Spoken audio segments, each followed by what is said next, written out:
Chapter 1. Error Detected. The loud sounds of commentary filled the air. Two people were having an argument over something. It was loud enough to wake anyone. And it did. Aiden woke up kicking and screaming with a pain in his head. "Whoa!" someone exclaimed, rushing to Aiden's side. "Deep breaths now, deep breaths." Aiden obeyed instinctively, sucking the air in like a man who'd just survived being drowned. It was full, unfamiliar, and putrid. Yet it was air, and he needed it. "Must have been one hell of a dream," the person said, a hand firmly on Aiden's back to give him support. Aiden didn't have any response to that. His mind ran through other things as he inhaled and exhaled deeply. Frost Mountain. Giants. His mind went through the motions, but where would he start? He knew of the giants. They were an old race that existed on Nastild, but nobody had seen them before. According to the stories, they lived in the Frost Mountain. But the Frost Mountain was where the problem was. Nastild had 8 Frost Mountains. "Are you good now?" the voice asked. Now that his initial panic was gone, Aiden could think. The first thing he noted was that he knew the voice. It wasn't a deeply familiar voice, but he knew it. "He good?" another voice asked. Aiden raised his head, looked at the second person instead of the first. He frowned at the face that was looking at him. It was clean-shaven, with a squared jaw. It had no scar, nor significant blemish, save a pimple here or there, and green eyes looked at him. It had been 7 years since he'd last spoken to the person, and a year since he'd last seen the person's face. The last time he'd seen it, it was scarred and bearded. "Drax?" he muttered. Drax cocked an eyebrow, and Aiden was reminded of why the girls always flocked to him. But Drax wasn't some handsome boy who used his handsomeness to get everything he wanted. He was upright, civilized, and more respectful than anyone Aiden knew. A fitting hero, Aiden thought, sarcastic. But that wasn't important right now. What was important was different. The last thing he could remember was the sage doing something to him before Ted successfully teleported him out of the palace cells. Wait. His mind rummaged around. That wasn't the last thing he remembered. Something else had happened before he'd teleported. He couldn't remember what it was. Aiden's mind was having too much trouble focusing. There were too many questions. When the problem was too much, he'd learned to focus on the ones with quicker and more immediate answers. He looked up at Drax. "What the hell happened to your beard?" he blurted before he could stop himself. Drax touched his face experimentally, a confused look on his face. "I never had a beard." "Why? You think I should grow one?" "I don't think so," the person with Aiden replied. "I think he saw you in his dream, and you had a beard. That's probably what scared him awake." Aiden remembered the voice now, and he put his head back down on the desk in front of him. They were in a classroom in... Aiden struggled to remember for a moment before the answer came to him. College? He knew the room. It was a large hall. Drax and Leto had stayed behind because they'd been watching a football match on Drax's phone and just hadn't been bothered to get up when everyone had. It was the only time the three of them had spent together, alone, in a room. The information Aiden was gathering made sense and didn't make sense at the same time. Something was wrong with his mind. Memories were melding so that he couldn't tell left from right or up from inside. Down, he corrected himself. Up from down. He hated teleportation magic. Why the hell was he in a college in Nastild? It didn't make sense. What was worse was that he was sure Nastild had a college, but he couldn't remember them going to college in Nastild. Aiden raised his head back up and stared at the high ceiling with a sigh. He didn't have the brain power for this. "Good day to you too, Leto," he said, focusing on problems with immediate solutions. "Can't say it's a good day," Leto replied, getting back up. "My team's losing horribly." Aiden wasn't sure what to say to that, so he settled for something conversational, even though his mind was still telling him that something was wrong. "Your team's always losing." Even as he spoke, he was sure his brain was trying to process something, to figure something out. But it was just so hazy. Unable to look past the fact that finding the giants was going to be a very heavy task. Maybe that's why Ted wanted you to give the information to the head, he thought. He probably knows which mountain the giants are on. The head of the order was a man of too much knowledge. So much so that Aiden doubted there was an enchantment or spell the man didn't know. What he needed to do now was get to the order. No, he chided himself even as he rose to his feet. He wasn't sure how much time had passed since his teleportation. The order might already be aware of what he had done. What he needed to do first was confirm that Ted was still alive. He staggered, his body heavier than he remembered. He half expected to catch himself, and was surprised when he didn't. Instead, Leto grabbed him to stop his fall. "I think you got up too fast," Leto said, still holding him up. "Vertigo can be a bitch." Aiden shook his head in confusion. "That's not right. My agility's too high for that." He extricated himself from Leto's hold, his mind still trying to figure out what was going on. It still told him that everything was wrong, seriously wrong. Yet Aiden couldn't focus enough on it to figure it out. Was he under some kind of status effect? He'd heard of people falling under status effects after long-distance teleportation, but hadn't ever been one of them. But considering he'd been hit with something from the sage at the same time, he wouldn't be surprised if there was an after effect. He called his system interface up with a thought and waited for it to show him what was happening to him. To his surprise, it ignored him. "That's new," he muttered to himself. "What's new?" Drax asked. He had ignored the phone with the football match and was walking up to Aiden now. "You sure you're all right?" "I'm fine." Aiden shook his head, trying to dispel his haze. "My interface just won't come up. I'm trying to call up my status. I think I'm having an—" His words trailed off at the look of worry on Drax's face. Aiden's mind continued to scream at him. Something was wrong. He was in the wrong place at the wrong time. That wasn't surprising. Ted was the Demon King locked up under the palace, and he was in a room with the hero just after trying to rescue his brother. Of course, he was in the wrong place at the wrong— Aiden's face fell. "No." Drax looked at Leto. "I think he needs to sit down." "Yeah," Leto nodded. "How about we take a sit and just give it some time?" Aiden's brain was already piecing things together. He was in the wrong place at the wrong time. His brain had already deciphered that, but his thoughts were a mess despite it. He recognized everything in the room. Leto placed a hand on Aiden's shoulder and tried to ease him back to the chair, but Aiden refused. His mind was trying to figure something out, and he couldn't afford to be distracted. Too many distractions. "You've got to take a seat, Aiden," Leto advised, adding a little more pressure to Aiden's shoulder.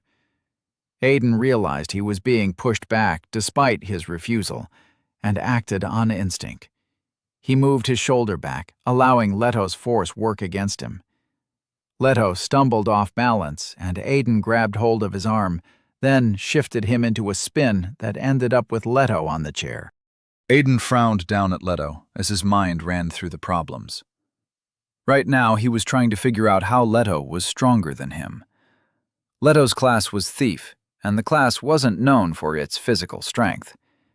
And with all the enchanted items Aiden had on him, Leto shouldn't have been able to push him back in anyway. "How did you do that?" Aiden looked up at Drax. What do you mean? That. Drax gestured at Leto seated on the chair. Aiden's mind backpedaled. Realization came to him in small bursts. The first was why a simple separation technique was surprising the hero. Everyone knew what kind of special training the kingdom had given Drax, simply because of the necessity of his title when he'd gained it. The next was how the hell Drax had fixed his scars. No, Aiden thought, dislodging the second thought. If Brandis's sage was now an active part of whatever it was Ted had gotten him into, he wouldn't be surprised if the sage had begun intervening directly. He wouldn't put it past the sage to use a healing spell powerful enough to heal the scar Ted had given him. Aiden shook his head as he stepped back and towards the door. Too many things weren't right. He looked at the door, found it open with the slow bustle of people outside, and everything came crashing down. There were no phones in Nustfield. Drax didn't just have no beard and no scar. He was quite literally younger, and his face still had the blemishes that came with never having leveled up. People with classes also didn't have pimples. Drax hadn't shaved his beards because Drax hadn't started keeping beards yet. Aiden looked at a still surprised Leto seated on the lecturer's chair. And Leto was stronger than him, because Leto was stronger than him. Lastly, Aiden had no enchantments on him. What the hell happened to me? Worry filled Aiden, dislodged the part of his mind that was still focused on getting back to the order to solve the issue of the giants and the key. Aiden! Drax's voice was filled with worry. This isn't possible, Aiden stuttered. Dimensional magic was one thing. It was simply teleportation magic at a higher realm, moving from one place to another. Ted had literally said he'd figured out how to do it across worlds, but could only send one person. It wasn't impossible to believe. Ted never lied to him, and he was over level 400, encroaching on the 500s. That was the level of myths. But this was insane. This was impossible. Aiden shook his head, taking another step closer to the exit. His mind couldn't make sense of it. Then he remembered. It wasn't much, not by a long shot, but it was enough. 3 simple pieces of information. System reset, he recalled. What does that even mean? And why did the system call me a prisoner? He couldn't even remember his prisoner number. He was still moving towards the exit, but his steps were slower now as the last bit of information hit him. I died, he realized, freezing in his tracks. I died. Drax's worry was quick to double. No, Aiden, you didn't die, he said in a worried yet calming tone, as one would with a child who'd survived something they shouldn't. It was all a dream. You're fine. You're right here. And I'm right here. He pointed at Leto. And Leto's good, see? Leto nodded vigorously, giving his widest smile. Aiden couldn't bring himself to care about all that. Other things were on his mind. If he had died, then woken up here, in this classroom, on this day, then what did that mean? The first thought that came to him was to ask what day it was. He pointed at Leto. What day? The question died on his lips. What exactly was he supposed to do with that piece of information? What day is it? Like you remember the date it happened. It was 11 fucking years ago. He shook his head. 11 years ago by Nustfield's calendar. But that didn't matter. Aiden didn't need to know the date. All he needed to know was that it was today. Today was when it happened, marked by the fact that his last day on Earth was the only day he, Drax, and Leto were ever the only ones in an empty classroom. The question now was how it happened. Teddy wasn't in the same building as me. Heck, he didn't even come to school today, he thought, going through his thoughts. The conclusion was that whatever had happened to transport them, it wasn't a geographical phenomenon. If it was, more than 15 people would have appeared on Nestild. But how specific was it? Think, he forced himself. Was I in the same room with Leto and Drax when it happened? Yes? Aiden shook his head. That wasn't right. He doubted he would have stayed very long with them. It wasn't like they were close friends or anything. They just knew each other. It was most likely that he had left them. No, he shook his mind from that line of reasoning, realizing something else. If he was here, on Earth, and back in the past, what of Ted? He shoved his hand in his pocket and brought out his phone. He looked down at it reflexively, and the facial recognition kicked in. It was too fast, so he hadn't gotten to see his reflection on the screen, so he opened the front camera. The face that stared back at him didn't surprise him as much as it should have. He was also young again. He had his hair cut short and styled, and he had no beard. So I'm in my old body. Whatever the sage and Ted's magic had done to him, it had transported him back in time, but not his body. So what? My soul? My mind? Another question was if Ted had managed to send himself back as well. He'd said he could only transport one person, but how much of that was still trustworthy right now? From what Aiden could remember, Ted had said nothing about time travel, and he'd said he couldn't send them back home. But here he was. Aiden, I think we should take you to see the nurse, Drax said. Aiden shook his head. Nah, I'm good. He wasn't, but no nurse was going to be able to help him. He didn't even consider the possibility that he was dreaming, or that the years he'd spent in Nestild could be the dream. Nobody dreamt hard enough to wake up just to have everything feel like it happened years ago. No one slept and woke up only to forget what the girl he liked looked like. No, this was not a dream. He scrolled to his contacts on his phone and dialed his brother's line quickly. He was glad when Ted picked on the first ring. "What's up, Aiden?" Ted asked. His voice was jovial and carefree.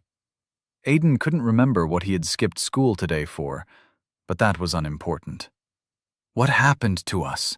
he asked quickly. "Any idea how long before the system summoning happens?" Ted's response was a dumbfounded, "What?" That answered one of Aiden's questions. He was the only one who'd come back. Wait, what are the chances the sage came back with me? It was a scary thought having someone with that level of power on Earth. There would be no power alive capable of stopping the sage. Unless he's also classless and without an interface. That would be their only saving grace. "I'm coming to you, Teddy," Aiden said hurriedly. "Where are you?" "Not far from campus," Ted answered. There was still confusion in his voice, but Aiden didn't care. He was already storming out of the classroom. "Where exactly is not far from campus?" Drax and Leto moved to go after him, but stopped as Aiden left the room. Aiden couldn't shake his worry as he hurried out of campus. He couldn't remember what time they'd been transported. He remembered the sun was still up and that he was outside, but that was all. His mind paused as he jogged. If he remembered that, then he hadn't been in the lecture hall. So I didn't remain in the classroom with Drax. Good to know. It wasn't that he didn't want to stay with Drax or anything along those lines, and it wasn't that he was trying not to do anything too differently that it would affect the future. He couldn't bring himself to care much for things like that. He was just glad to remember something he couldn't remember. There was also the confused haze he'd woken up in, seeing the room and everything around him. A young Drax, a mobile phone, and still being unable to separate the world of Niltad from Earth. What was that about? He asked himself, running across the road, uncaring of whether the light was green or not. Judging by the shouts he received, it most likely was. Had the magic messed with his mind somehow? He knew long-distance teleportation through gates somehow addled the mind, but the effects never lasted long. Aiden came to a stop in front of what was a gaming center. He looked up at the signboard with no name and shook his head. Ted had missed lectures to go play video games with his friends. What is he, 12? Aiden pushed the door open and walked in, very consciously aware of the fact that he didn't know how much time they had before the teleportation. The sun had been up when it had happened, and that was all he could remember. And the sun was still up. Any step could be his last. Any word could be his last. What if it doesn't happen, he thought, as he hurried down the aisles. What if Ted's magic somehow undid everything and we're all good now? He almost laughed at himself and the thought. That was being unreasonably too optimistic. Or maybe I'm just being unreasonably too pessimistic.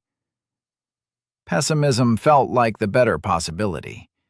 God knew his time in Nestild had done nothing for his optimism. It was better to assume that things were going to go bad and plan for them than the opposite. "Aiden! Over here!" Aiden came to a stop at the sound of Ted's voice. He turned to look, and right there, down the aisle, was his brother sitting with 4 other kids Aiden didn't recognize. Ted got up from his own seat, excusing himself. Aiden didn't give him any time. He didn't wait for Ted to cross the distance to meet him. He barreled down the aisle, ignoring the few gamers enjoying one video game or the other. As he approached his brother, he wasn't sure what to do or say. Why exactly had he even been looking for Ted? To warn him? To tell him to prepare for the teleportation? None of the possibilities made sense. It wasn't like warning him would make a difference, and there was no way to prepare. The only things they'd taken with them when they had been teleported were the clothes on their backs, not even their cell phones or toothpicks or anything, just their clothes. So it wasn't like there was any preparation to be made. When he reached Ted, his body answered for him. Ted met Aiden with a confused look. "You look like you've seen a ghost." Aiden barreled into his brother with a hug. It was tight and it was strong. It was also not planned at all. 7 years. He'd spent 7 years not knowing the state of his brother, his only family, in another world. Keeping tabs on the status of his life had been through news of the war and nothing else. Every time he'd heard the Demon King was still a threat to the world, he'd gotten a bittersweet feeling. There was good because his brother still lived, and there was bad because of how many lives his brother had continued to take in the war. He couldn't count how many times he tried to justify his inability to view his brother as evil, even if he was the Demon King to himself. They'd tried to kill him first. They weren't going to keep him alive. It wasn't his fault that they wouldn't listen to him. He had to raise an army to protect himself from the rest of the world. These were the thoughts Aiden had used to try and justify himself every time he was happy that Ted was still alive. He hadn't known just how much he had missed his brother until this moment. Not even when he'd been trying to save him and failed. Ted stood in Aiden's embrace, stiff and confused. Good to see you too?" Aiden said nothing. Simple held his brother. Ted was athletic where he was not, so Ted was larger. Yes, I know you love me," Ted continued, going for joviality to conceal how awkward he felt. "But I've told you before, I'm still not going to give you any money." Aiden chuckled. He had no idea if he had asked Ted for money or not during this period, and he didn't care. Ted patted him awkwardly on the back. "We're beginning to draw a crowd, Aiden, and I know how you hate people seeing us together. Am I safe?" Aiden pulled back from the hug, mentally scolding himself for using up precious time for it. Ted frowned down at him. "Are you crying?" Aiden almost laughed. With everything he'd been through, he didn't cry. In fact, he didn't think he even knew how to anymore. Then Ted's frown deepened to a scowl. "Did someone do something to you?" he asked, suddenly livid. "Tell me who, and I'll rip them to shreds." "Nothing like that." Aiden shook his head, then wiped at his face with the back of his hand. It came away wet. "I guess I still know how to cry," he thought. "That's a little embarrassing." "Are you sure?" Ted asked, his voice still angry. 100%, Aiden assured him. Ted shoved him away playfully. "Then why the fuck are you hugging me like I'm Mum or something? You scared the hell out of me." Aiden was happy to have his brother back, even if for only a moment. But there were more important things to do. "We don't have much time," he said to Ted, his voice dropping to a whisper. "What do you know about spatial magic and time travel?" Ted paused, thinking about it. "Star Wars and Back to the Future?" "Yeah, don't know what I was expecting," Aiden thought. To his brother, he said, "That's spatial tech and time tech, Ted." Ted shrugged. "I've got no idea what you were expecting from me, Aiden, but that's what I've got." Ted was looking at him differently, and it took Aiden a moment to remember why. He almost smacked himself for it. While they hadn't hated each other, before Nastila they hadn't really been that close. In fact, it had been the trials of Nastila that had brought them together. Aiden nodded to himself. "Definitely can't tell him about Nastila then. He'll think I'm saying rubbish." "How's Mom and Dad?" he asked instead. "Don't know, man. You talked to them this morning. I guess they're going steady and all that. I'm sorry, but you sounded worried on the phone." Ted looked back at his friends, frowned, ran a tired hand through his short hair. "Is there anything else, or did you just come for the hug?" Aiden didn't have an answer for that. In truth, his mind was elsewhere, contemplating if he still had enough time for one more trip. Maybe he could see his parents if he hurried, before... Error detected. "What the hell?" He stumbled back as the words appeared between him and Ted. That didn't make sense. He didn't remember seeing a system notification on Earth. They'd all just been teleported. The notifications didn't come until they were on Nastila. "Dimensional transportation imminent. Brace for impact. Prisoner number 2345023857739. "Aiden?" Ted asked, panicked. "What's happening to your body?" Ted was grabbing at Aiden, but Aiden was worried about other things. There was a timer above Ted's head, and it was counting down. 08. 07. Aiden grabbed Ted by his shoulders. "Don't panic." "The fuck you mean, don't panic?" Ted turned to his friends. "I need help over here!" "Well, there goes that," Aiden thought with a smile. "Don't panic, and the first thing you do is panic." Then he looked at his hands and saw himself slowly dissipating, like sand in the wind. Hold up. That's not how it's supposed to happen. He wasn't supposed to evaporate like sand being blown in the wind. There were supposed to be geometric signs, circles and triangles and squares with lines running through them, that kind of thing. As if in mockery, the exact thing appeared above Ted's head. His friends that had been coming to their aid came to a quick stop. "Ted," one of them muttered, scared. "Something's happening." It was odd how they weren't just looking at Ted, but looking around as well. At this point, all of Aiden's arms were gone. Not knowing what else to do, Aiden stepped up to Ted, got in his face as the world around them shook and quaked. It startled Ted, and he stepped back. "Whatever you do," Aiden told him, Don't panic. You will fall asleep. When you wake up, you won't recognize where you are, but it doesn't matter. All you have to do is remain quiet and listen attentively. Got it? What the fuck is happening, Aiden? Nothing as terrifying as it seems. Just remain quiet and listen to what they will tell you. It's very important that you do. Aiden saw the decision warring on his brother's face before Ted nodded. He was glad for it. Then he burst into smoke.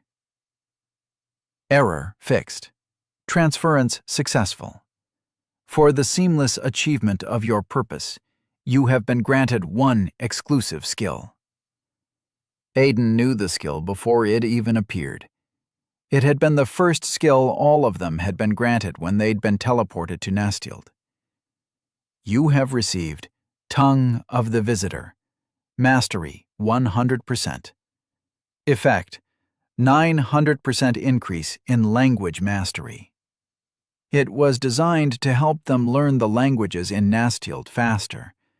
But it didn't hinder their training much in the earlier days, because the palace had possessed people with communication and interpretation skills. Aiden was suspended in nothingness for a while. Everything was nothing, and nothing was everything. His sense of direction played games with him, and he pushed aside the feeling of helplessness that often came with teleportation. He remembered how he had panicked the first time he'd experienced it, but couldn't remember if it had felt this disorienting or not. The sensation lasted but a moment before he felt a tug, like being pulled by a lasso. Then he came crashing down. Or maybe it was up. Aiden came to an abrupt stop with an annoyed frown and a groan. As he came to, there was a new notification in front of him. Apologies for the inconvenience. Prisoner number 23450238579. Errors detected have been fixed. Welcome to Nastild, Aiden Lachart. Fate has found you. Live to fulfill your calling. Yeah, right. Aiden could remember the last line. All of them got it each time they successfully completed a quest, be it a group quest or a personal one. For now, he didn't open his eyes. He knew where he was, what he would see. Despite having already gone through this before, Aiden was unwilling to be the first person to be addressed in this world. He was more than happy to leave that responsibility to anyone else. Last time it had been Drax, and he intended on keeping it that way. Unfortunately, Nastild had other plans. You are a strange one, a voice said a little too close to him, and a chill ran up Aiden's spine at the sound of it. No, he panicked. It can't be. He knew the voice, and the voice knew him. I just need to keep pretending. I'm asleep.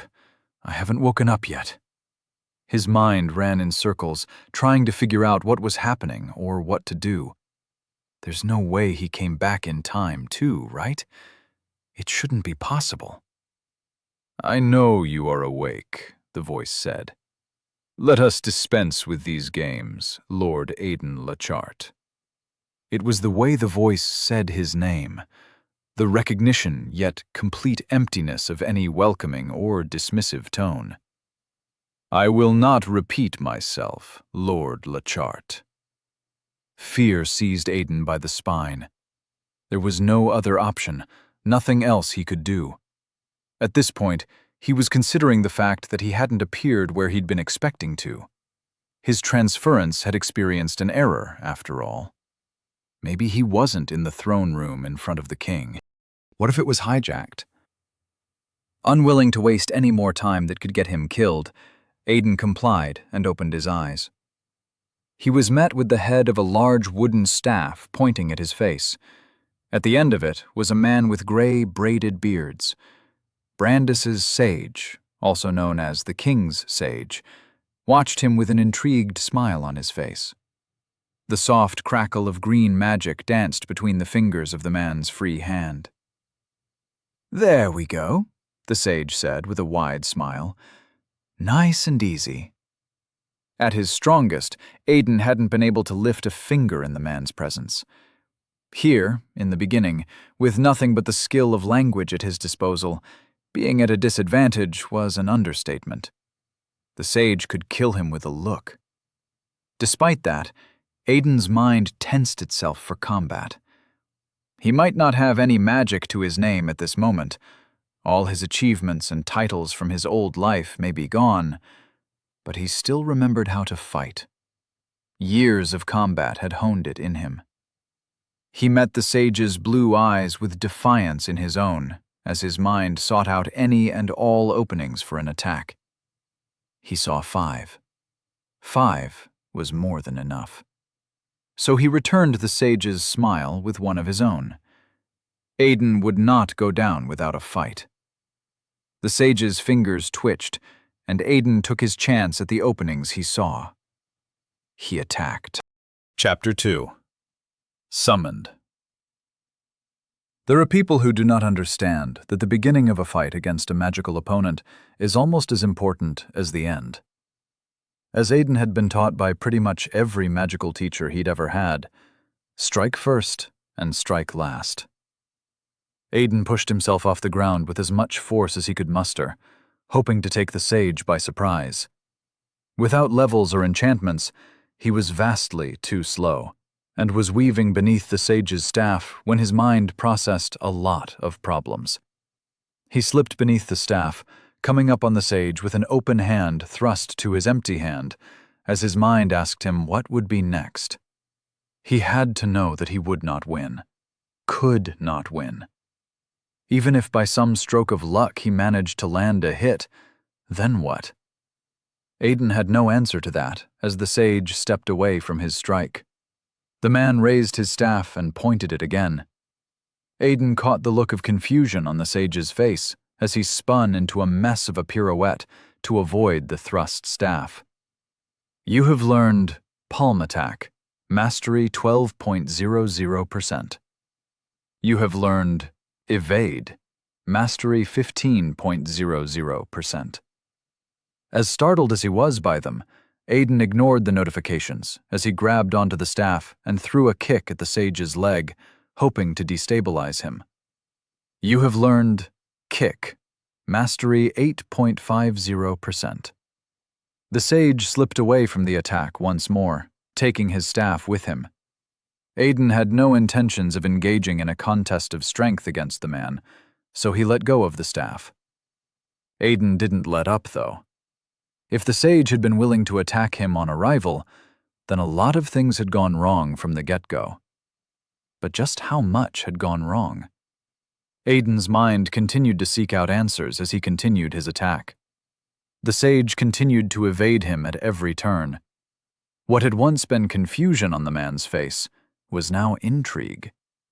All the while, Aiden's mind asked questions, and he thought of possible exits. He went for a leg sweep and came up with a shoulder thrust. The sage avoided each attack easily. He was like an adult playing with an infant. You have learned. At this point, the sage was even smiling, entertained. Aiden's mind, however, was elsewhere. In their short exchange, he had established a few things. One, he had been summoned to the king's palace as had happened in his previous life, standing at the center of the massive throne room. The throne room had a high ceiling that was held up by a number of balustrades, 2 of which he'd been forced to weave around in his attack on the sage. Another thing he noted was the array of armed knights standing on both sides of the throne room. Each had a hand on the pommel of their sword, unmoving. The sage made a gesture with his free hand, and magic gathered to it in a soft blue light, and Aiden reacted as quickly as his body could carry him.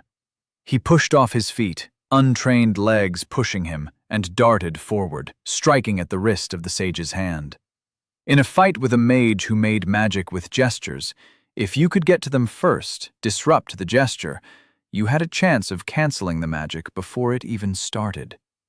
Another notification popped up. You have learned. Mastery knew he was getting the skills too quickly, but couldn't bring himself to attend to it. He was in a life-and-death situation, after all. The sage moved his hand out of the way, and Aiden's attack struck nothing. As if on instruction, a knight dashed out of their position.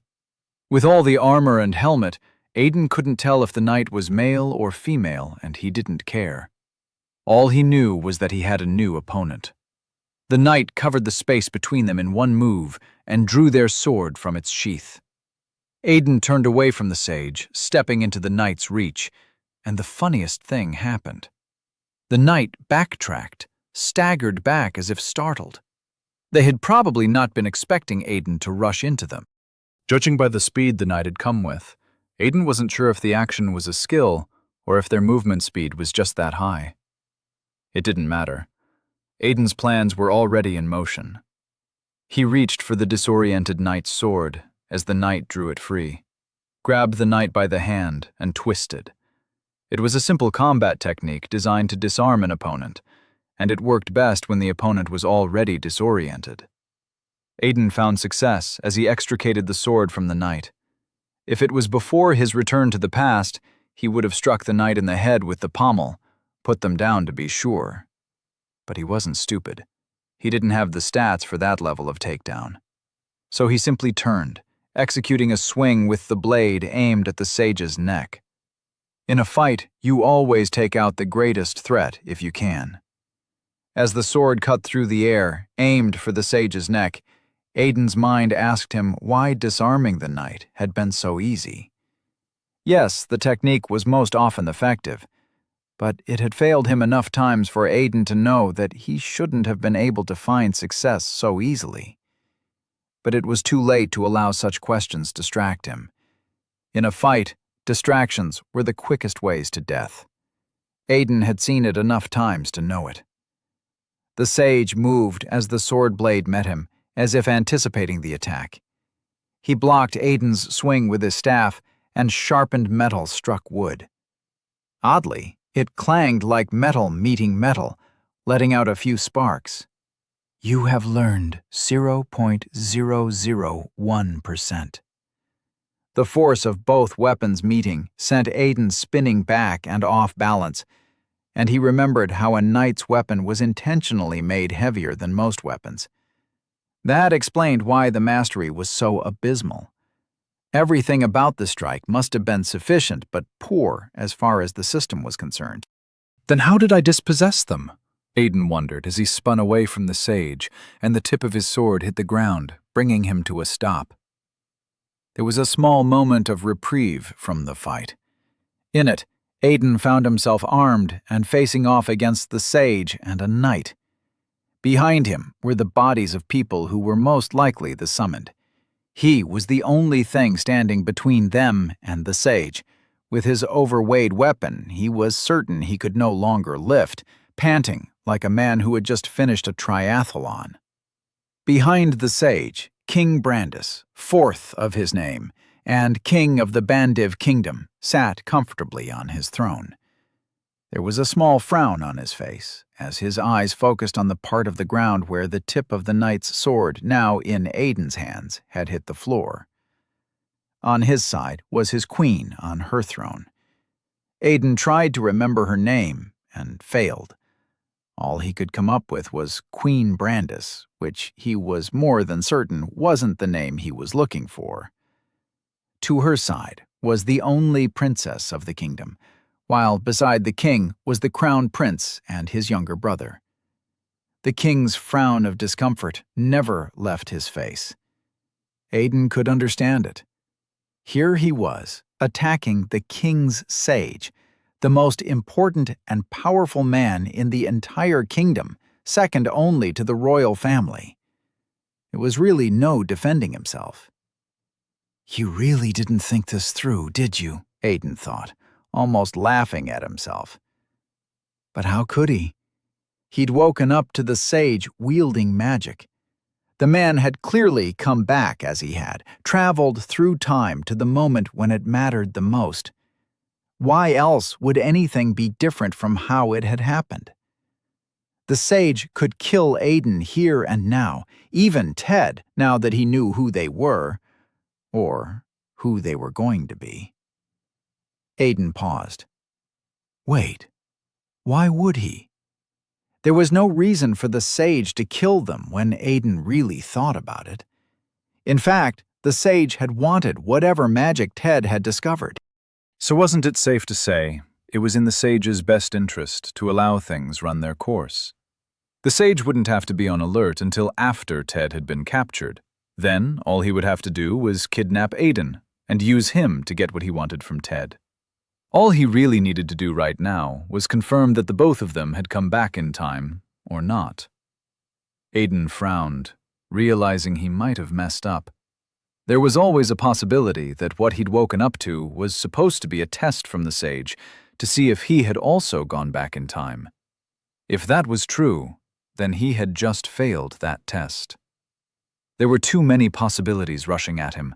Effects of always being the weakest mage in the room in his past life. He had been forced to use his brains more than his bronze so many times before joining the Order that he had developed a mind so active that it could run him off a cliff. Now that he had botched it all, there was only one thing Aiden could do: devote himself to it. Still panting, he prepared himself, not even trying to lift the knight's sword from the ground. The sage smiled at him, interest and concealed ecstasy on his lips. Then, to Aiden's surprise, the sage lowered his staff. "I believe that should be enough, Lord Lockhart," the sage said. Aiden was confused, unsure of what was going on. The knight he'd disarmed stood at ease as well, relaxed and unconcerned. Aiden looked around, waiting for what would come next. Were the other knights going to charge him? What was to happen? What was going on? Then the king spoke, his baritone as deep as Aiden remembered. "How much longer before they are acclimatized?" Aiden recognized the Nault tongue, the universal language of this world. If the king was speaking with it, then clearly he didn't want Aiden understanding the conversation. Aiden knew it was intentional, because he knew that all members of the royal family had the skill World Tongue. It allowed them to speak in a way that was understood by all. It also helped them understand all. The sage didn't take his eyes off Aiden, answering in the same tongue. "A minute, give or take, my king. 5, at the most. And were you able to deduce the benefits of the anomaly of our esteemed guest?" "Anomaly?" Aiden thought, confused. "What anomaly? Did he inform the king of what I am?" "Unfortunately not, my king." The sage turned, finally exposing his back to Aiden. "All I have learnt is that his body is already fully accustomed to the mana of this world. It's almost as if he was born here." "And how would that make sense?" the king asked. The sage shrugged. "I would not know, my king. Sadly, it is beyond my ken. Even now, I believe he may understand some of what we say." Aiden's mind battled back and forth with the weight of a decision to be made. Did he continue with this lost fight? Did he keep on fighting for as long as this weak body could move? Or did he surrender, feign ignorance? "Then it seems we have been terrible hosts," the king said, switching seamlessly to English. "You have my deepest apologies for that, our esteemed guest." He inclined his head very slightly while seated on his throne. Aiden knew the action. Despite how almost non-existent it was meant to be an apologetic bow. But he wasn't interested in it. His eyes were on the sage's back. It was too tempting not to attack, despite knowing that nothing would come out of it. His first attack on waking up had been instinctual, born from a need not to die. But he had time now. Time to think about his decision. "I guess I don't have any other way out." He released the knight's sword and watched the king wince as it clattered loudly to the ground. When the knight moved to reclaim it, the sage stopped them with a raised hand, then turned to face Aiden. Aiden had to play his part now. His reaction here would be important. With as much confusion and surprise as he could fake, he said, "You speak English?" We speak any tongue necessary for conversation, esteemed guest, the sage replied in perfect English. Aiden wasn't too shocked to find out the sage possessed world tongue. Aiden looked around. As much as he would have loved to claim it was still all part of the act, it was not. Despite being summoned here, he'd only spent 3 years visiting the palace.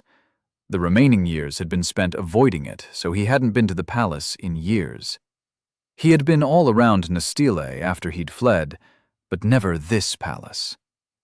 The sight he was met with was as glorious as he could scarcely remember. The pillars that held up the throne room were chiseled in the finest designs of twirls and curves. From what he could remember, each one was reinforced with one enchantment or the other. There were really tall, stained windows that let in the sunlight in all its beauty, the color of the light varying depending on the color of the window it passed through. Then there were the knights arrayed on both sides, standing at attention with hands on their swords or holding on to the shaft of their spears or halberd or whatever weapon they used should they need to cause bloodshed. Each one's level could easily be closer to 100 or higher, if Aiden wasn't mistaken. Can't believe you didn't realize something was wrong when the knight let you take his weapon, he chided himself. Then there was the red carpet that ran down the middle of the room, splitting it in 2 equal halves. It started at the entrance, climbed up the stairs of the throne's elevated platform, and ended just under the king and queen's thrones. Finally, Aiden's eyes settled on the others, those summoned with him. Each of them laid down like the dead, hands placed over each other and resting on their chests. Their only sign of life was in the slow rise and fall of their chests. "You may have the blade if you so desire," the sage said, drawing Aiden's attention. "What?" Aiden stuttered in genuine surprise. "The sword." The sage gestured at the dropped sword.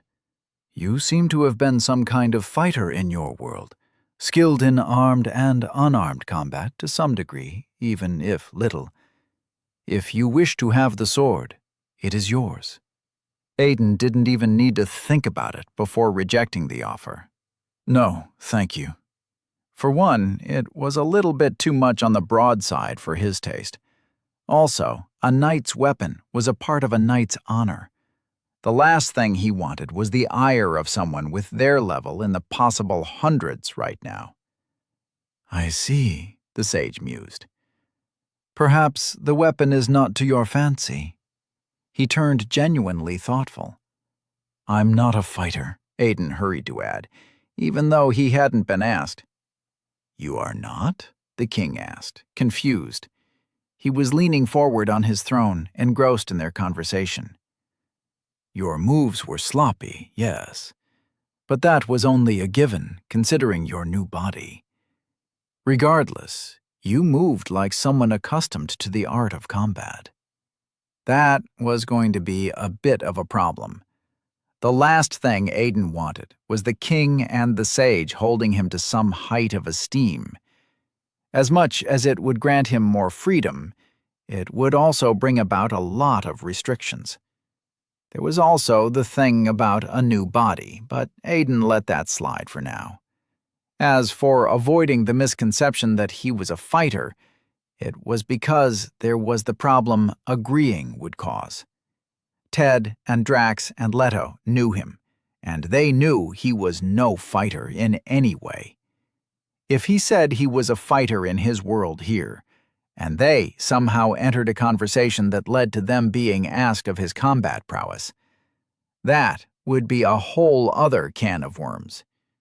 You did not want a king finding out that in his first conversation with you, you lied. That would cause too many problems in the future. "I've been watching action movies all my life," Aiden explained quickly, emulating their tactics and moves. "It is all that I have displayed here."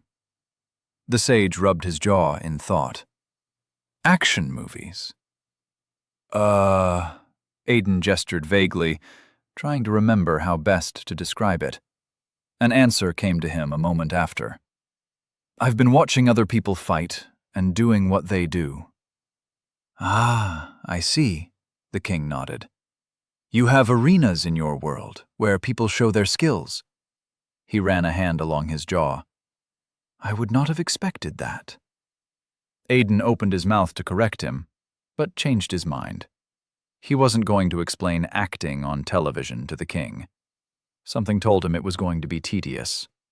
From the time he'd spent in the palace, he knew the royal family was kind, at least to those they had summoned, so he knew the king would listen and try and understand whatever he had to say patiently. But this was not the time. Esteemed guest, the sage addressed Aiden once more. Do not fear to speak. King Brandis, fourth of his name and ruler of the Bandiv kingdom, is known for his wisdom and patience. I understand someone in your situation will have a lot to say. As such, the royal family and I will listen. You do not understand our customs. As such, any slight made will be pointed out and forgiven for the duration of this conversation. The look on the crowned prince's face at the sage's words said he would rather not be slighted by accident or ignorance. Aiden ignored the look. The crown prince was not a problem. He was as good a man as his father, his only problem being his pride, and it would be a few years before he would gain enough wisdom to school it. For his first question, however, Aiden went with something on the easy side of pretending. Where am I? What is this place? And why aren't they waking up? He gestured with each question. King Brandis made an intrigued sound, then looked to the sage with a smile. I can already tell what class this one will be offered. The sage smiled as well. So can I, my king. Aiden wasn't sure if that was a hint that the sage had also gone back in time, or merely a conversation between a sage and his king. Try not to go jumping at shadows, Aiden. It's the fastest way to kill yourself. First, the king said, voice loud and reaching, we would like to apologize on behalf of the gods for bringing you here without your consent. As for your companions, they should awaken in a minute or two, 3 at the most. I assure you of this. Then why am I already up? Aiden asked, genuinely curious. What was done to me? The sage and the king exchanged a look. To Aiden's surprise, the sage nodded and the king spoke. Judging from how well you have handled this so far, perhaps you can handle more. You seem to be special in some way, either by yourself or by the circumstances surrounding your arrival. He leaned back on his throne, a finger tapping calmly against the edge of the armrest. As you are not from this world, your soul would need some time to adjust to this world's magic. It is the reason your companions are yet to awaken. You, however, awakened barely a second upon appearance. A strange phenomenon. As if your soul has gone through such a thing before, the sage added. And as much as I would like to study it, you are here for far greater purposes. Aiden agreed very much with that. The last thing he wanted was to have the sage poking at him, trying to figure anything out. Before more could be said, a collective gasp of 14 people drew the attention of everyone in the throne room, interrupting the conversation as the others woke up at the same time, just the way Aiden remembered it happening. Ah, the sage stroked his beard. This is good. It saves us the time of having to explain twice. But before we continue, esteemed guest, does everyone from your world possess as good a combat skill as you do, from just watching people fight? Aiden was quick to shake his head. Drax took boxing lessons from what Aiden knew, but it was nowhere near enough to interpret into a real combat situation, with the stress of possible death. I see, the sage said. So you are somewhat unique, even amongst your kind. Welcome, esteemed guests, King Brandis announced, as everyone came to their feet in groggy confusion. This was yet another digression from the flow of events Aiden remembered. Naturally, the king had not been the one to address the group. It had been the crowned prince, and the sage had merely stood off to the side, feigning insignificance. Now the king addressed them, and the sage stood clearly and importantly to the side. King Brandis began by introducing himself, then the kingdom where they found themselves. Then he apologized for the absence of tact with which the gods had brought them to this world, and promised to do everything within his power as king to send them back to theirs. After that, he informed them of why they were here, why the gods had brought them. Nothing in the speech had changed from what Aiden could barely remember of his original arrival. Yes, the wordings were different, the tone of the king more apologetic. Aiden had no interest in any of that. What he wanted to see was how the king's announcement of the Demon King would play out. When the prince had announced it in his previous life, he had tried to take all the emotions out of his voice, tried to make it seem as less dire as the situation demanded. The result had been chaos and confusion, with all 15 of them complaining and demanding release in one way or the other, silently but certainly.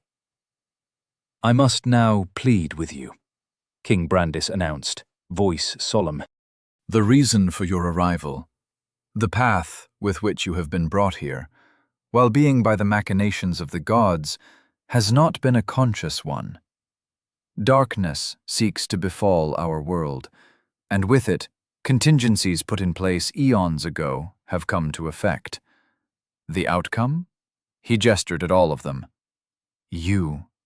Then he told them their reason and their purpose. He did it with a deep voice, completely aware of the dangers in place. But he did not stop there. No. He pushed forward, and Aiden saw intent in the king's eyes. "A darkness rises amongst us," Brandis announced in a commanding voice. "Dark magic, evil and wicked, rises beyond our walls, slowly closing in around us. Evil that should not exist in this world. We have done what we can, but the scriptures have since foretold of the great saviors from worlds beyond. Men and women pulled into this world with the true blessing of mana." Ted had come to stand beside Aiden, only half listening to the king. At the mention of mana, a girl to Aiden's side smiled excitedly. Aiden didn't remember her name, but he remembered the class she'd gotten.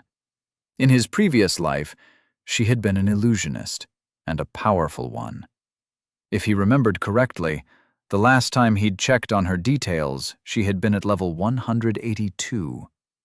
At the time, he had just hit 100. "We will raise you," King Brandis was saying. "Present to you the best that we have, to make you the best that we can. I understand that to you all, taken from your homes, these are just words. But I give you my word as king and ruler. You will not fight this darkness alone. We will not put you at the forefront of this madness you have been dragged into.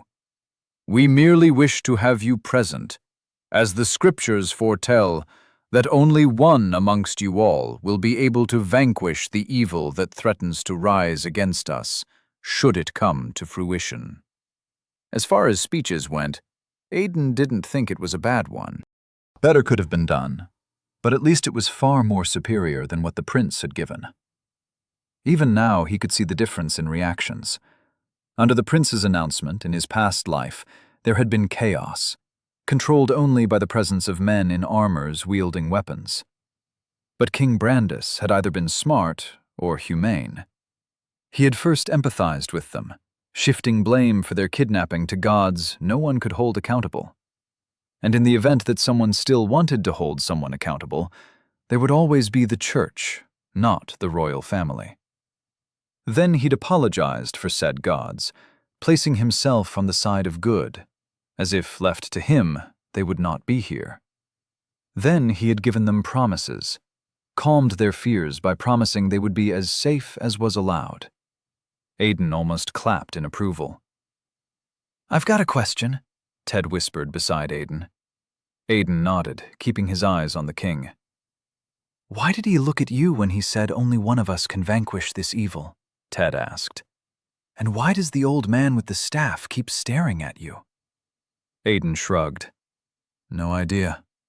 The sage had been staring at him since he'd taken his place to the side for the announcement. Once again, Aiden worried that there would be no dissuading the effects of his earlier action. So what say you? King Brandis declared on the conclusion of his speech. Will you choose forgiveness and fight alongside us? Immediately the question was dropped.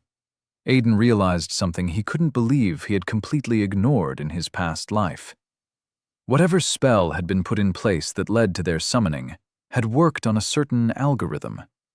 Looking at everyone around him and remembering how they had been as people in his past life, he knew it immediately. They would object and complain, but they would not refuse. It was who they were. Men and women willing to help when help was needed. Even now he watched Drax mull over the king's words. The boy waited, not because he had no words to give, but because he didn't want to be impolite by speaking for the group. Then someone stepped out. He was tall and broad. He wasn't the largest of the group, but his stature told tales of time spent regularly at the gym, and he wore the fitted clothes to show it. Good afternoon, he said, voice unsure and eyes darting at the knights around them. But, if I may ask, why us? Were we chosen specifically or at random? King Brandis did not answer immediately. Instead, his eyes squinted in thought, considering, pondering. If the scriptures are to be quoted very loosely, he said slowly, choosing his words very carefully, those summoned to the world will possess hearts opposing of evil. They will be of strong mind and will, not devoted to what we call good, but to what they feel is good. I believe that to be the reason you are here. The gods have judged you all most fitting on the path of good. Aiden almost snorted. Bullshit. They picked us because we have the highest chance of helping. Brandis looked to the sage, then back at the man. I hope that will appease your answer, Lord Derek Nelman. At being called Lord, Derek's countenance changed. He seemed more appeased, satisfied. Aiden found himself hoping everything the king was doing was not intentional. He knew of Brandis's reputation for being just and kind, but there was also the possibility that this was intentional, and not simply a kind man being himself. Everyone else had questions of their own. Some wanted to know what kinds of magic would be at their disposal. Some wanted to know how long they had to prepare before facing this great evil. How would they be trained? Would they have men under their command? Each question was answered by Brandis, until the prince was forced to step in and take command of the questions. In Aiden's opinion, Brandis had done more than enough. Despite the situation, he knew how Nestild worked. A king, regardless of who you are, did not answer to questions of such simplicities. No, he thought, remembering something he'd once heard in Nastilad from the mouth of another king. A king answers only to a king, or the gods. And the gods do not ask questions, he muttered to himself, completing the sentence. Well, that was an ominous thing to say, Ted muttered behind him. But what kind of powers do you think we can get? Aiden wasn't sure how best to answer the question. Ted had started out as a summoner, but how he got the title of Demon King was what Aiden did not know. And that was what scared him. If he didn't know how Ted became the Demon King, how could he stop it from happening? Once upon a time, his brother had fled him for his own good, raised an army, and laid waste to kingdoms as was foretold in the prophecy. When that had happened, Aiden had fled the kingdom, found safe haven in the Order, away from the option of picking sides between good and evil. He had gotten a second shot at it now, a second chance. What would he do if the option arose again? What would he do if Ted became the Demon King once more? He would have liked to say he would prevent it, put some plans into place. But he couldn't. He couldn't stop something from happening when he had no idea how it happened. Then what do you do if it happens? He asked himself, as the prince began educating them on their living arrangement in the palace, as well as the rules of the palace. The first answer to Aiden's question was as old as time. Power. He needed power. He needed to be strong enough to make a difference in the event that Ted did become the Demon King once more. That would ensure he had more options than being left behind and running away from the difficult decisions. The second thing he needed was knowledge. Ted had not been the world's first Demon King. There had been 2 others before him, each one proving so terrible that their defeat had also brought about the fall of the civilizations that had existed at the time of their reign. The Order had the possibility of possessing that information. Unfortunately, during his time in the Order, the section of its library that possessed knowledge spanning the forgotten histories of Nastild had been denied to him, and in this timeline, he would have no access to it. I guess it's a good thing they aren't the only ones with ancient texts. There was always the Church's Apocrypha and the Library of Living Truth. The former would be difficult because the Church would not grant him entry, since the details may contain things they would not want people to know. There was a reason those texts were called Apocrypha. As for the latter, it was in a kingdom across the seas. The Library of Living Truth, Aiden concluded. He had better chances there.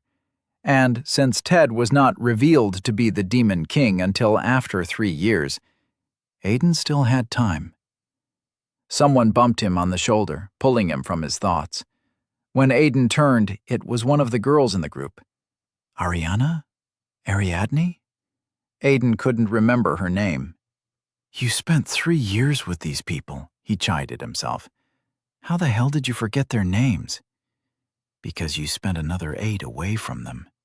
What's up? He asked her, noting that the crowd was dispersing. Each of them was most likely being shown to their rooms.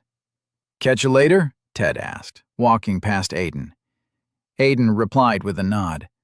Since they were from the same world, but likely not the same place, Brandis would plan for them to have dinner together. At least, that was what had happened before. And in the event that this timeline had changed so much and that didn't happen, Aiden already knew what room Ted would be placed in. He could always check on him then. Unless that changes too. The girl fidgeted, drawing Aiden's attention once more. When she had it, she pointed meekly. He followed her gesture to a knight, standing separate from the others. The sage stood beside the knight, resting both hands on the head of his staff. I think they want your attention, the girl said. He'd just gotten here, and already too many things were changing. Most, if not all of them, his fault. What next, he thought, as he walked up to the sage. The Library of Living Truth will suddenly be set ablaze? It was a joke, but it was also a sudden possibility that scared Aiden. I really hope not. The sage greeted Aiden with a clear bow when Aiden got to him. Lord Lockhart. The action drew looks from those that were still around, members of the royal family as well as the knights. Aiden remembered how much he had once enjoyed the title of Lord, until he hadn't. He tried to make a simple gesture, wave aside the title, but his hands paused at his side, hesitating to obey him. Confused, it took him a moment to realize why. Aiden stared into green eyes belonging to a man who had once captured him with a spell so strong he'd known he'd stood no chance. A man who might, in this very moment, be very aware of the fact that they were potential enemies. "Lord Lockhart," the sage repeated, with a touch of worry. "Is everything all right?" Aiden schooled himself as well as he could. "Yes, sir," he stuttered, unsure of how many people present knew that he was a sage. "Sir is an acceptable title." The sage's gaze went to his hand. "However, your hand is trembling, Lord Lockhart. Were you, perhaps, wounded in our encounter?" Aiden moved the hand behind him and shook his head. "Not at all, sir. I suspect I am not yet myself. However, I would rather be referred to without the title. Aiden is fine as is." The sage frowned. "If you do not mind, Lord—" "My apologies. If you do not mind, Aiden, may I ask a question?" "You may." "Does your world, perchance, follow the concept of royalty? Kings and lords?" Dukes and fiefdoms? Some parts do, Aiden answered, confused. But they do not possess the same authority I believe your king possesses. And are you, perchance, of royal blood? Aiden couldn't stop the chuckle that slipped out of him. No, I'm not. Odd, the sage stroked his beard. You speak as one would, quite differently from your companions. Aiden was about to object when he realized that the sage wasn't wrong. He'd spent a considerable time in this palace, and over the years he had spent time every now and again with royalty for one reason or the other. His manner of speech must have switched from listening to them talk for an extended period of time. Still, he shook his head again. Sorry to disappoint, but still not royalty. I see. The sage sounded disappointed. Regardless, I wanted to introduce you to Sir Valden. Aiden nodded at the knight in acknowledgement, and the knight returned the gesture. He is the one who assisted you with a weapon during our little dance, the sage explained. Aiden cocked a brow at the sage's words and got a chuckle for it. You must forgive me, the sage said amiably. I was the one to give the instruction for him to interfere and hand you a weapon. It just didn't feel right that you were forced to face me without one. That, Aiden thought. Or you just wanted to see what I could do with a weapon. But that is not the reason I called you, the sage continued. Aiden folded his arms over his chest. The one hand still trembled. Then why was I called? To show you to your instructor, the sage gestured at Sir Valden, who nodded once more. The king and I are in agreement that your physical skills require a certain level of attention if we are to see them flourish. Aiden did not oppose this. If he wanted to grow faster, he certainly couldn't waste any time pretending to need all the basics while sneaking around to reacquaint himself with the skills more suited to him. The others would have questions when they noticed, but those questions were his to answer as he saw fit. And Ted? He asked himself. He came to the easy conclusion that that was a bridge he would cross when he got there.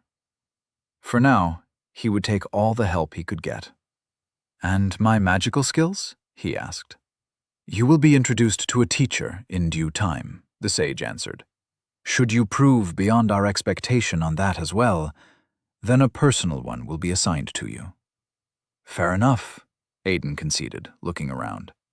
Will it be all right if Sir Valden and I began practice immediately? I would like to see how much of what I know can be done. The sage's only response was a gesture in the direction of one of the doors to the side. Aiden knew the door. While the others had gone through a different one that led deeper into the palace, this one led to the outer reaches of the palace. Sir Valden turned and walked towards the exit without a word. With all his knightly armor, his steps were without sound. Aiden knew that enchantments were responsible for this. Aiden followed after Valden. First, he would get all the foundational skills. then get the basic skills.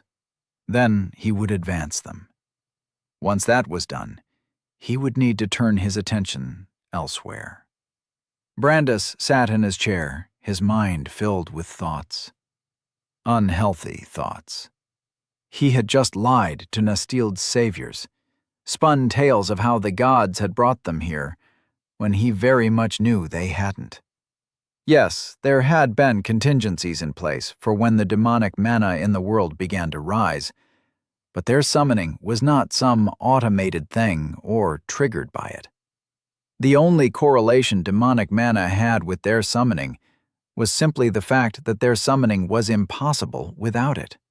Since the beginning of time, demonic mana had always been studied, not simply for its potent and raw power, but for its strong affinity for spatial magic.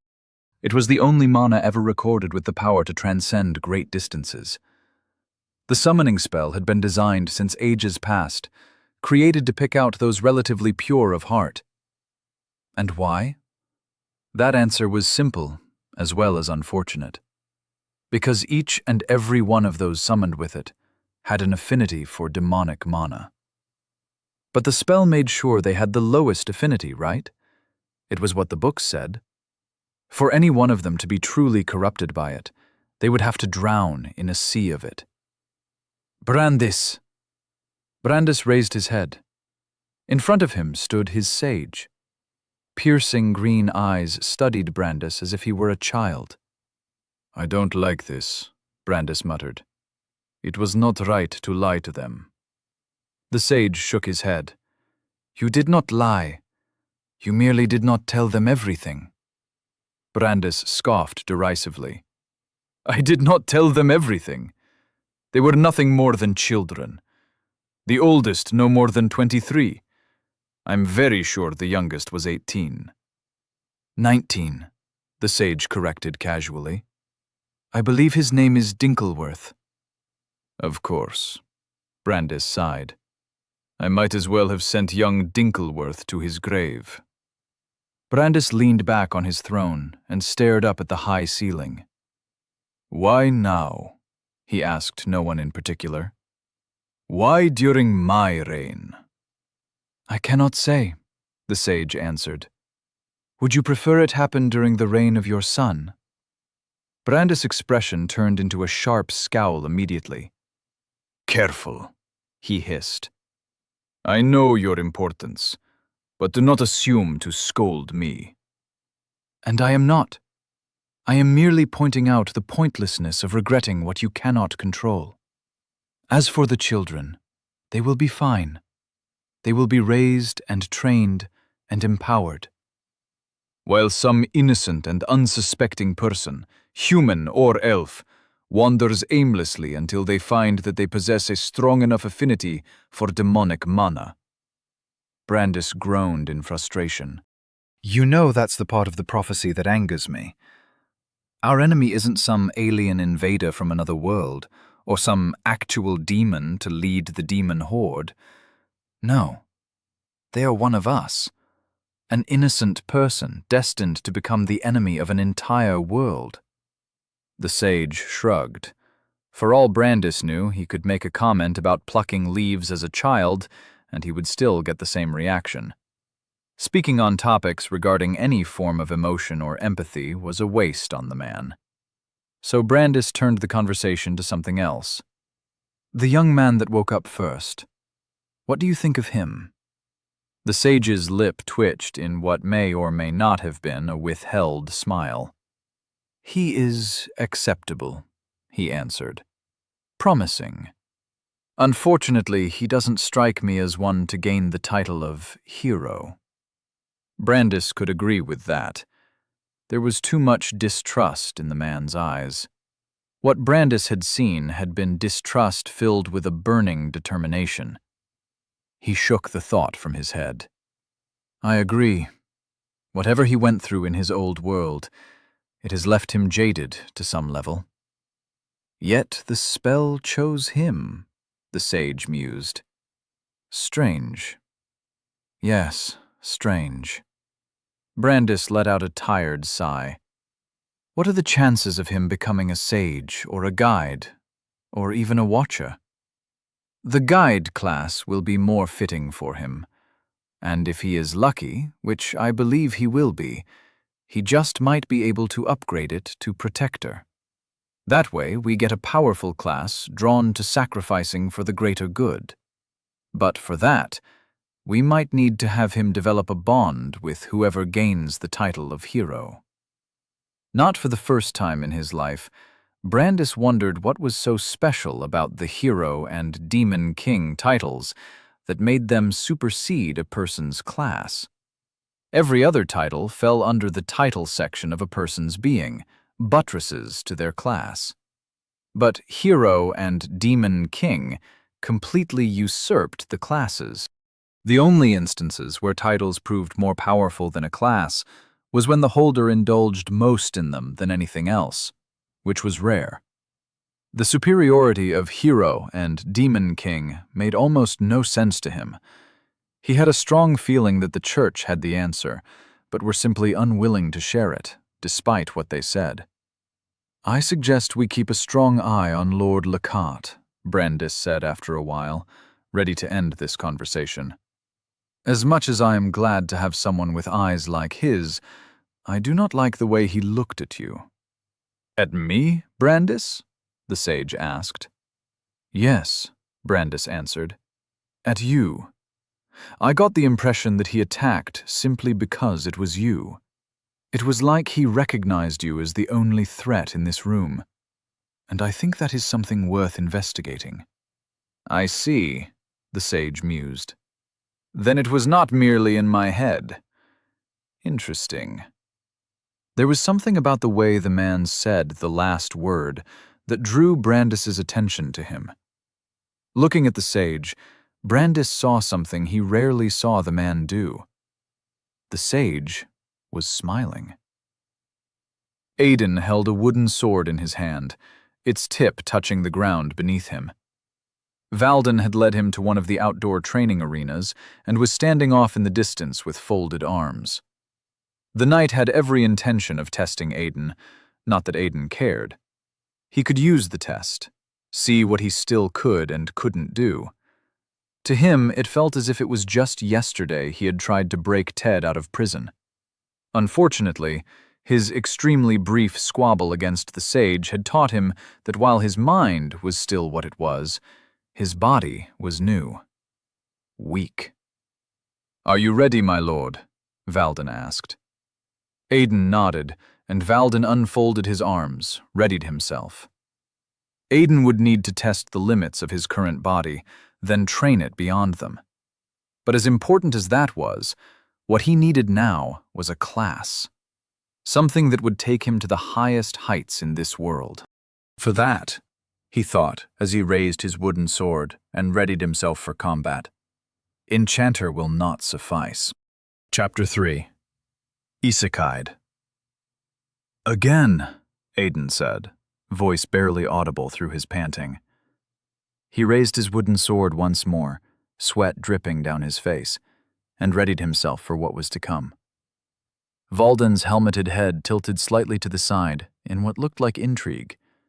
The sun had dipped into the horizon, blanketing the rest of the world in a deep orange with tints of red. Night would crawl up on them from out of the blue soon, and they would be forced to go in.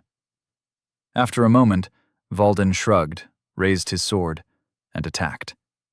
He came in with an underhand slash from bottom to top, and Aiden evaded it, escaping the attack only barely.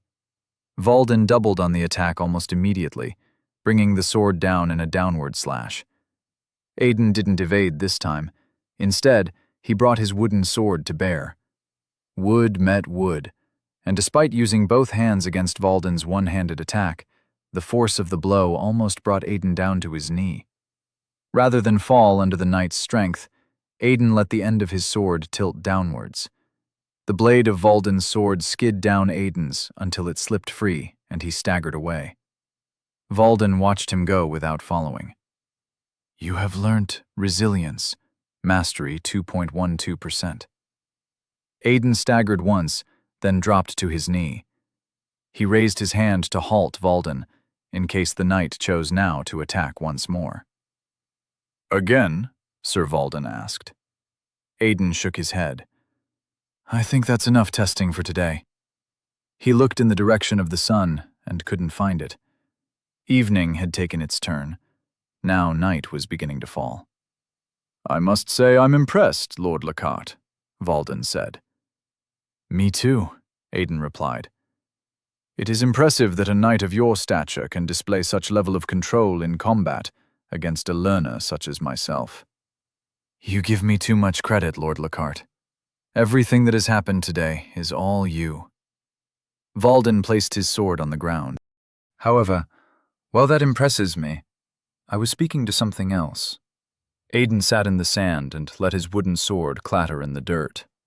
And what do you speak of? Your composure and control, Valden said. Aiden cocked a quizzical brow, waiting for the knight to expand on his words. I mean to say, during our session, I'm certain you had countless words appear in front of you, yet you did not once stumble or stagger. You did not allow them to distract you. Oh, those. Aiden didn't miss a beat. In fact, he already had a response prepared for such a question. After the noise I made when I woke up, some of them were just there, waiting for me, so they weren't that difficult to get accustomed to. You also got them during your fight with the king's advisor? Valden asked, surprised. Aiden waved his words aside with a tired gesture. You can barely call that a fight. All I did was flail around in his presence. But that's not what I meant. What I was saying is that after the encounter, they all started appearing. Interesting. Valden placed an armored hand to his helmeted cheek. Would you be willing to show me what you have gotten so far? I don't see why not. Aiden almost called up his personal information before stopping himself. That was a close one, he thought, with a finger held up in front of him. How would he explain just casually using the system? If he had simply opened his status and shown the knight, there would be no explaining his way out of it. Valden just stood in front of him, waiting. Lord Lockhart? Apologies. Aiden gave him an embarrassed smile. I thought they would be somewhere there, and I would just point them out. But they are not. Understandable. If anything, I am the one at fault for not giving you proper instructions on what to do. Aiden nodded, accepting the unspoken apology. Would you show me? Or are there protocols surrounding it? Protocols? Valden snorted in amusement. Not at all. In this world, we are all taught things that we do not know. It is all about willingness to learn. If you wish to see what you've learned, you only need to think about it. Ask yourself what you are capable of, and you will show it to yourself. Certainly more complicated than just saying status, Aiden joked. My apologies, Lord Lockhart, but I did not catch that. Don't worry about it, Sir Valden. It is merely a joke from my world about video games. Valden paused, then shrugged. If you say so. Aiden simply thought of himself, and his personal information sprang to life. Name, Aiden Lockhart. Species, human. Age, 19. Class, none. Level 0. Affiliation, none. Title, none. Skill, Tongue of the Visitor, Mastery 100%. Kick, Mastery 42.21%. Palm Attack, Mastery 51.22%. Evade, Mastery 68%. Shoulder Thrust, Mastery 9.02%. Dash, Mastery 48.20%. Resilience, Mastery 2.12%. Sword Strike, Mastery 11.12%. Parry, Mastery 18.00%. Stats, none. Aiden read through the list. Being 19 years old again wasn't the best thing, but that was an unnecessary note. His eyes skimmed through the rest of the list until he got to his skills. They were a lot, and he hadn't even been here for 8 hours. At this rate, I'll end up with pure combat skills. He didn't want that. He needed to mix in combat and magical skills if he wanted to be strong. Luckily, the criteria for what kind of class a person could awaken weren't fixed until level 10. And he wasn't even level 1 yet. "I'm sure you must be displaying a lot of skills right now," Valden said, waiting patiently. "But you do not have to worry about having too many skills. May I know one of the skills you have?" "It would be easier for us if you just took a look," Aiden said. "How do I make that happen?" "Simply wish for me to see it, Lord Lockhart." Aiden complied, and Valden walked around to stand behind him. The knight made a thoughtful sound. "Those are quite the array of skills," he mused. "And your mastery, Lord. In just a few hours of sparring? This is an amazing growth rate. By tomorrow you should have all at 100%. Aiden shook his head. "I don't see and reaching 100 by tomorrow. Maybe in a week." Valden looked at him, then nodded. "Perhaps. However, I would like you to understand that these skills are merely what we like to call foundational skills. In a matter of time, they will be gone, fused together to create a basic skill." Aiden knew about that. Foundational skills were as countless as the stars in the sky. But once you've learned one, it applies to all basic skills. For instance, if a person required for 2 different basic skills, they only needed to learn it once. "From what I can see, my lord, you are likely to get the unarmed basic skill first. Congratulations should be in order." Aiden got up, dismissing his personal information. "How about we keep the congratulations until when they are necessary, Sir Valden?" Aiden didn't know much about Valden apart from the fact that the knight was strong and had played important roles in the war against Ted. In his past life, the few people from the Summoned who'd learned the most basic swordsmanship enough to allow them at least wield a blade without poking their eyes out had been taught by a knight named Denid. Aiden was already walking back to the palace when Valden spoke again. "May I show you to your room, Lord Lockhart?" Aiden waved him down without even looking back. "You are a knight, Sir Valden. I'm pretty sure the palace has people with the duty of showing me to my room." "Then may I show you to them?" Aiden was already at the door that would lead him back into the palace, leaving a significant distance between him and the knight, yet he heard the knight's voice as if they stood side by side. Instead of giving any precise answer, he opened the door and walked back into the palace. "Good night, Sir Valden." While most of the things that had happened to Aiden so far were different from what he remembered, which he was clearly aware was entirely his fault, the dinner the king held for everyone remained unchanged. He had found his room with the help of a maid he'd picked up after accidentally finding his way to the dining area. Her face had been familiar, but the name she'd given him wasn't anyone he remembered. She called him Lord a lot, and was prone to bowing with every response she gave. With her, he had spoken with the kingdom's language, intentionally stumbling all over it like the worst kind of learner to ever speak the language. Suffice to say, it had been enough to get his point across. In a matter of minutes, he had been shown to his room. The same lady had been the one to call him for dinner 2 hours after. All 15 of the summoned sat in different chairs around the large dining table.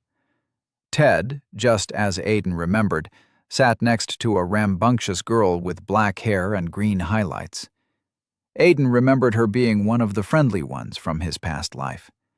Ted was busy flirting with her for the fun of it, and by her reaction, Aiden could tell that she was enjoying the attention while garnering as much of the others as she could. Aiden watched her enjoy her exciting innocence, knowing that the loud and exuberant girl on the other side of the table, flirting with his brother, would be a shadow of herself in the next 4 years. This world really did a number on us, he thought, as he took stock of those around the table. They were young, simple, vibrant, and innocent. They were bright-eyed and clean. But the memories Aiden had of them differed greatly. As at Ted's capture, only 5 of 15 remained, and they had weathered eyes and scarred bodies.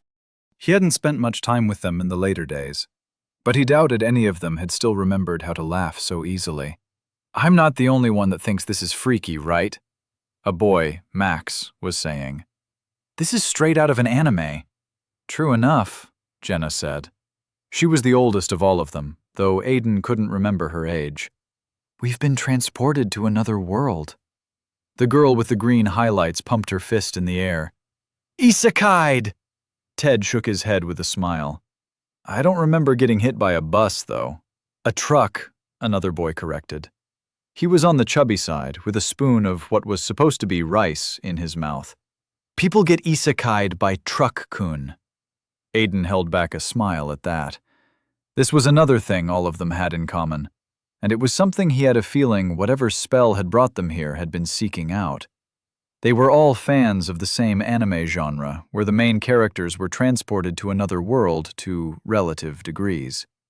The fact that their minds already entertained the idea to some point before being summoned was probably why they'd adapted so quickly.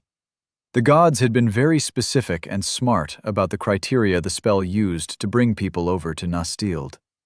There was a higher chance of people cooperating if they weren't averse the idea of what had happened to them. "Trains, too," somebody else said, replying to the chubby boy. "But you're right. I wasn't run over by anything. I didn't die." He patted his body as if checking for invisible injuries, then returned his attention to everyone else. "Did any of you die?" Green highlights shook her head. "Was actually getting all hot and bothered with—" Her words trailed off, and her cheeks reddened slightly. Whatever she was going to say was never concluded. But there was no one who didn't know what she was saying. Yet she was summoned with the clothes on her back, Aiden noted. "And I was playing video games in an arcade," Ted said, opting to speak next. "Then my brother interrupted me, and here I am." Ted paused as another person took up the conversation. Beside him, Green Highlights was saying something, but he was no longer listening. Instead, he had a confused look on his face, as if he'd just remembered something and was now staring at Aiden. "Well, I guess us having a conversation is inevitable at this point," Aiden thought, remembering their exchange as they were transported from Earth. He had told Ted to be calm and listen to everything he was told. He had sounded like he knew what was going on. At the time, Aiden had meant it, but now he wasn't so sure. How did he convince Ted to listen to him and nothing else? The Ted from his past life would have listened to him and worked with him. Unfortunately, Aiden's relationship with his brother on Earth was not as strong as the one they'd developed on Nastild. Before being summoned, Ted would fight for Aiden, but after first asking questions so that he knew why he was fighting and who was right or wrong. If Aiden was wrong, then there would be no fight. In Nastild, however, they'd grown closer, close enough that they would fight for each other, no questions asked. The Ted staring at Aiden now would rather try and fail and try again than actually put everything down and listen to Aiden. "This is going to be harder than I thought." "Whatever happens," Derek said, "I think we can all agree that we should cooperate until they find us a way back home." "You're joking, right?" a gangly boy asked. Aiden remembered him very clearly.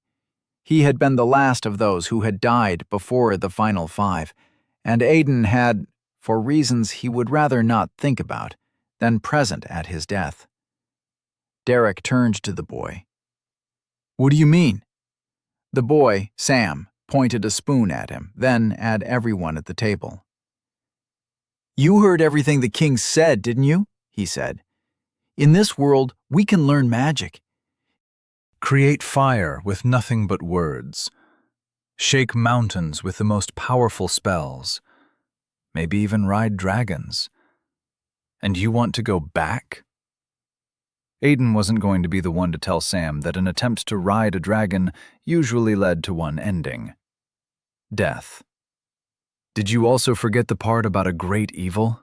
Derek retorted. In case you didn't understand it, it means bad things will happen to us. We will go to war. If we have powerful magic, then so will our enemies. Sam shrugged, unconcerned. Then we only have to be stronger than them. We are in a fucking palace, guests of the king, and destined to save this world. I'm guessing we all know how these stories go. We'll be given the best teachers and the strongest magic. If there are levels, we'll raise them as if playing on easy mode. If it's more cultivation than system apocalypse, then we'll channel our chi or whatnot and become powerful. What's to complain about? This conversation was going exactly as it had gone last time. Sam thought he was making a lot of sense, while the others slowly began to think of him as very delusional. It only took Sam a moment to notice the looks they were giving him around the table. What? He protested. How do you not see that this is a great thing? Because some of us have families to go back to, Drax answered, voice calm.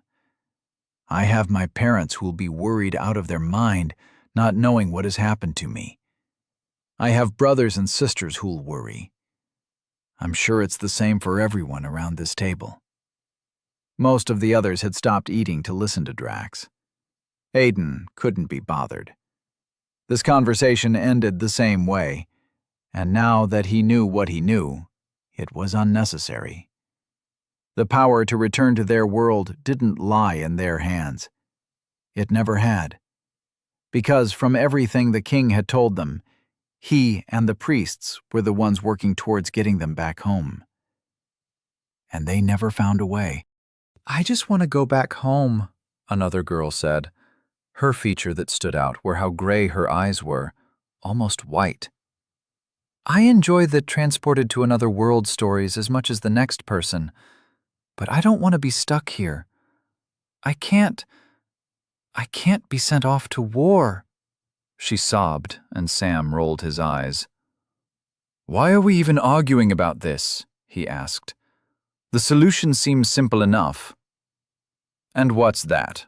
Leto asked, speaking for the first time. I say we speak to the king and tell him what we want. Some of us want to go home, and some of us don't want to go home. The table fell into an uncomfortable silence as everyone mulled over his words. So, Sam continued, happy that they now understood him.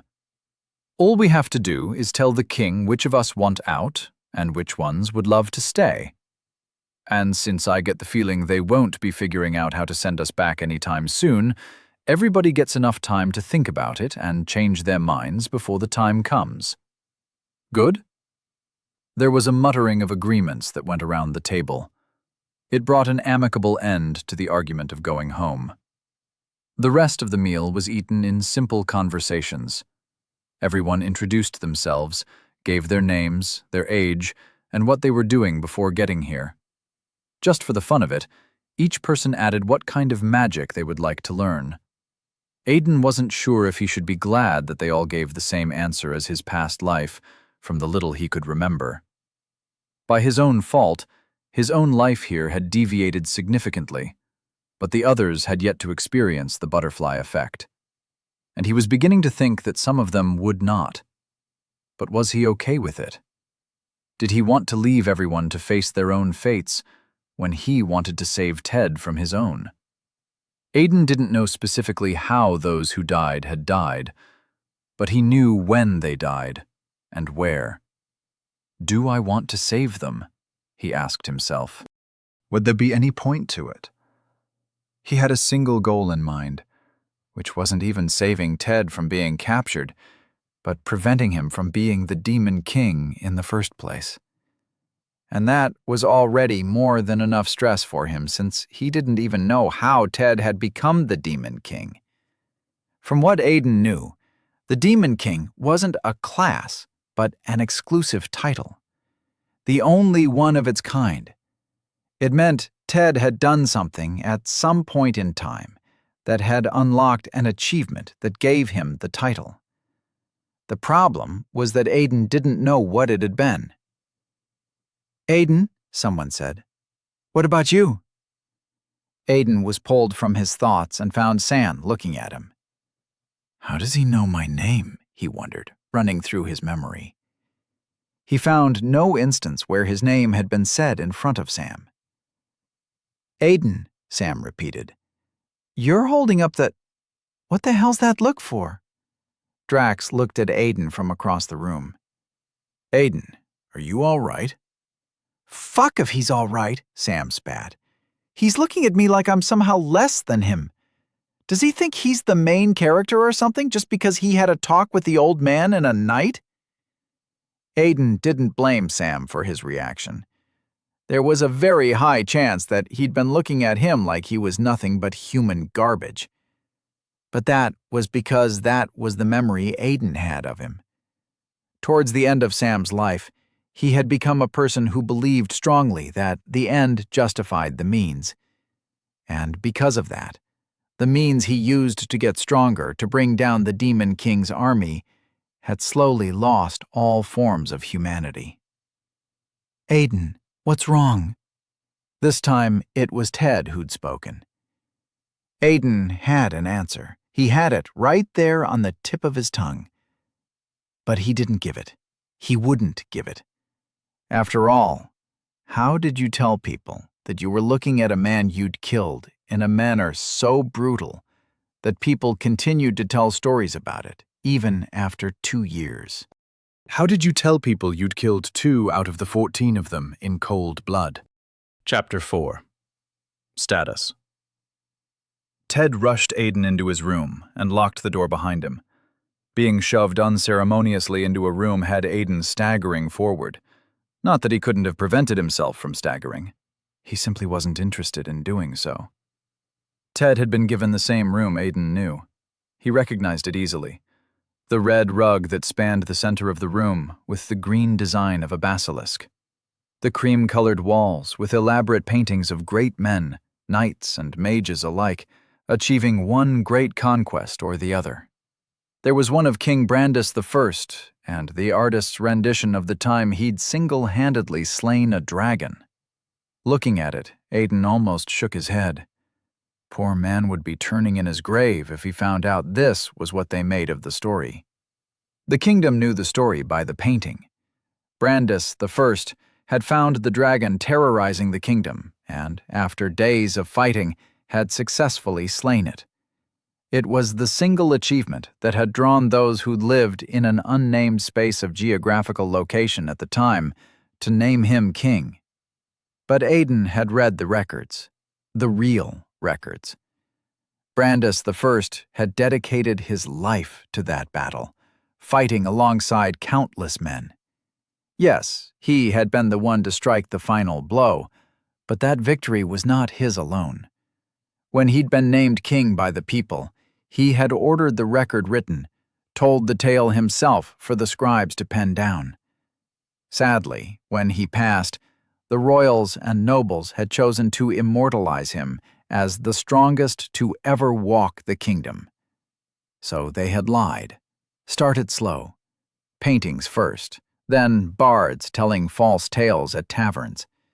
It was the little things, and, in time, King Brandis, first of his name, became the only man to single-handedly slay a dragon in all of Nustield.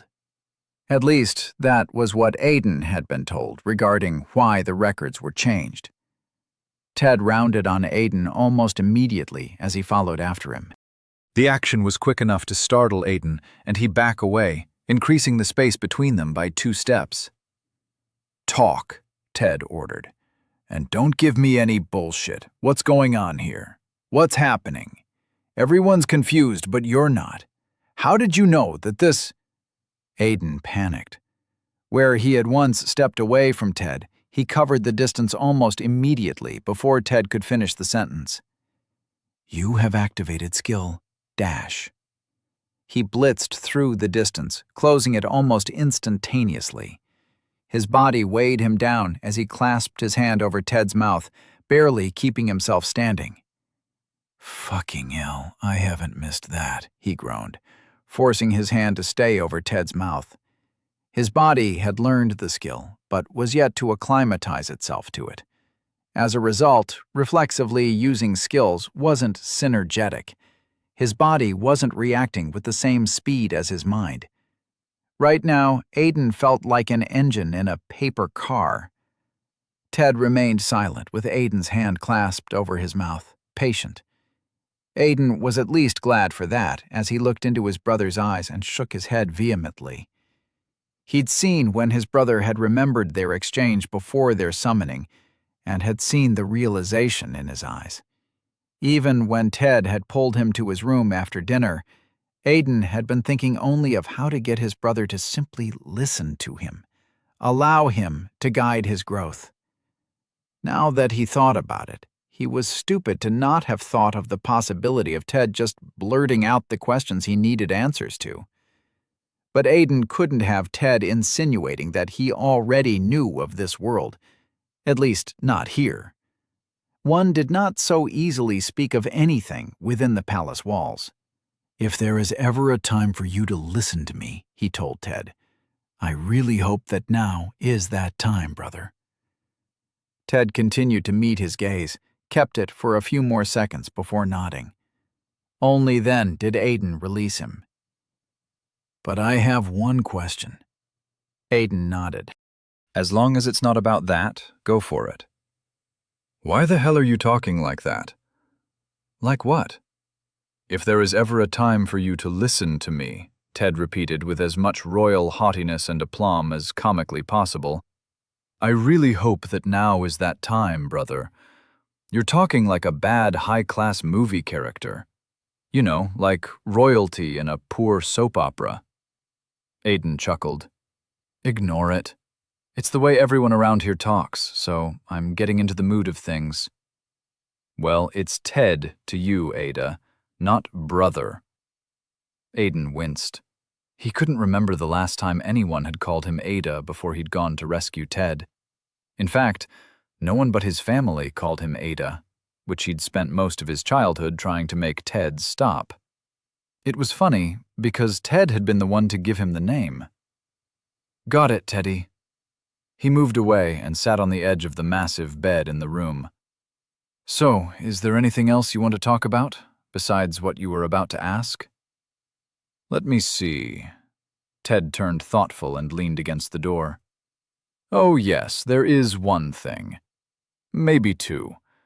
Seeing as you had a conversation with people who are from this world, still feels trippy being in an isekai situation, do you have any idea why words keep popping up in front of me? What has popped up in front of you so far? I guess there's charisma, Ted said. Then he waved his hand around in front of him, making different gestures. After a few gestures and very silent mutterings, he stopped. Sorry, wanted to pull it up and show you, but I can't. It's fine. They showed me how to handle that, actually. How? Well, you just hold your hands out on both sides like you're making a star shape and shout, "Status," as loud as you can. Ted just looked at him. A moment of silence stretched between the both of them. It was pregnant with distrust. Aiden was sure he could taste it if he stuck his tongue out. I call bullshit, Ted said finally. You're just trying to make me look like a fool. Aiden cocked his brow quizzically. How would I possibly be trying to make you look like a fool, Teddy? He gestured around the room. We're the only ones here.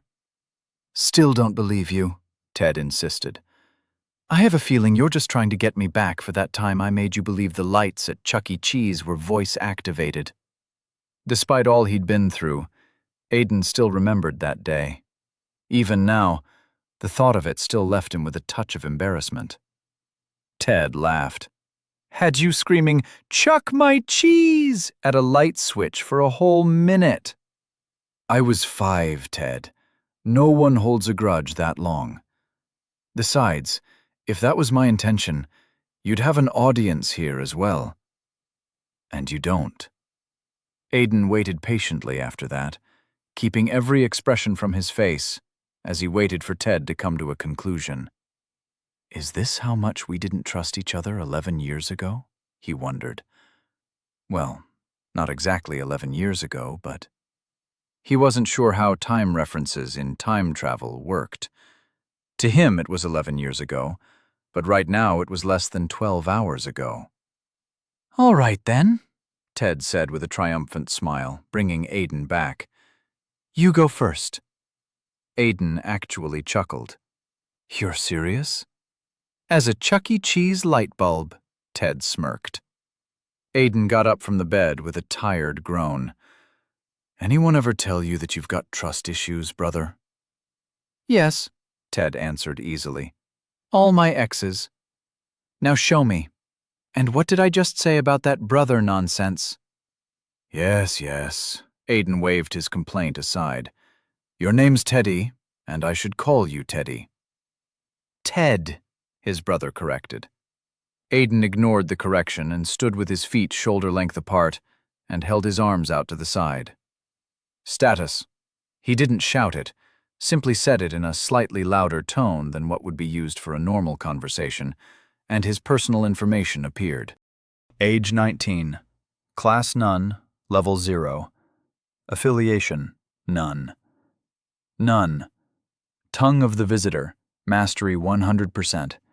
Kick. Mastery 42.21%. Palm attack. Mastery 51.22%. Evade. Mastery 68%. Shoulder thrust. Mastery 9.02%. Dash. Mastery 48.20%. Resilience. Mastery 2.12%. Sword strike. Mastery 11.12%. Stats. None. Whoa! Ted's jaw dropped, amazed. He walked up to Aiden as Aiden dropped his arms and took a casual stance. How do you already have so many skills? Standing beside Aiden, Ted leaned forward to get a closer look. And why are all of them for fighting? I had a long conversation with a knight, that's why. Aiden dismissed the notification with a thought. What kind of skills did you expect me to get? Baking?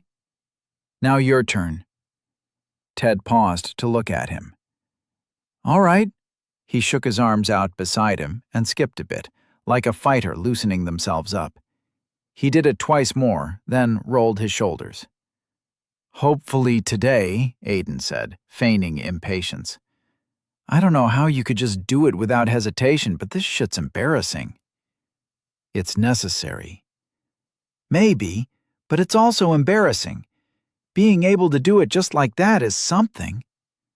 Ted took a deep and calming breath. I tell you, Aiden, you're a better man than I am. Ted set his feet apart, held his arms out to the side, and said, Status. He closed his eyes, wincing in embarrassment when he said it, so he obviously couldn't see the outcome. Seeing anything? He asked Aiden, eyes still closed. Open your eyes and take a look. Ted opened his eyes and saw nothing. Hey, he complained, bringing his arms down. It didn't work. Aiden shook his head in exasperation and went back to sit on the bed. Of course it didn't. I told you to say it as loud as you can. But I said it the same way you did. Trust me, Aiden said. That's not how I said it the first time. Since it's your first, you've really got to put your back into it. And yes, you're correct. You have no idea how embarrassing it was. But it beats doing it in front of the entire group. Ted let out a frustrated sigh. This is bullshit, he muttered, but brought his arms up again. He shook his arms free, loosening them up before holding them out and straight to both sides. Status! His voice was loud enough that Aiden had a feeling anyone in the next room probably heard him. He'd closed his eyes again, but this time he didn't ask Aiden if it worked. Instead, He opened his eyes to see for himself. Nothing. Aiden burst into laughter. He clutched his side and rolled off the bed. He'd done it for kicks and giggles, but he'd had no idea he would enjoy the look of utter embarrassment on Ted's face as much as he currently was. "You fucking asshole!" Ted swore at him. "You little shit! You played me! You're still salty about the Chuck E. Cheese thing." Aiden was chuckling now, his laughter dwindling.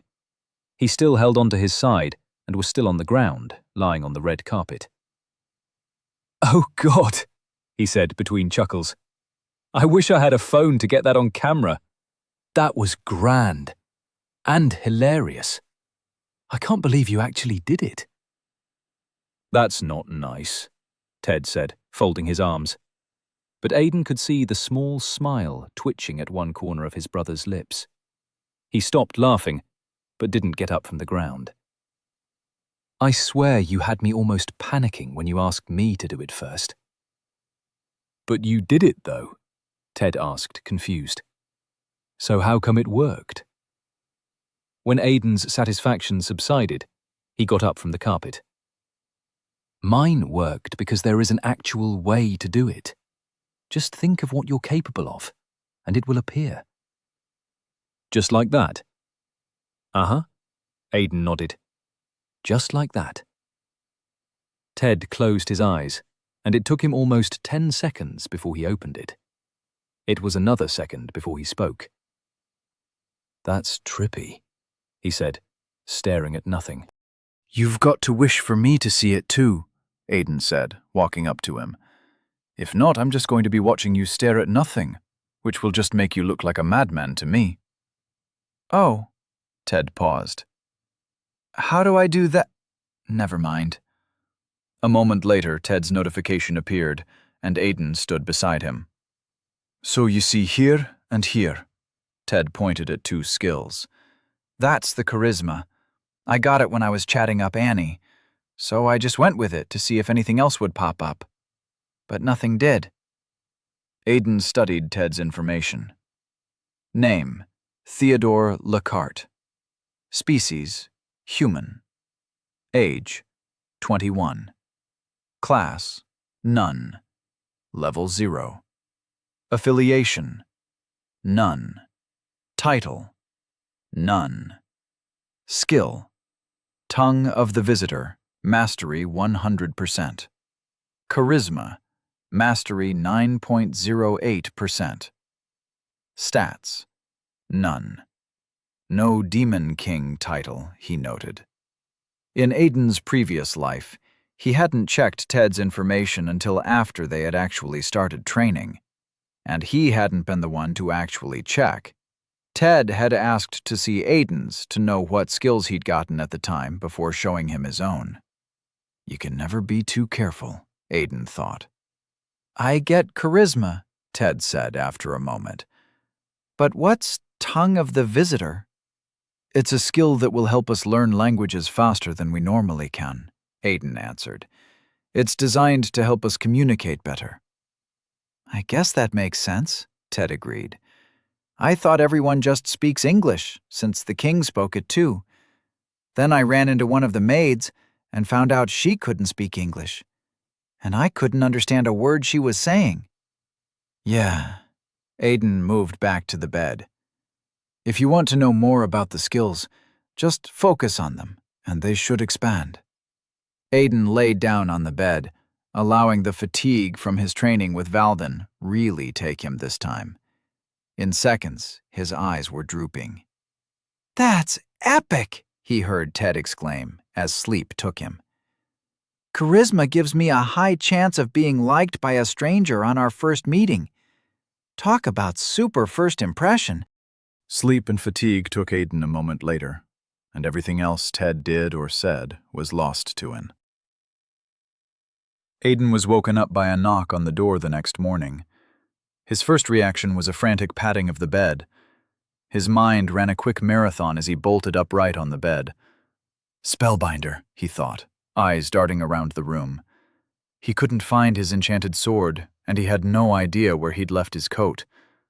There were enough enchantments on both items to constitute a military crime in most kingdoms.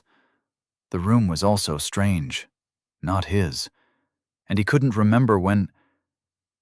Aiden's mind settled uncomfortably as memories of yesterday came flooding back to him. Another knock came from the door, and he dropped his head in his hands with a groan. There was no spellbinder, because he hadn't created it yet. And he didn't have his enchanted coat either. He got up from the massive bed and walked up to the door. Ted had apparently slept on the ground on top of the carpet, despite all the space on the bed, which didn't come as a surprise to Aiden. Ted had never liked sharing a bed unless he was romantically involved with the second person. Not even his own brother, Aiden muttered as he unlatched the door. Using a latch to secure a locked door felt far too insecure to him now. He couldn't remember the last time he'd slept behind a door with just a latch. Note to self, he thought, as the door opened to the sight of a young man in a robe. Secure lock enchantments. The man stared at him in confusion, then at Ted's lying form, then back. "Lord Lockhart," he greeted awkwardly and unsure. Aiden gave the man his nicest smile and returned the greeting. "Scribe." The hall they stood in was large. In fact, large seemed like an understatement. It had at least 4 different entrances and was as wide as a stadium. But it was merely a room in the palace. Sam was sure of it, because he had been entirely aware of every single piece of information he could get from the palace. Even now he could still remember how he'd gotten here. 8 left turns, 5 rights, 2 left curving hallways, and a straight path. And 3 different doors. The man in a red flowing robe who'd woken him up this morning and spoke with the worst understanding of the English language Sam had ever heard had at no point led him out of the palace. Unless this is like those Western novels with doors that lead to completely different places from the ones behind them, he thought, staring at the man in a green robe standing in front of him. Sam wasn't entirely sure how he felt about that. Magic being cast with wands didn't feel like something he would enjoy. He prayed it would not be the case as everyone else began gathering, each of them led in through the nearest door by their own men in flowing red robes. Once again, staring at the man standing in front of him, Sam hoped they weren't about to be handed wands. Of all the 15 of them gathered, there were 8 girls, which, Sam noted, kept the ratio of girls to boys in favor of the girls, and he had done his best to remember as many names he'd heard last night as he could. Beside him, one of the boys, Rodney, cupped his hands over his mouth and breathed air into them from his mouth. He sniffed it and shivered away from it. "I really hope they've got toothpaste," the boy muttered to himself. Now that Sam thought about it, he hadn't even checked if his room had a bath yesterday. He'd spent the first few hours in his room walking about and jumping and rolling on the ground. He'd tried a cartwheel and ended up with a result he would rather die than share with anybody.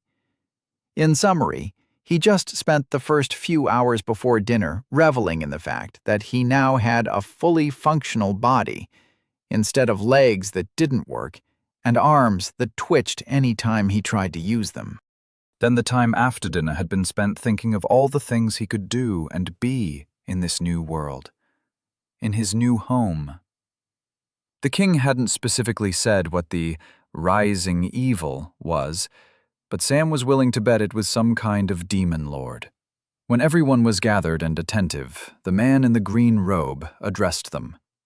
"Good morning, young lords and ladies," he began in English and a strangely Hispanic accent. "I hope you were all satisfied with your sleeping quarters as well as your dinner." He took a pause, probably in case there would be a response. There was none. During the pause, however, his eyes darted to the side in curiosity. It was a momentary thing, but Sam turned to follow his gaze and found Ted guiding Leto away by the shoulders, engaged in an inaudible conversation. He was leading the boy from the gathering, and the man in green didn't seem bothered by it. The reaction of the person Ted had come in with, however, was questionable. The person, Aiden, simply shook his head with an amused smile. Are they about to play a prank on him? Sam wondered. Don't tell me this is going to be that kind of story. It was unfortunate, but it turned out that every gathering had a bully. And whenever there was a bully, there was always a bullied. Sam wasn't deluded enough to think of himself as the main character in some story, but he wasn't beyond being the character that taught the bullies a lesson. And while he really wanted to get in Ted's way, right now wasn't the time. Ted had the size advantage on him, and Sam wasn't a fighter. Not yet. It has been brought to our attention by one of our knights, the man in the robe continued after one more quick glance at Ted, that there are aspects of our world that are quite similar to things that occurred in your world. This had to be a joke, right?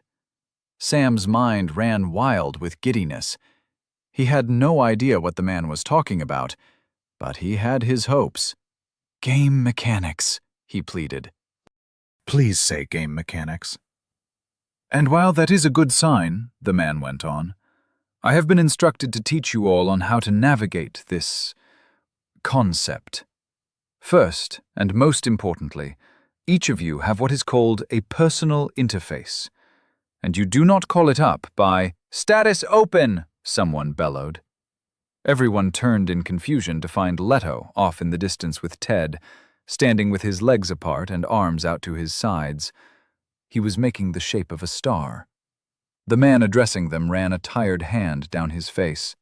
As I was saying, he continued, drawing everyone's attention back. To call up this personal interface, please do not shout out the words status or status open as your companion just did. It does nothing, and only serves to disturb those around you. The man went into a quick explanation of what they should expect as Ted and Leto returned.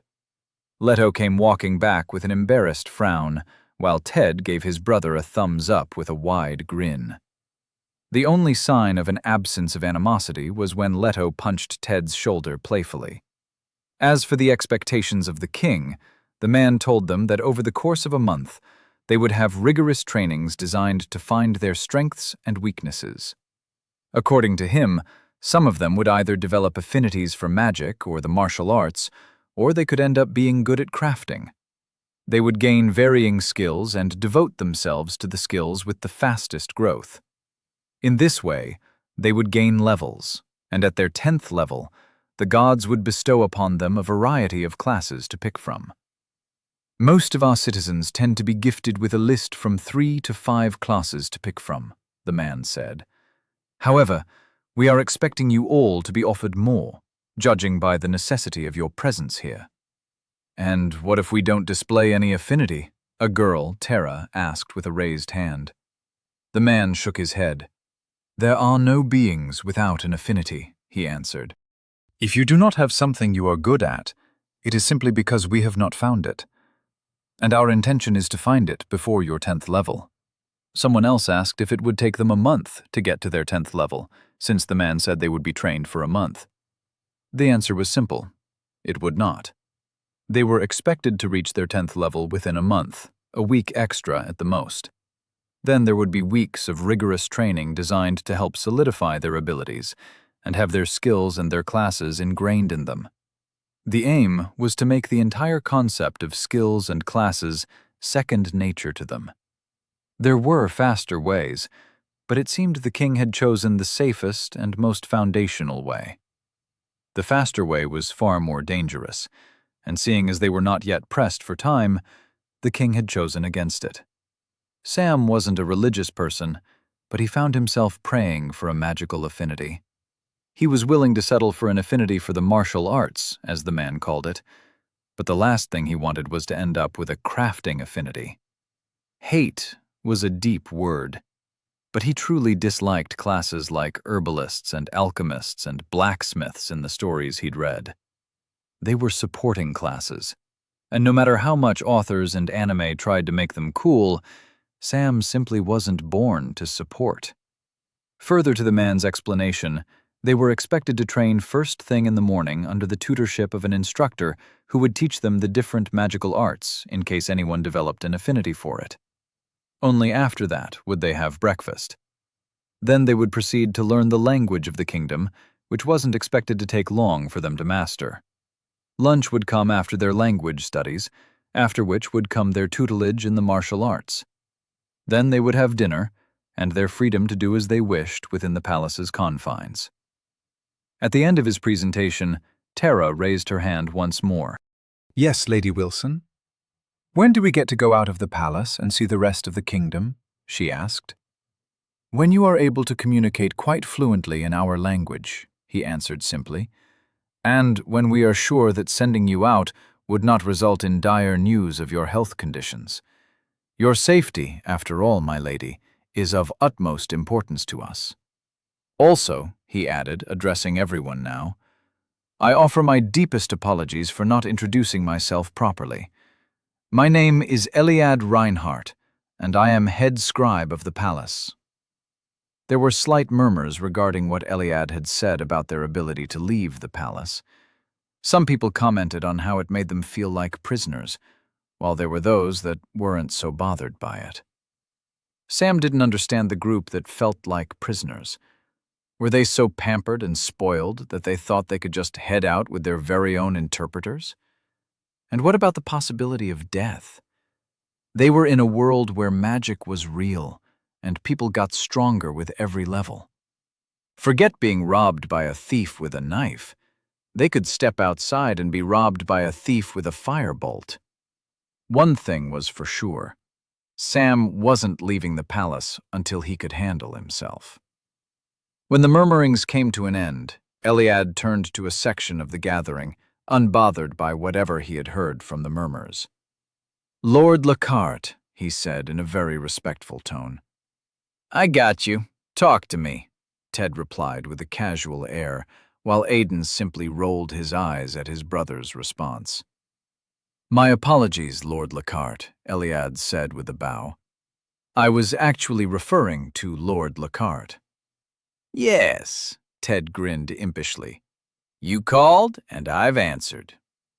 A small frown creased Eliad's lips, but he schooled it masterfully. Clearly, he was not sure how to navigate his current conundrum. It was almost as if calling them by their first name was somehow a taboo. All right, that's enough, Aidan smacked his brother's arm. My deepest apologies for Lord Lockhart's behavior, Scribe Reinhardt. You have my complete attention. And you may call me Aidan. If not for anything, then for the simple purpose of avoiding such a complication. Aidan had a touch of his brother's playfulness in his tone, but Sam found himself being irked by something else. His mannerism. Aidan spoke like he was some grand lord, speaking in false tones and assumed lexicons. Nobody spoke like that, apart from the people they'd met here who could speak proper English. Does he think that pretending will make him better than us? Sam thought, hiding his scowl. One of the kinds of people he hated in the world were the pretentious, those who acted like they were better than everyone else, rejecting who they were and believing their own lies. There was no way this was the way Aidan talked. The boy had to be faking it.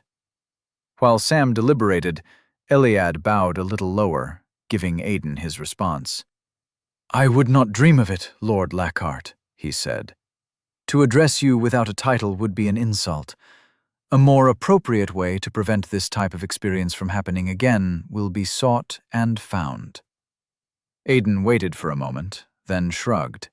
Then I will leave it in your able hands. So, what did you wish to tell me?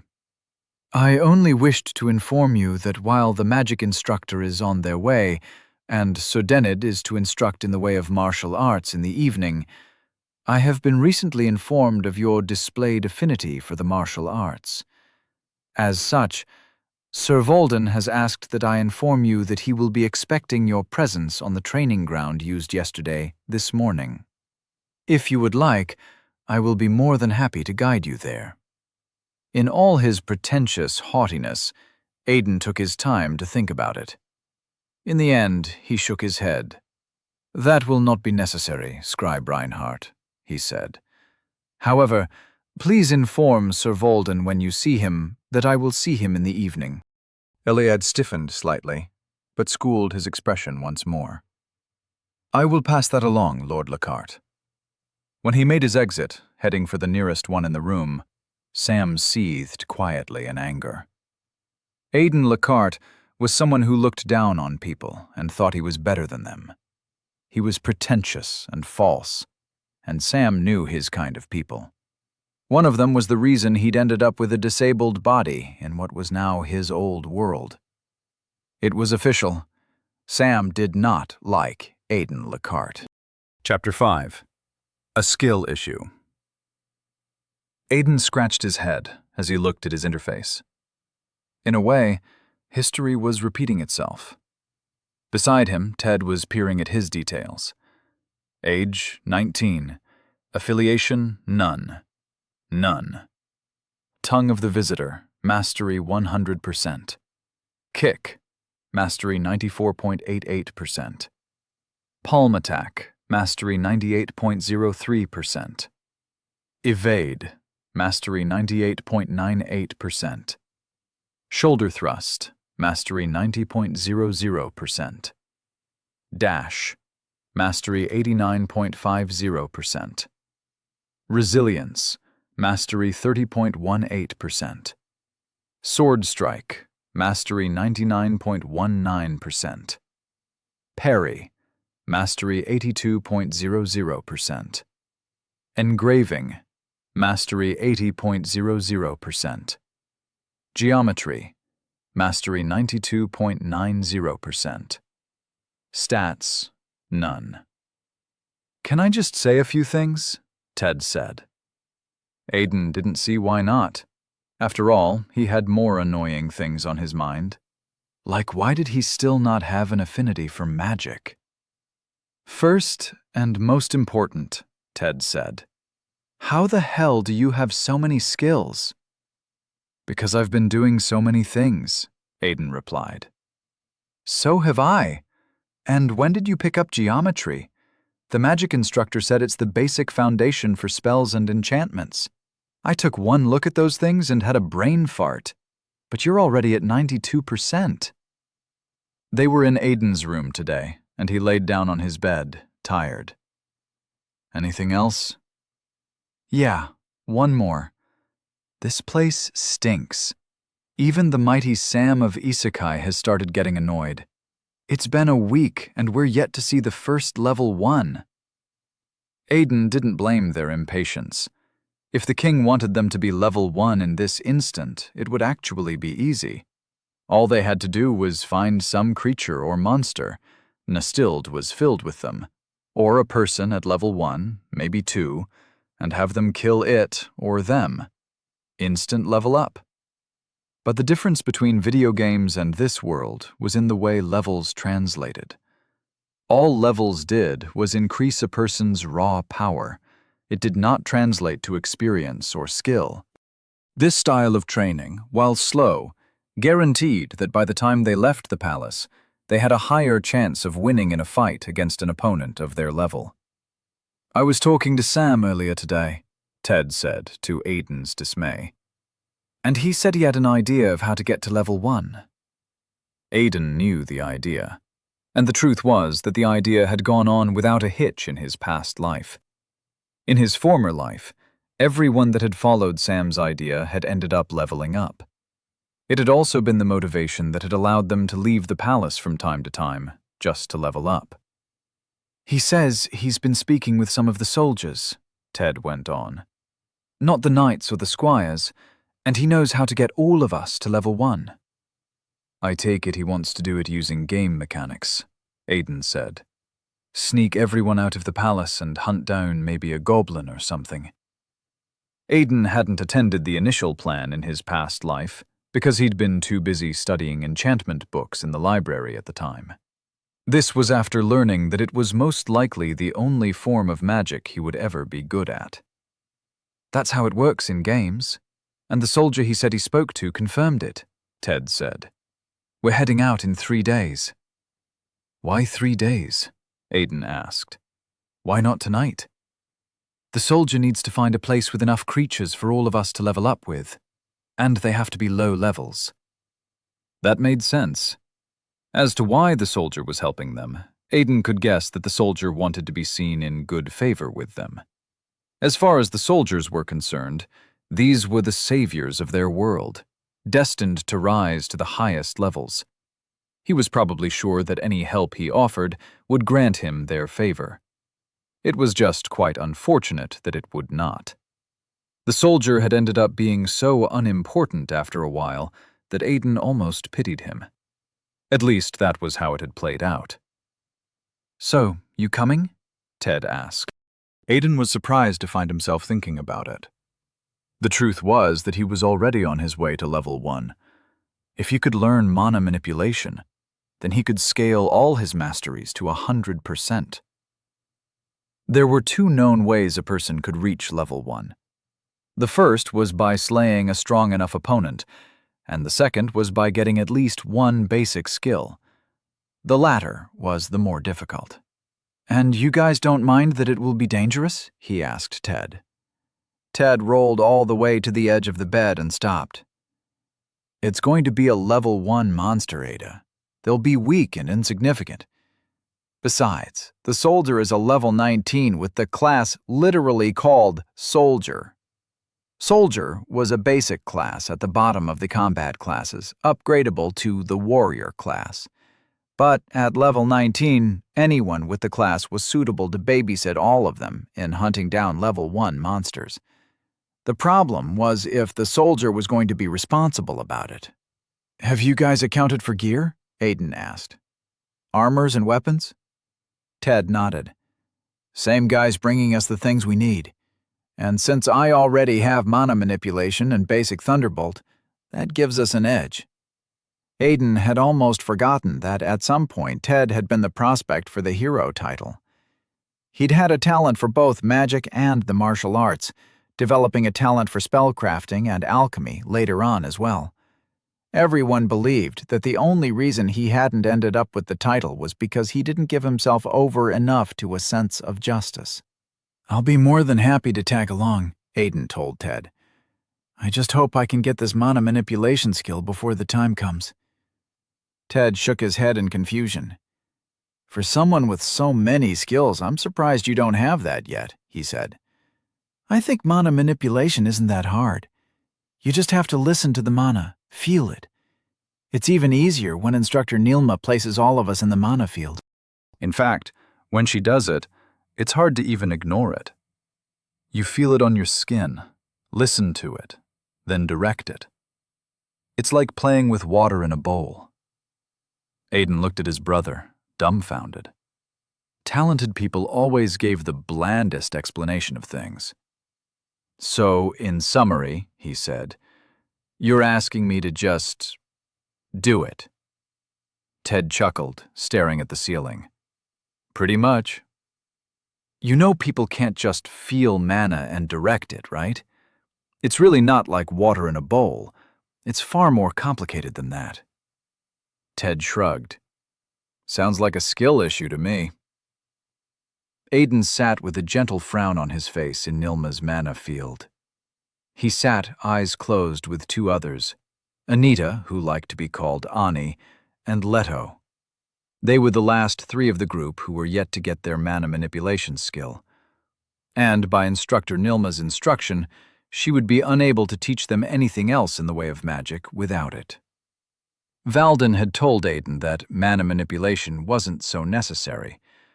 Seeing Aiden begin to skip training with him for the sake of reading books in the palace library had led him to sharing that particular piece of information. Knights don't have mana manipulation, Valden had told Aiden one day.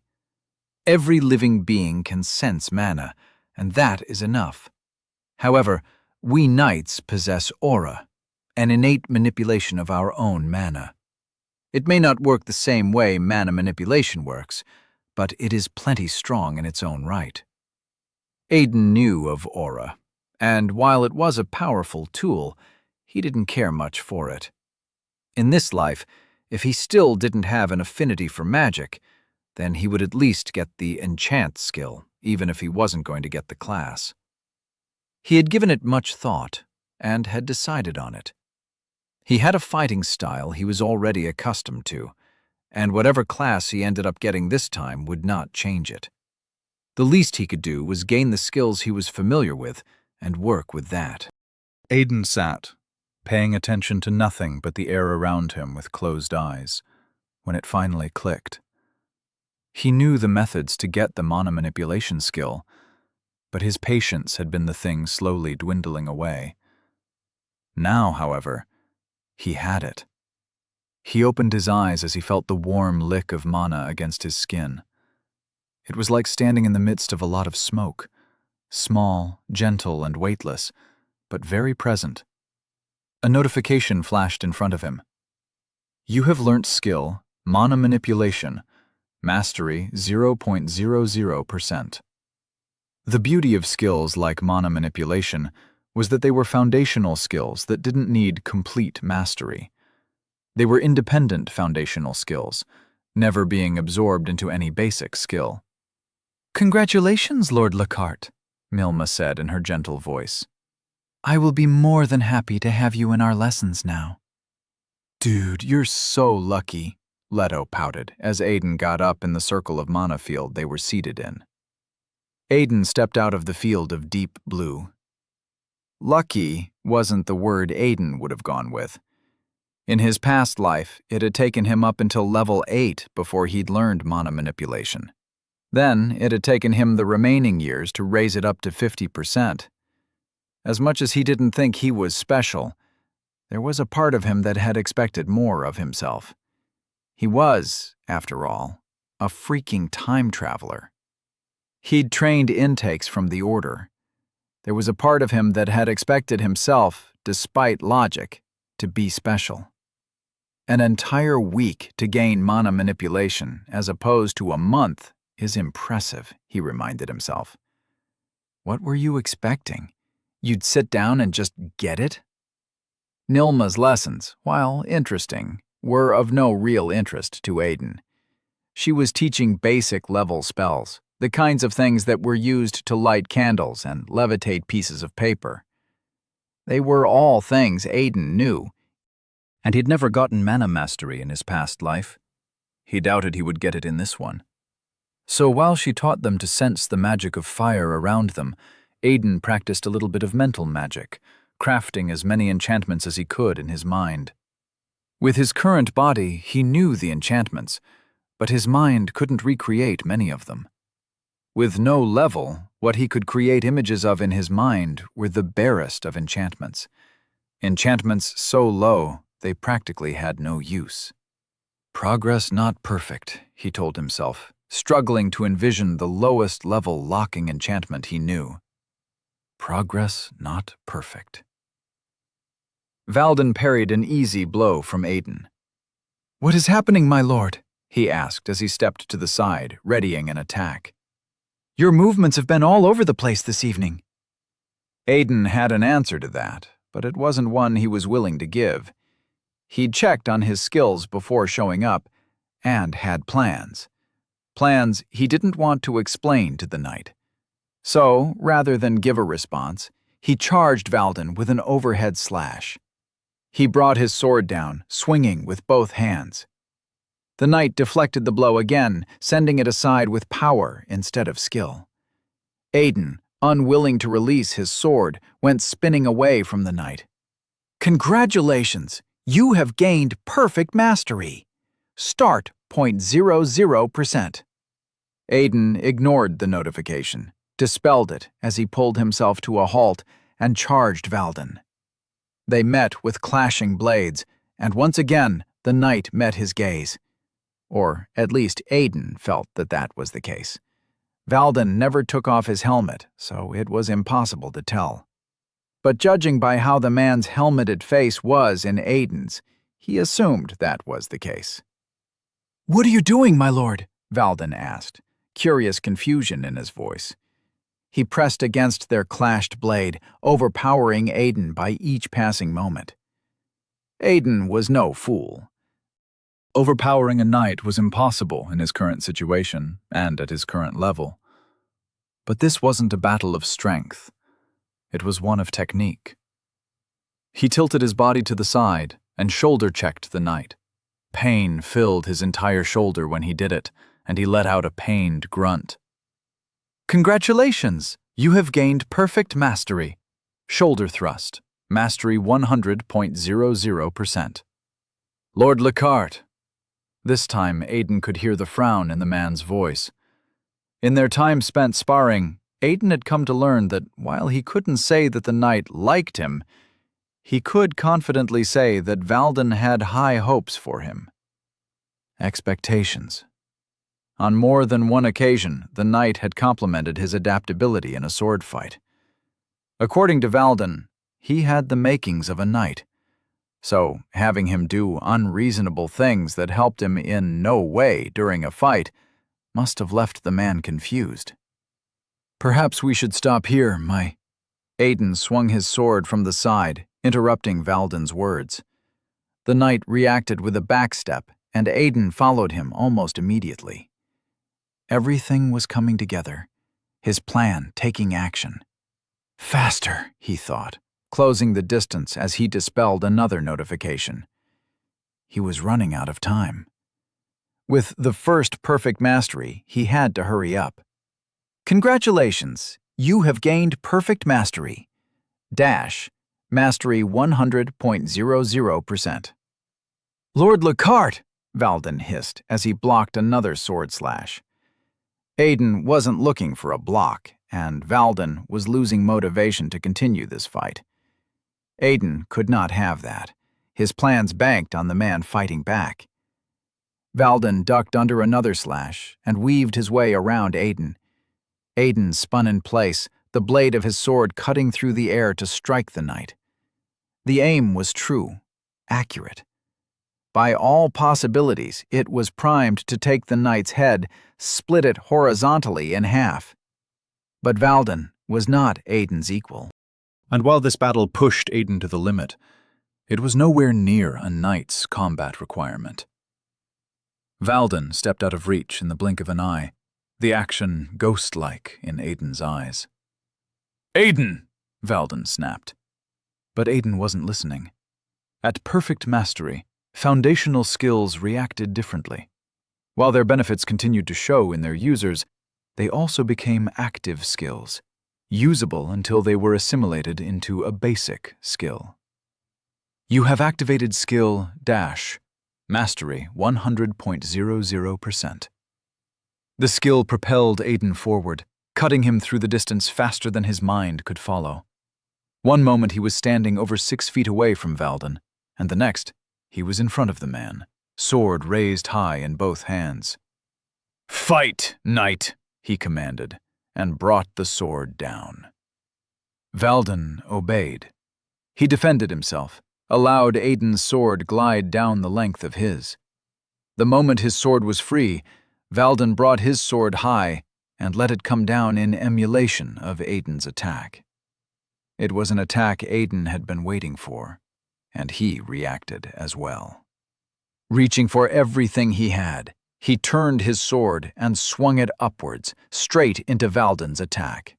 Both swords clashed, the edge of Aiden's crashing into the flat of Valden's blade. Congratulations! You have gained perfect mastery. Parry, mastery 100.00%. Valden's sword skewed to the side and hit the ground, but the knight was not done. His sword was already moving once more, and Aiden refused to be outdone right now. He had a goal, but even as he leaned away and avoided the new attack, he knew his plan had failed. Congratulations! You have gained perfect mastery. Evade, mastery 100.00%. Aiden wanted to keep going, but his body had other intentions. He created a distance between himself and Valden in 3 steps, panting heavily. The air filling him through his mouth proved nowhere near enough. Progress not perfect, he told himself in disappointment, as he fell to his knees, tired. Without looking up, he raised his hand, palm held out, and let his sword drop. He raised his eyes up, and while there was a smile on his lips, dread filled his entire being at the sight he was met with. Valden stood in front of him, a striking figure. His knightly armor glimmered with tiny sparks of energy that were almost non-existent. He had his sword held high again, sparks of mana like lightning running through it so that it glowed very slightly. This time, he held it in both hands. The dust gathered around him had yet to settle. From the tiny slit in the knight's helmet, too little to see the man's eyes through, blue wisp leaked out from where the left eye should be. Aiden knew aura when he saw it. He stared up at the sight, a man almost executed. "I believe that's enough, Sir Valden," he said, barely keeping his fear from his voice. "Don't you?" There was a slight tremor in his voice, and he hoped the knight had not noticed it. Valden just stood there, sword raised high, chest heaving so hard it was visible in the way the armor responded with each breath. The sparks going through it did not cease. The knight's sword did not falter. Aiden's interface flashed in front of him. Foundational skills with perfect mastery detected. Multiple foundational skills with perfect mastery detected. Congratulations! You have achieved perfect mastery in the necessary foundational skills. You have gained skill Basic Swordsmanship, Mastery 2.10%.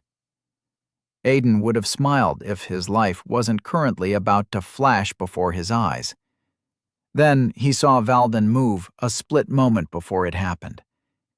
In this single moment, Aiden's mind ran through a myriad of options.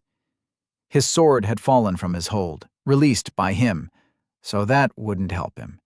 He had no magic to his name or enchantment with which to protect himself, and he could barely even move. He watched Valden's grip tighten around the hilt of his sword, crackling with growing energy, and swore.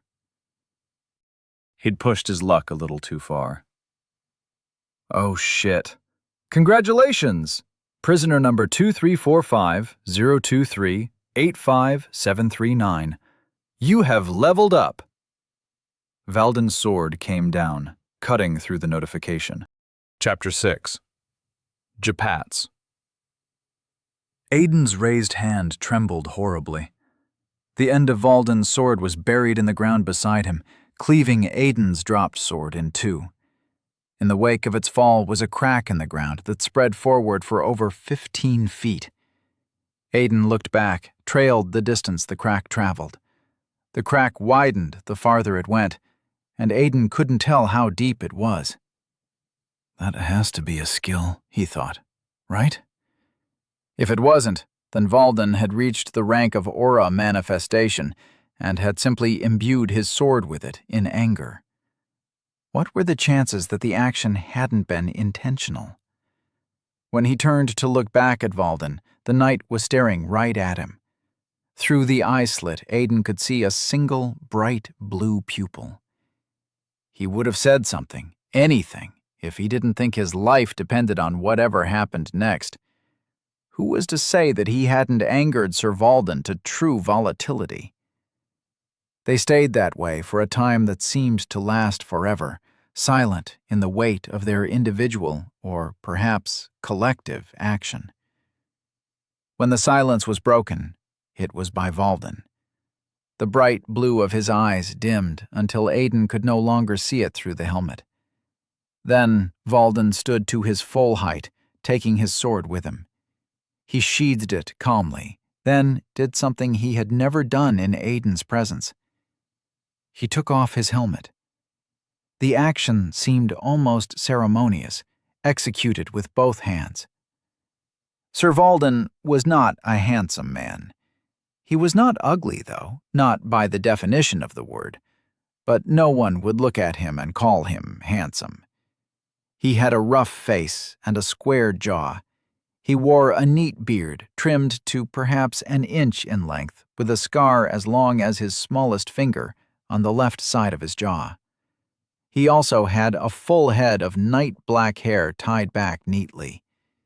He had blue eyes and a mouth that looked like he had never found a single thing funny in his life.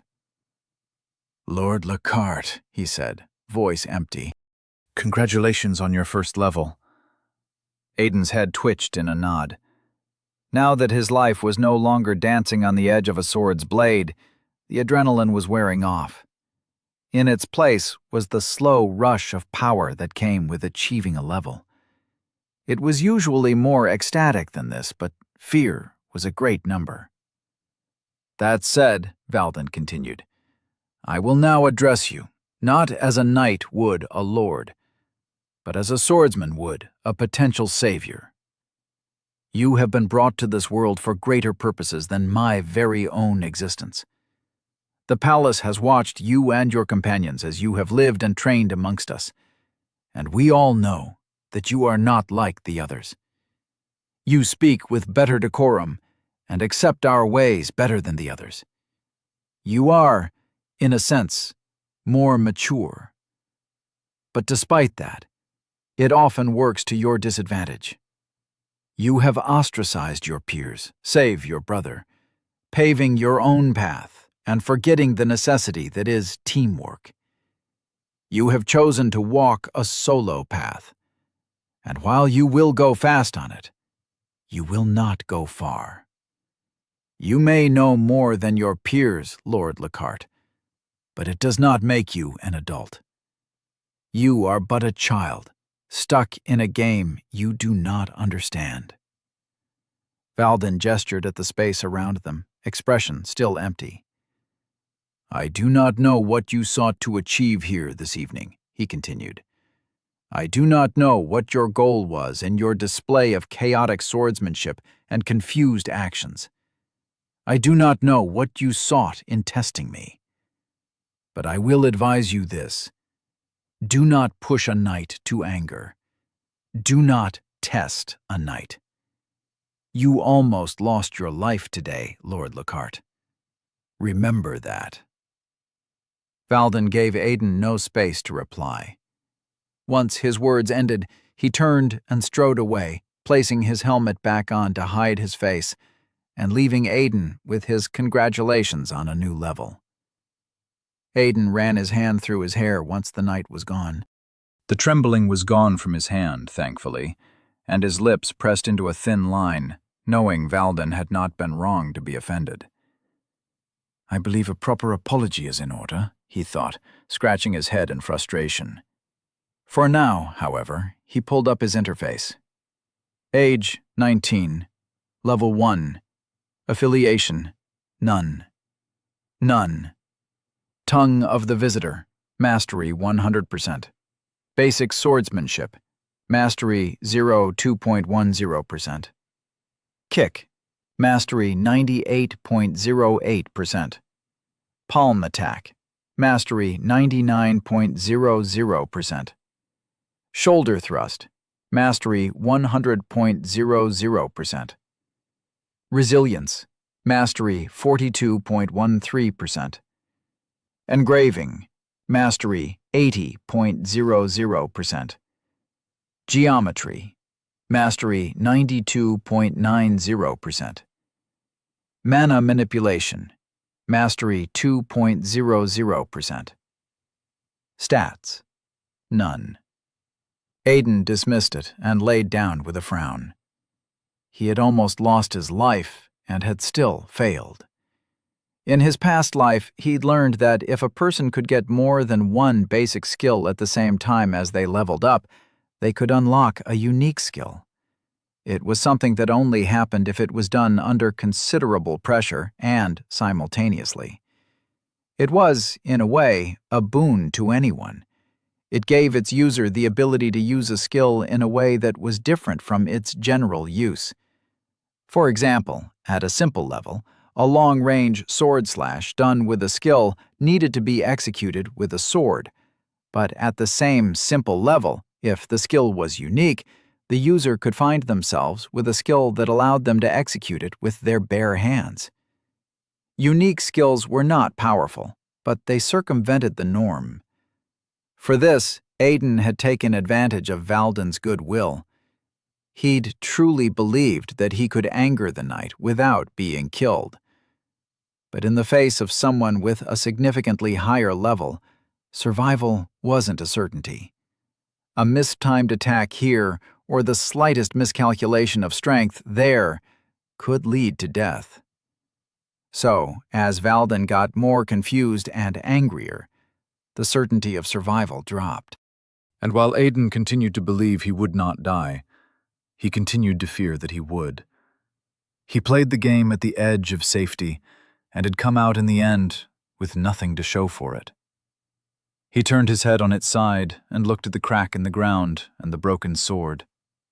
He didn't know what Valden's level had been at the end of the war, but right now, he put it somewhere in the 40s, maybe higher.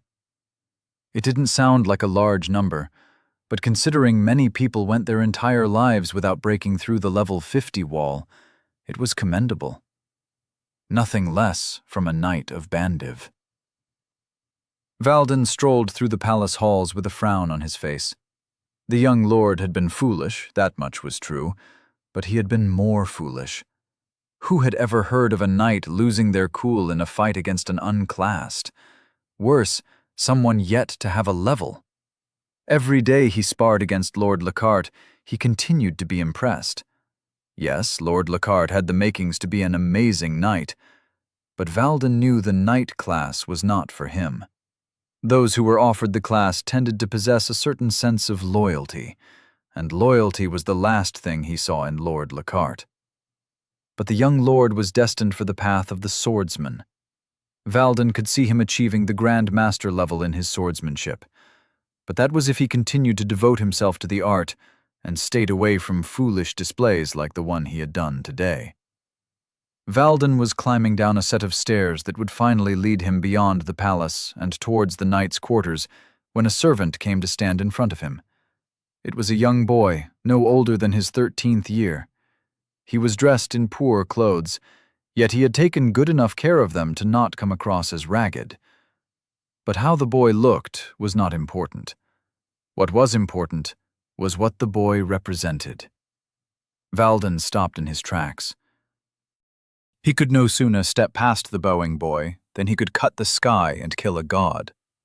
Fear seized him by the ankle, threatening to pull him down even before the boy passed on the message he brought with him. "Your presence is required, Sir Knight," the child said, eyes to the ground. Valden did his best to stand tall and regal, to remind himself that he was not some simple subject, but a knight of the crown. "Location?" he asked. "The king's study." Valden stood rooted to the ground like a tree as the boy made his exit, sharp and quick. He had paved a way for his future long ago, climbing from the class of soldier, finding the fortune of an upgrade to warrior, then knight. He had made plans, serve his kingdom, and make a way to retirement. But it was all for naught now. With a single gesture from the king's advisor on an unfortunately fortunate evening, his fate had been turned on its head.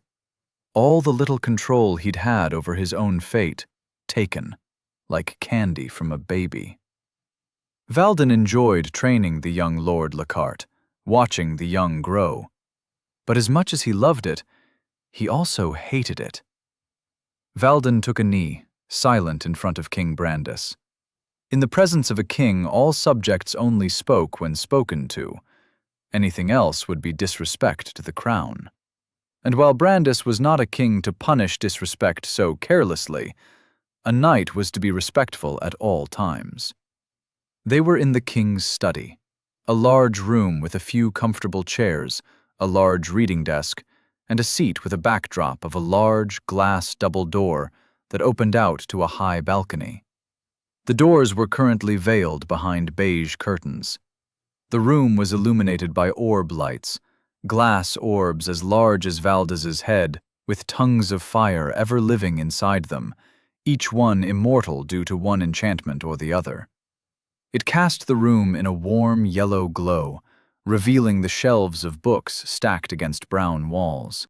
Behind the reading table, Brandis sat comfortably with a golden goblet on the table just to his side.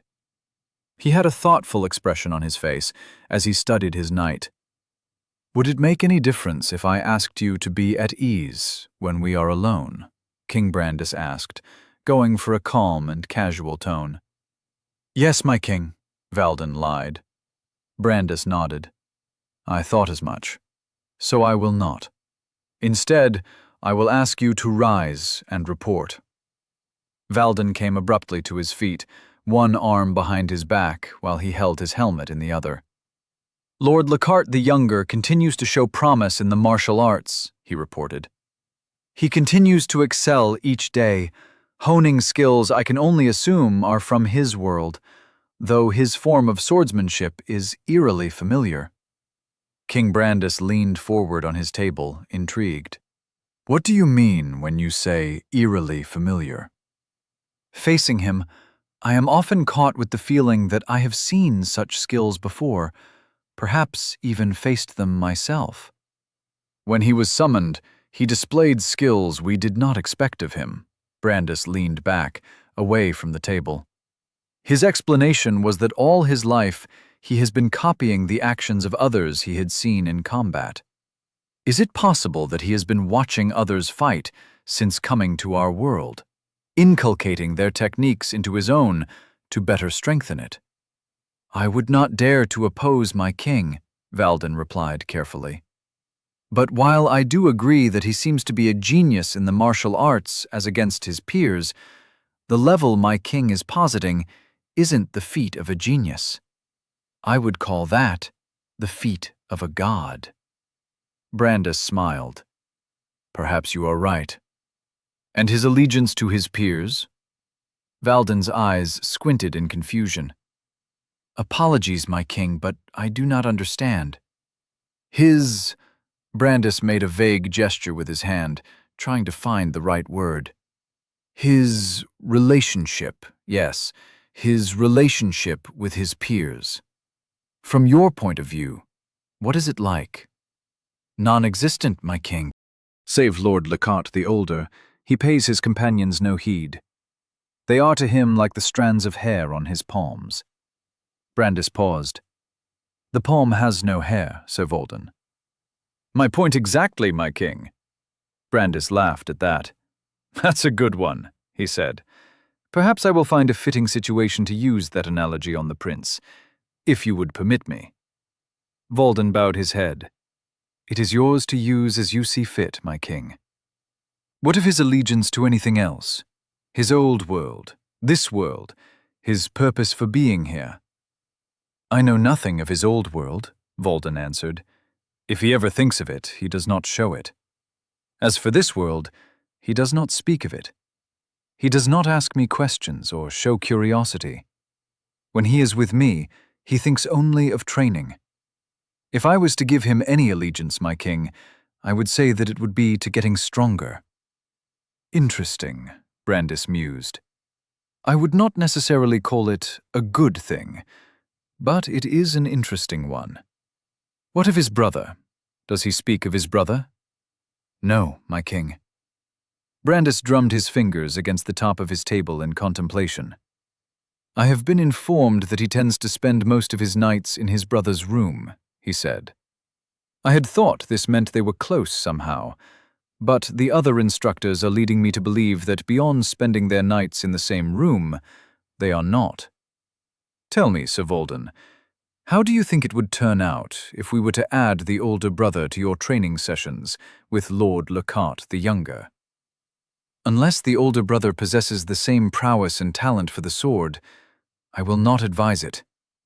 I fear it might demotivate the older brother to see his younger brother so vastly above him." "Really?" Brandis asked in genuine confusion. "I would have thought the time spent would breed healthy competition between the both of them." "It may. However, all I can give is my personal opinion, my king." "So he has shown allegiance to nothing but getting stronger," Brandis mused, almost to himself. That is noted. Is there anything else you have to report before you are dismissed, Sir Valden? Yes, my king. It is with pleasure that I inform you that Lord Lockhart the Younger, as at when I left him this evening, has gained his first level. Brandis barked a pleased laugh. It was short and quick, controlled. That is great news. Perhaps the others will follow shortly. It is always good when a plan shows results. He reveled in his satisfaction a little longer before returning to a placid expression. If that is all, you may take your leave. Sir Valden bowed at the waist, then turned and made his exit. The moment the door closed behind him, the mana in the room shifted slightly, and Brandis sighed. Talking to these knights sometimes feels like talking to a brick wall, he said. I miss the days when they weren't so respectful of me, when we could laugh and talk, one man to another. You were not king then. The sage strolled out of the side of the room to stand in front of the king's table, as if walking out of nothing. Being king has its bad, just as it has its good. Brandis rubbed his forehead with thumb and forefinger in exhaustion. That much is true. But that is unimportant. You've heard the reports. What do you think? The rogue class seems like a possible offering, the sage said. Then there's the alchemist, the sword master, and perhaps guide. Brandis cocked a brow. Still? The sage nodded. I find that unlikely, Brandis said. The guide is a class offered to people with some level of allegiance, someone willing to show someone a path, a way, someone willing to put others on the right path. You heard Sir Valden. The boy cares for no one and shows interest in nothing but his own power. The sage shrugged. I still stand by my words, but you must remember that it is a prediction and nothing more. As for Valden's familiarity with the boy's way of fighting, pay it no heed. It is nothing of import. Brandis cocked a brow. I was not going to. But hearing you point it out, I guess you already have an idea of what it is. I do, but it is, as you have said, an idea, and nothing more. All right, then. Brandis picked up the goblet on the table and took a sip from it. He turned on his chair and stared at the curtains that concealed the double door behind him. What about the other matters? What do we know of the developments in the East? It will please you to learn that the kingdom of Nel Quan achieved success in their attempt only yesterday, though their numbers do not rival ours. Good for them. And the South?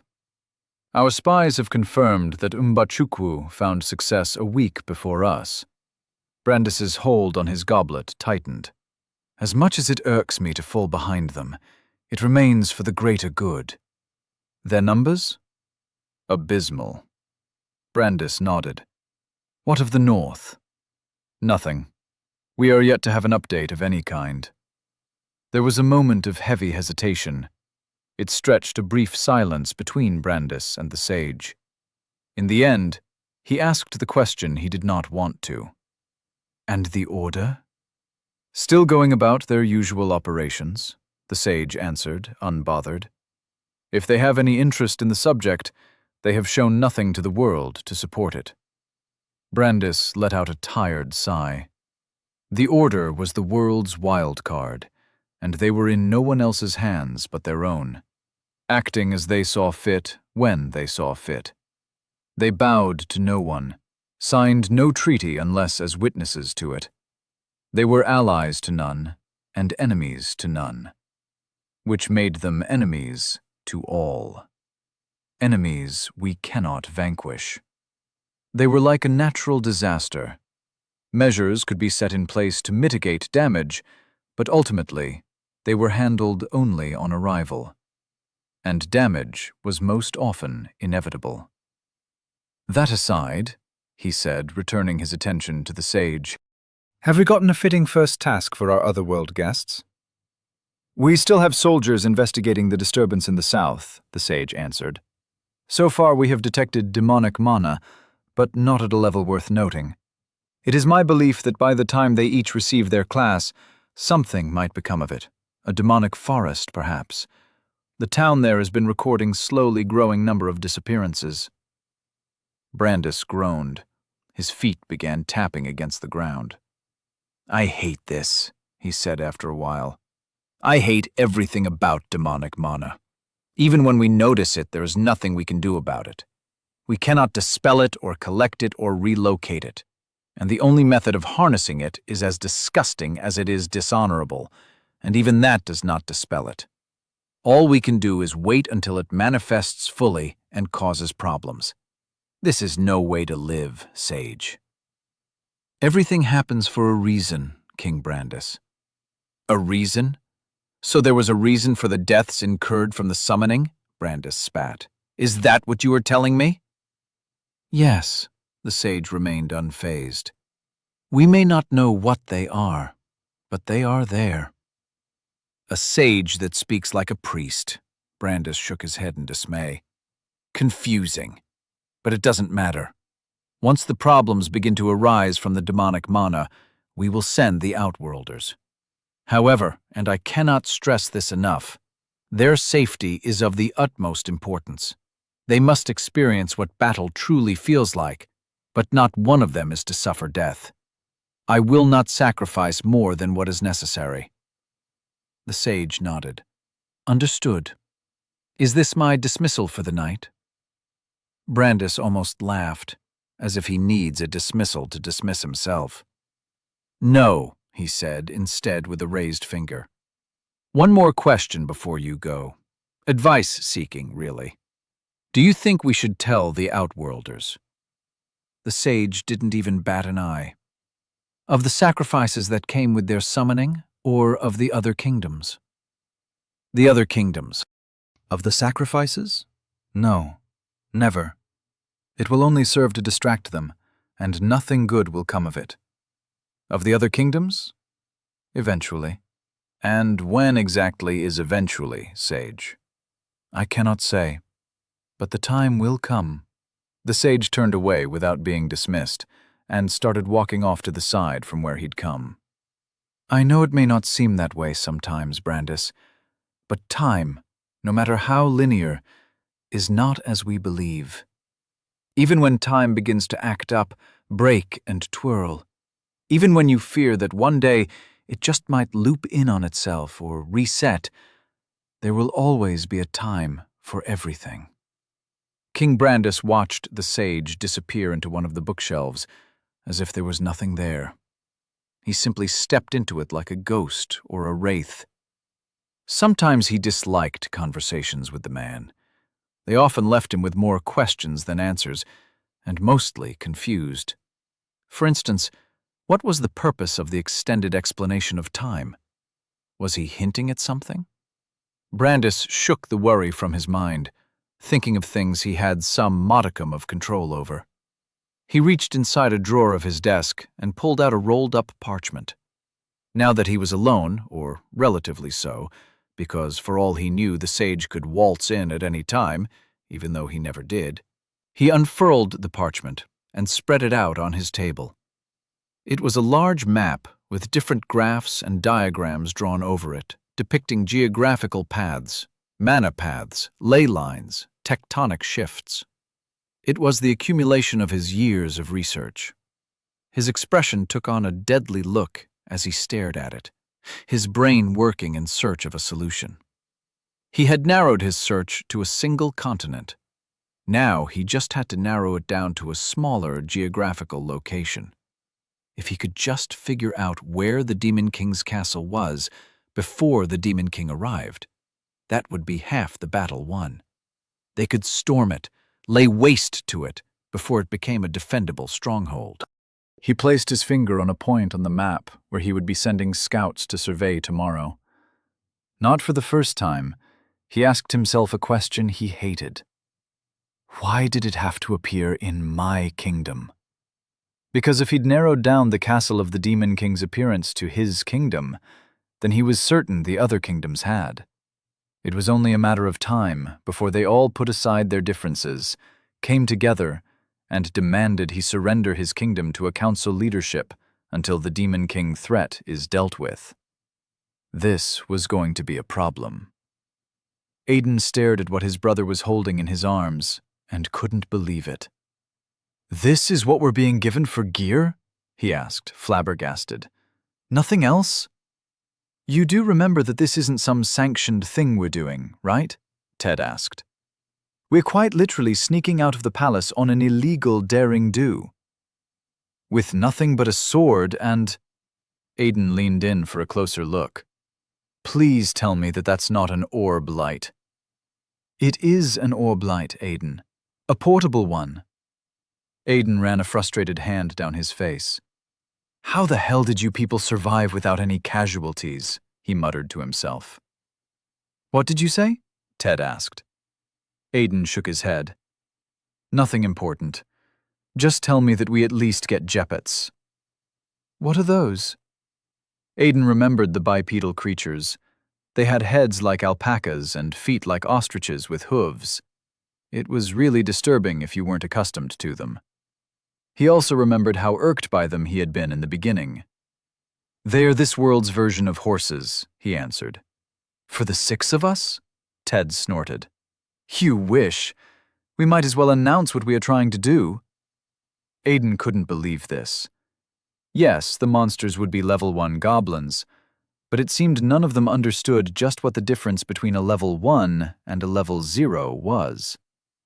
With a groan, he walked up to Ted and took a sheathed sword from him. "Let's just go get this over with." Chapter 7. Goblin. Standing at the exit made Drax worried. At any point in time, someone with enough authority to get them in trouble could show up. But no one had. Besides himself, there was a girl named Ariadne and the soldier that was supposed to play the role of guide. They stood just outside the palace, but within the walls of the castle grounds. It was late into the night, and they had nothing but stars and moonlight to guide them. Leto had chosen to opt out of their secret adventure, talking about how dangerous it sounded and his unwillingness to put his life at risk for no reason. Drax saw it as the reasonable decision. From what he knew about Leto, that was sane reasoning. Aiden, on the other hand, was where Drax was having a problem. Actually, he didn't have a problem with Aiden. He was just confused about who he had become. The Aiden he knew was a simple kid. They had not necessarily been friends, but they had shared a few lectures together and hovered around similar social circles to have an idea of what kind of people they were. Aiden was one of the simplest people Drax had ever met. And he didn't mean it in a bad way. Aiden was the kind of guy you could expect to do what he was supposed to do when he was supposed to do it. He would not do it a moment sooner, neither would he do it a moment later. He could have a simple conversation with people, but wasn't known to prolong one for more than necessary. Aiden was not a pariah of any kind, just someone who chose his friends carefully. He was amiable and shied away from confrontation, unless said confrontation was with Ted, his brother. In that case, he could get quite animated and loud. Drax had seen it once. So what the hell happened to him? Since they arrived on Nastild, he had been different. He was quieter, more determined, and always busy. Sometimes Drax felt like Aiden was intentionally avoiding him and Leto. Drax could understand if Aiden was avoiding the others, but he and Leto were people he actually knew, unlike the others. They'd spent time together, shared lectures together. Then there was the martial prowess. Drax had been in the school's boxing team. He'd known people around all the sports teams, and Aiden had never been a part of one. He was not a guy whose name turned up in such conversations. So why was he now suddenly a combat prodigy as far as the instructors were concerned? What happened that he was getting private lessons with a knight? Drax shook his head, willing himself not to dwell on it. The truth was that while he worried for Aiden, there was a part of him that felt offended by Aiden's actions. And the more he thought about it, the more it offended him. There are 2 wolves living inside you, he told himself, repeating what his father often told him. One is good and one is bad, and they are constantly fighting. You must always feed the one you want to win. And Drax always wanted the good to win. Good always prevailed. It always had to. "Is everyone here?" the soldier that was supposed to guide them to their destination asked. "We only have 3 more minutes before we leave." 3 minutes wasn't a long time. So while they waited, Drax pulled the blade of his longsword a finger-length free of its scabbard and examined it. He knew nothing about swords. Even the ones they'd been using to train had all been wooden.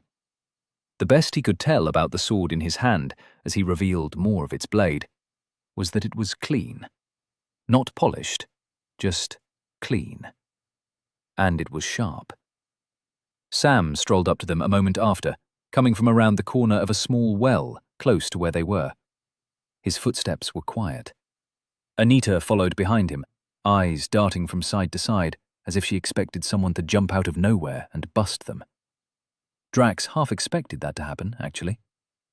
When Sam and Anita joined them, Sam took up command, taking a head count. Drax wasn't a fan of how easily the boy was trying to assume leadership, but wasn't going to be the one to oppose him. Sam had been the one to set this up, so it was only fair that he assumed leadership. "Just the 4 of us?" Sam asked in disappointment. "I thought there'd be more." "I guess there'll always be those not willing to take the necessary risks or make the necessary sacrifices." The soldier looked at all 4 of them, and Drax could see him rethinking his choices so far. Can't be easy, Drax thought. The man, by no other authority but himself, was about to take the kingdom's most important guests out of the king's safe hospitality and into unknown odds. If anything happened to them on this trip, Drax could only imagine what punishment would be given to the soldier. "Sorry we're late." Everyone present turned in the direction of the voice. The owner had called out in what Drax could only describe as a loud whisper. Ted and Aiden were walking up to them. While Ted's sword hung sheathed at his waist, dangling from his sword belt, Aiden wore the same belt, but held his sheathed sword in one hand a little too casually. "I thought you said you weren't going to tell him," Sam whispered to Ted sharply when they were close enough. Ted reeled back in mock hurt, as if physically struck. "Who? Me?" Sam threw his hands up in frustration. "Yes, you." "Couldn't be." Ted paused, waiting for a response. Sam just stared at him. Accepting that one wouldn't come, Ted said, "That was the part where you go, 'Then who?' Anyway, what can I say? I lied." "What the hell is wrong with you?" Sam shot back. "This entire thing is based on trust. How the hell do you expect us to trust you after this?" Ted looked between Sam and Aiden before thumbing at Sam theatrically. "Do you believe this guy?" he chuckled. In what world does he live where an older brother would learn of a way to get stronger and better and not tell his little brother? If anything, this should make you trust me more. At least as a person. Drax couldn't fault the logic. In fact, right now he was finding it a bit difficult to trust Sam. The guy had literally told someone not to tell their own brother that they'd found a way to get stronger. Yes, the task was relatively dangerous, but everyone deserved to at least be offered the opportunity. Standing to the side, the soldier was becoming fidgety, his shoes digging nervously into the ground. Despite his discomfort, he said nothing. He simply watched them and grew more uncomfortable. "Can we please leave before someone finds us?" Ariadne told them. "The last thing I want to do is get someone in trouble." Sam turned to her. "And what's the king going to do if he finds out? Ground us?" Drax smacked his forehead in disappointment. "She wasn't talking about us, Sam." "Then who?" Sam gave him a look of genuine confusion. "She's talking about our kind soldier over here," Aiden said, strolling up to the soldier.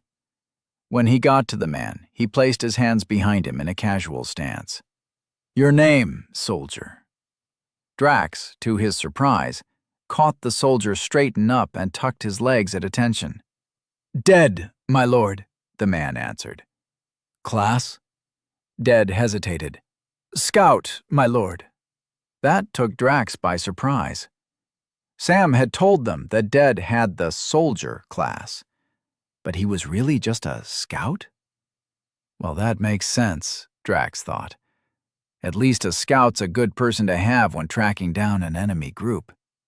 Aiden looked thoughtful for a moment, before nodding once, as if he had just judged that the soldier would suffice. Then he gestured at the inclining slope covered in bushes in front of them. "Lead the way, Dead." Dead gave Aiden a short bow, then walked into the bushes in a crouch, moving the bush aside with his hands until it swallowed him whole. While Aiden had been the one to gesture him on, he was not the first to follow. Sam was quick to brush past him, while Ariadne followed after a moment of hesitation.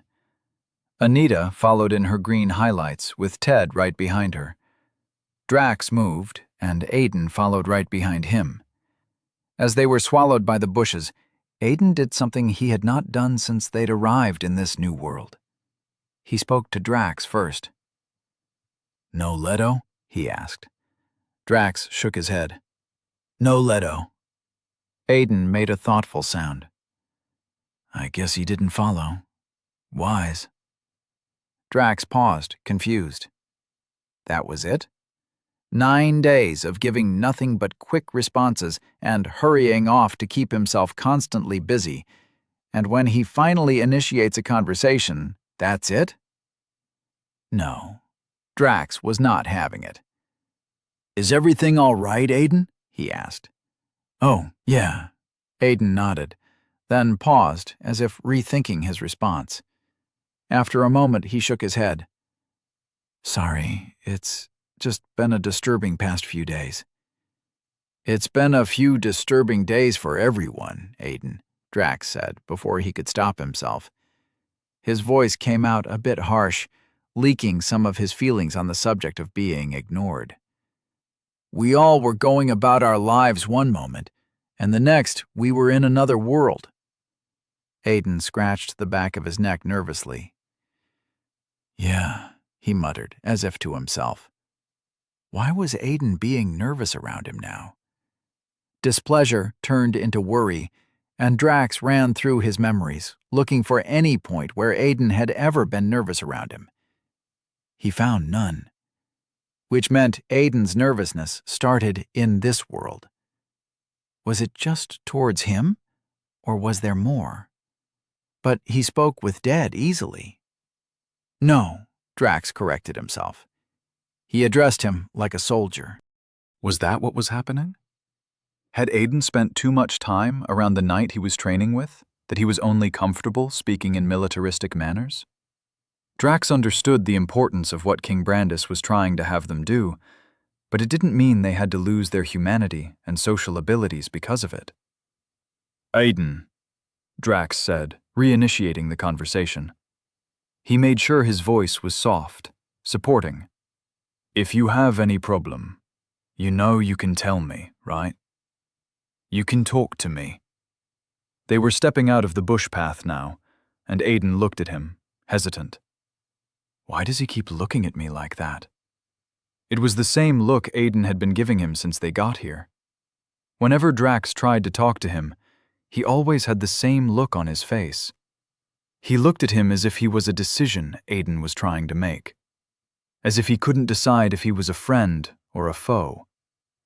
Drax had thought about it for so long, and he couldn't find a single reason to make Aiden look at him like that. Even Leto didn't get that look. When they came to a stop in front of a small path in the castle walls, Aiden nodded. "I know." His mouth said he had made a decision, but his eyes said different. Drax didn't like it, but he was willing to take whatever he could get. Dead led the group through an intricate tunnel system that spanned a large space beneath the kingdom. As they moved, he told them of how it was an old tunnel, designed in the event that the kingdom was ever attacked, and the royal family needed to escape. It was something most of the soldiers that worked within the palace knew about. Aiden found it ironic, since not only was it not much of a secret amongst the soldiers, but during the demon wars, demons had quite literally used it to get into the castle walls at some point. The result had cost Brandis his second son. I guess they can blame Ted for that, Aiden thought, though he wasn't entirely sure of that. From what he knew, there had also been rumors of the demons having a spy within the palace somehow. When they came out, it was out into the night breeze and into the city proper. This part of the kingdom was quiet in the night. Silent as it was supposed to be, the citizens turned in for the night. On nothing but reflex, Dad turned to them and placed a finger to his lips, requesting for silence.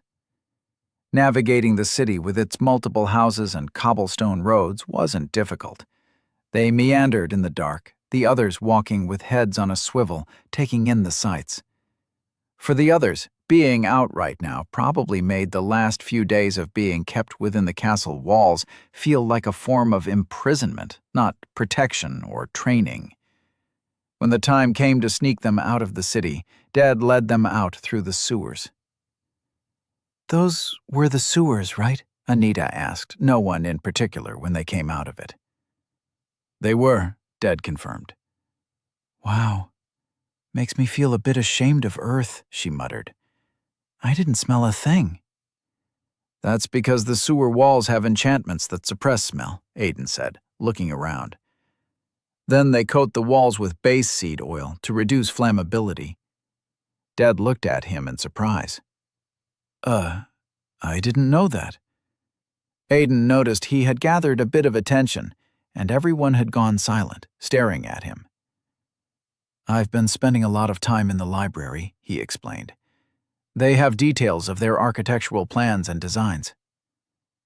"Does it say anything about communication skills as well?" Sam remarked snidely. Aiden wasn't sure if the proper response was to answer him. The truth was that he'd been thinking about Valdan's words for a while now, and had come to the conclusion that the night was right. He had made himself a pariah to the group. He'd been aware of it while he had been doing it, but maybe it hadn't been the right thing to do. He couldn't bring himself to care for those around him, except Ted, and he didn't see why he should. But it didn't make ignoring them right.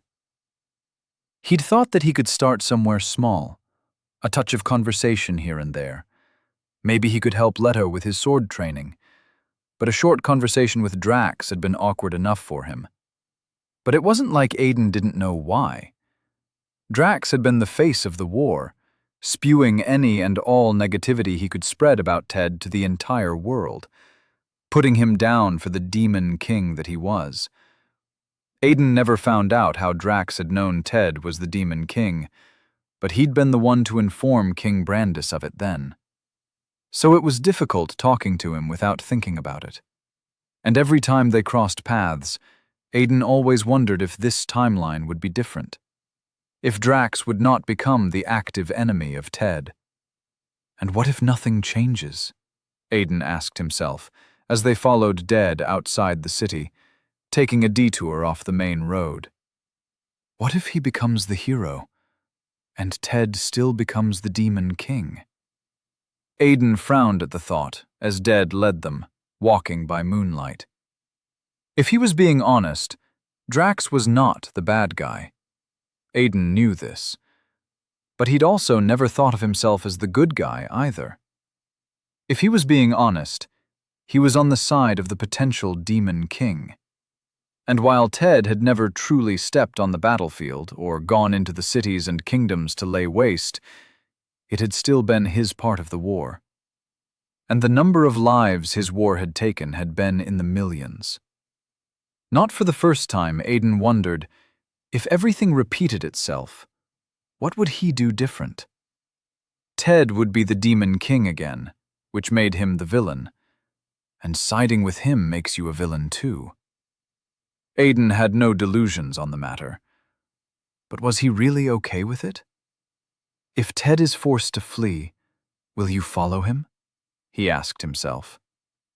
As much as he would have liked to say yes, he couldn't.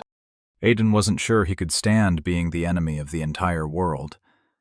It wasn't like he'd grown to the peak of power before his regression. He'd just been a mere level 268. Drax would have swept the ground with him back then and used him to pack the dirt.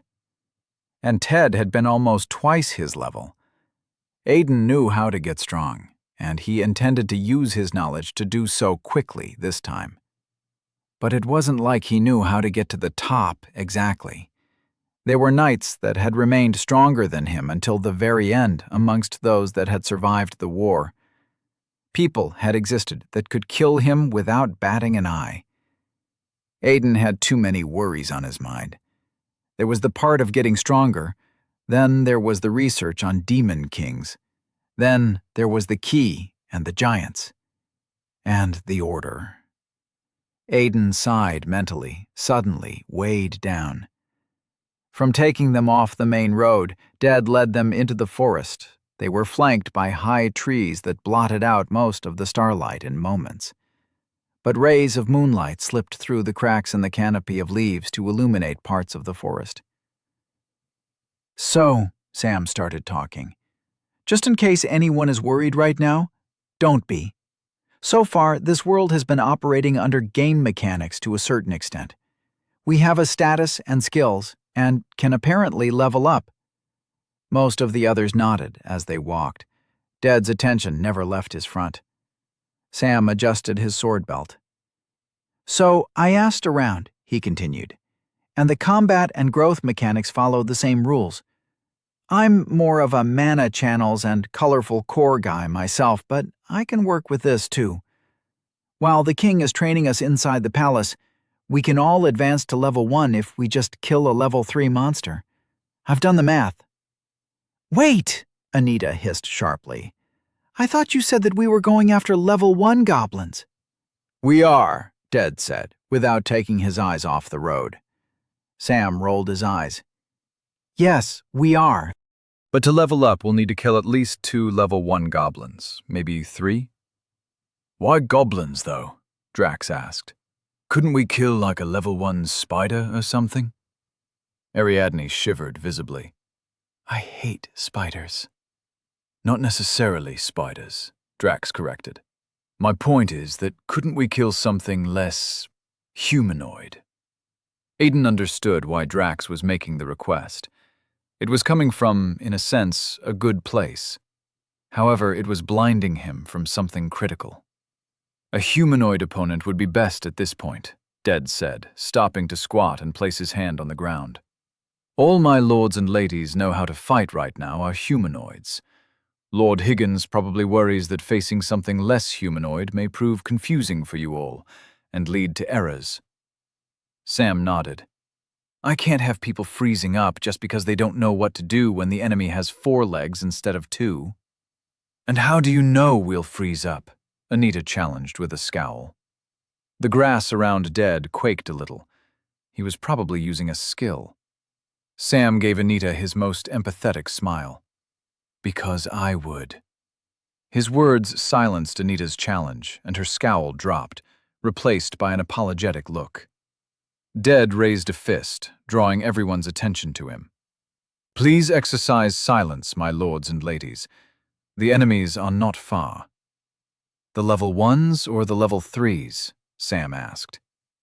Ded looked back at all of them, hesitating. "The level 1s, my lord." "Just out of curiosity," Ted said in a whisper. "But what of the level 3s?" Ded gestured to the east. "The level 3s are in that direction." Ariadne let out a relieved sigh. "Well, we know where we are not." "That way, we will find the level 5s and higher," Ded said, unintentionally interrupting her. This request was posted on the adventurers' notice board in the guild hall, and a few adventurers are scheduled to be here tomorrow. No one knows what exactly the goblins are doing, but there's a speculation that they're being led by a hobgoblin. Aiden was fairly certain that the group hadn't encountered the hobgoblin in the previous timeline, because hobgoblins were at least level 15 monsters. All monsters evolved, and at level 10, Goblins began their evolution into hobgoblins. Aiden looked at the people around him and was sure of it. At their current strength, a hobgoblin would go through them like a wrecking ball through a barn shed. "I say we go for the level 3s, Sam said. "Why the hell would we want to do that?" Drax asked, flabbergasted. Everyone's faces turned into slow annoyance, and Sam hurried to explain himself. "Just hear me out," he said. "Right now, none of us are at level 1. And ask the soldier. There's a world of difference between a level 1 and someone without a level. A whooping world of difference. Think high school boxer and professional UFC fighter." "Still," Ariadne muttered, "level 3 is just a little too—" "We need to get to level 1 as fast as we can," Sam pressed. "The rising darkness is coming, everyone knows it. And I, for one, have no plans to be caught weak. We need to be as strong as we can get." Aiden stood silently, listening to the conversation. So this was how everyone was thinking. Sam wasn't entirely wrong. While the war didn't start until another 5 years at least, the rise in demonic mana did bring about a lot of problems in Nastiled over time. The truth was, they actually had enough time. Bandiv had adventurers and soldiers that were more than capable of handling the rising problems. Yes, as time went by and demonic mana continued to rise, they slowly became understaffed, but that wouldn't be for another year. Right now, the kingdom didn't need any of them to step in. Ted stood beside Anita where he'd spent most of the trip. But this time, instead of giving her his undivided attention as he had been doing, he was watching Aiden. Ariadne walked up to Ted, and the soldiers stood to meet her. "Is it true?" she asked. "Is the difference between a level 1 and someone without a level that much?" "All things being equal," Ted answered carefully, "a person without a level cannot dream of winning against a level 1 in any kind of fight." "See?" Sam gestured at Ted dramatically. "That's what I'm saying. We need to get to level 1 as fast as possible. Personally, I'm appalled that I've been here for a week and I'm still, well, here. In the stories, they get to level 1 right off the bat. First chapter type of thing." Drax chose that moment to step up. "Dead." "Yes, my lord." "As a soldier, what is your take on this? What would you advise?" Aiden held back a chuckle. "Way to put him on the spot, Drax." "With all due respect, my lord," Dead started, careful once more, "I am beginning to think that this is a bad idea." "And there you have it." Sam walked up to everyone. "You asked for advice from a level 19 scout. What did you think he was going to say? This is about taking risks, so let's take risks.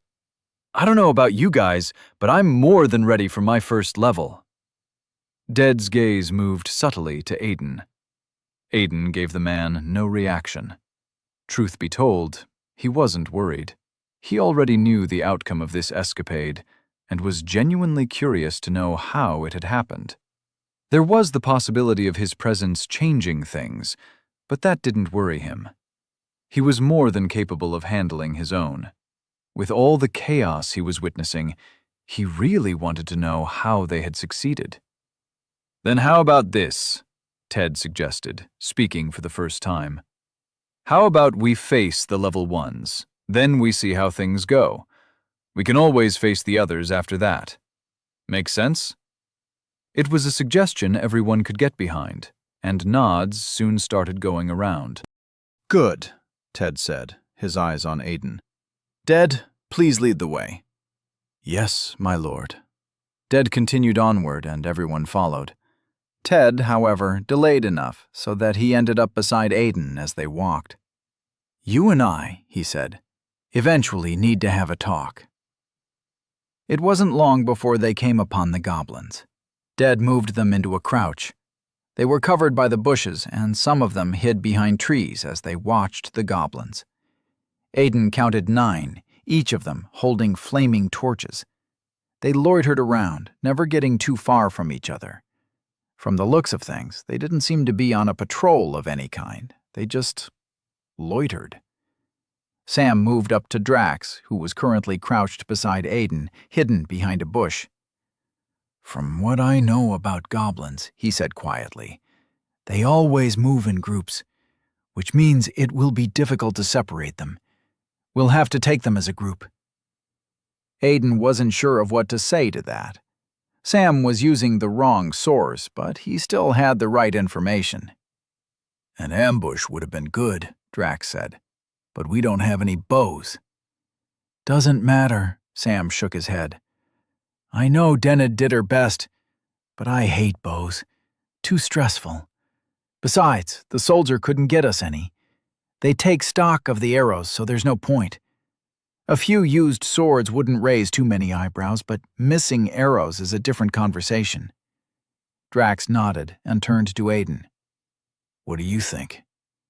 One of the goblins ventured a little too close to a shrubbery, and his torch almost touched it. A leaf caught ablaze, and the goblin snatched it from the branch before it could spread. Aiden noted how fast the action was and how panicked. "Whatever we decide," he said, "we better be aware of the fact that these guys have very quick reaction speed." Sam made a small movement, drawing their attention. "What are you doing?" Drax asked. "Getting an alternative." Sam held up a small rock. "We can cause a distraction and work from there." Aiden looked between the both of them. While the members of the group weren't too far apart, only 2 members of it were making the plans. Again, Aiden wondered how they had survived. "Fighting a goblin is like fighting a teenager," he said, offering them information he had. "The things I read suggest that they are fast and hyperactive. Their preferred fighting technique is to overwhelm their opponent with numbers. If they cannot, then they go for a hit and run, darting in and out of reach." He turned his attention to the goblins. None of them had any visible scar, which led him to believe that they had no scars at all. They were short and green, with pointy ears and noses that were a little too long, and they loitered about in nothing but rags that covered only their genitals. Their only weapons were the torches in their hands. A goblin without a scar was a rare sight, which meant one thing. "They are level 1 for sure," he continued. "And from what I can see, they don't have actual combat experience." Dead turned a surprised look on Aiden. The others had already moved in together, close enough so that they could hear him. "How do you know this?" Anita asked. "You sound so sure." "None of them have any scars," Aiden explained. "And one of them panicked when the bush almost caught on fire. A goblin without a scar is almost an impossible sight." "So we can take them?" Ariadne asked. "They are inexperienced, my lady," Dead refuted. "Not weak." "While we are inexperienced and weak," Aiden pointed out, "there are 9 of them, so rather than try to pick them off, which won't work unless Dead forces them to scatter, I say we overwhelm them." "I say Dead forces them to scatter," Sam said. Ted snorted. "Sounds like a coward's move to me." "It's called strategy," Sam snarled. "Thinking with your head." Once again, Dead looked to Aiden. Again, Aiden ignored him. He wasn't going to play commanding officer to a level 19. But he also wasn't going to be party to a defective plan. "Dead stays put," he said. "Dead didn't lead us out here to carry us." "You're just objecting to support your brother," Sam pressed. "The plan is a good one. Dead scatters them, and we pick them off one by one." Aiden shook his head even as Sam was talking. Sam pressed his nose between thumb and forefinger in exasperation. "Why not?" "Because that plan only gets executed in 2 ways. 1, they scatter, and we work as a group to pick off the goblins one after the other. The pro is that Dead can watch over us the entire way." "And the cons?" Sam asked. "By game mechanics, the experience gets divided between the entire group, which turns out to be very little. Then we spend the entire night trying to track down the other goblins. The experience will be too little, so we can do it all night and end up close to level 1, but not there. Or some of us will get there, but not the others. And what's the second way? They scatter, and we scatter with them, picking them off. Pros, we stand a chance of leveling up as long as none of us lets them get a sword. Cons, Dead can't keep watch over all of us. Sam frowned in thought. Aiden was surprised. A part of him had expected the boy to refuse him just because he could. There's also an overall problem with the plan, Ted supplied. If they scatter, they could inform the other groups, which would be really bad for everybody. Also, Ariadne pointed, one of them is leaving the group. We can't let it go far, Sam said, suddenly panicked. We can't afford to have two groups coming after us. I'm going to distract it. He raised his hand and chucked the rock he was holding before Aiden could stop him. The rock bounced near the goblin, not too far, and it stopped and turned in their direction. Then it approached them slowly, cautiously. It's coming, Anita panicked. But it's leaving the group, so that's good for us, Sam said. Who wants this one? I guess I'll take it, Drax said. He reached across and drew his sword, unsheathed it. Let's put it down before it causes a problem. The goblin jerked to a stop as if it could hear the sound of unsheathed steel, and everyone paused. Do you think it noticed? Sam whispered. I don't think it... What the hell? Everyone reeled back in surprise. A notification flashed in front of Aiden, and he knew the others were seeing the same thing. Warning! You have just encountered your first monster, Goblin. A goblin is an ugly and mischievous creature. They usually come up to 4 feet in height, or 5 feet on very rare occasions. Warning! You have been detected by your first monster. Survive. How did it detect us? Drax asked, taking his sword in both hands and rushing out of the bushes. He ran up to the creature and swung up in a diagonal arc, hoping to cut it across the chest. Aiden didn't get to see the outcome, as a new notification popped up in front of him.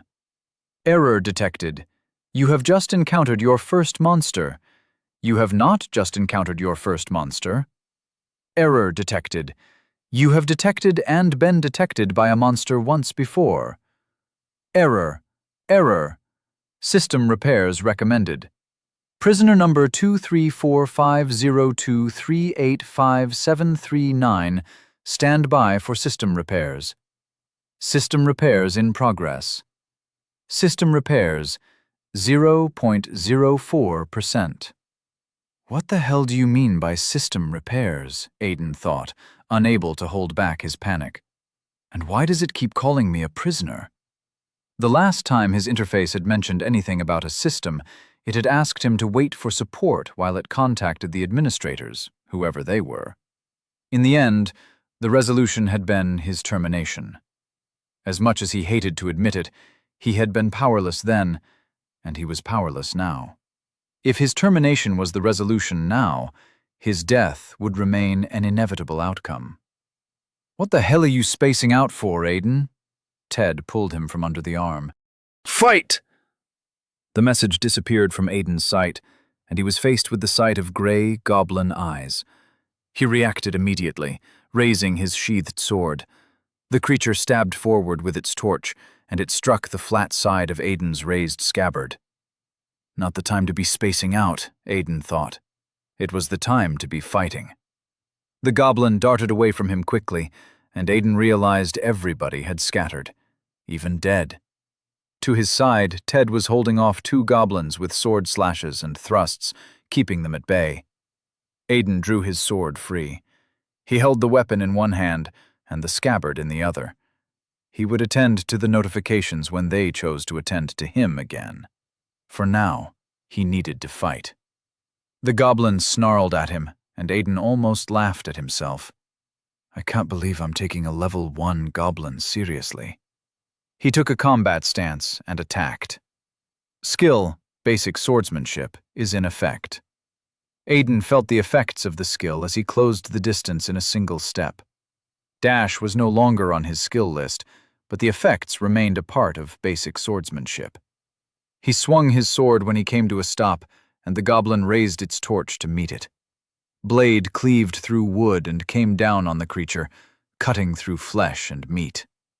You have dealt a critical blow. Chapter 8. Little Adventure.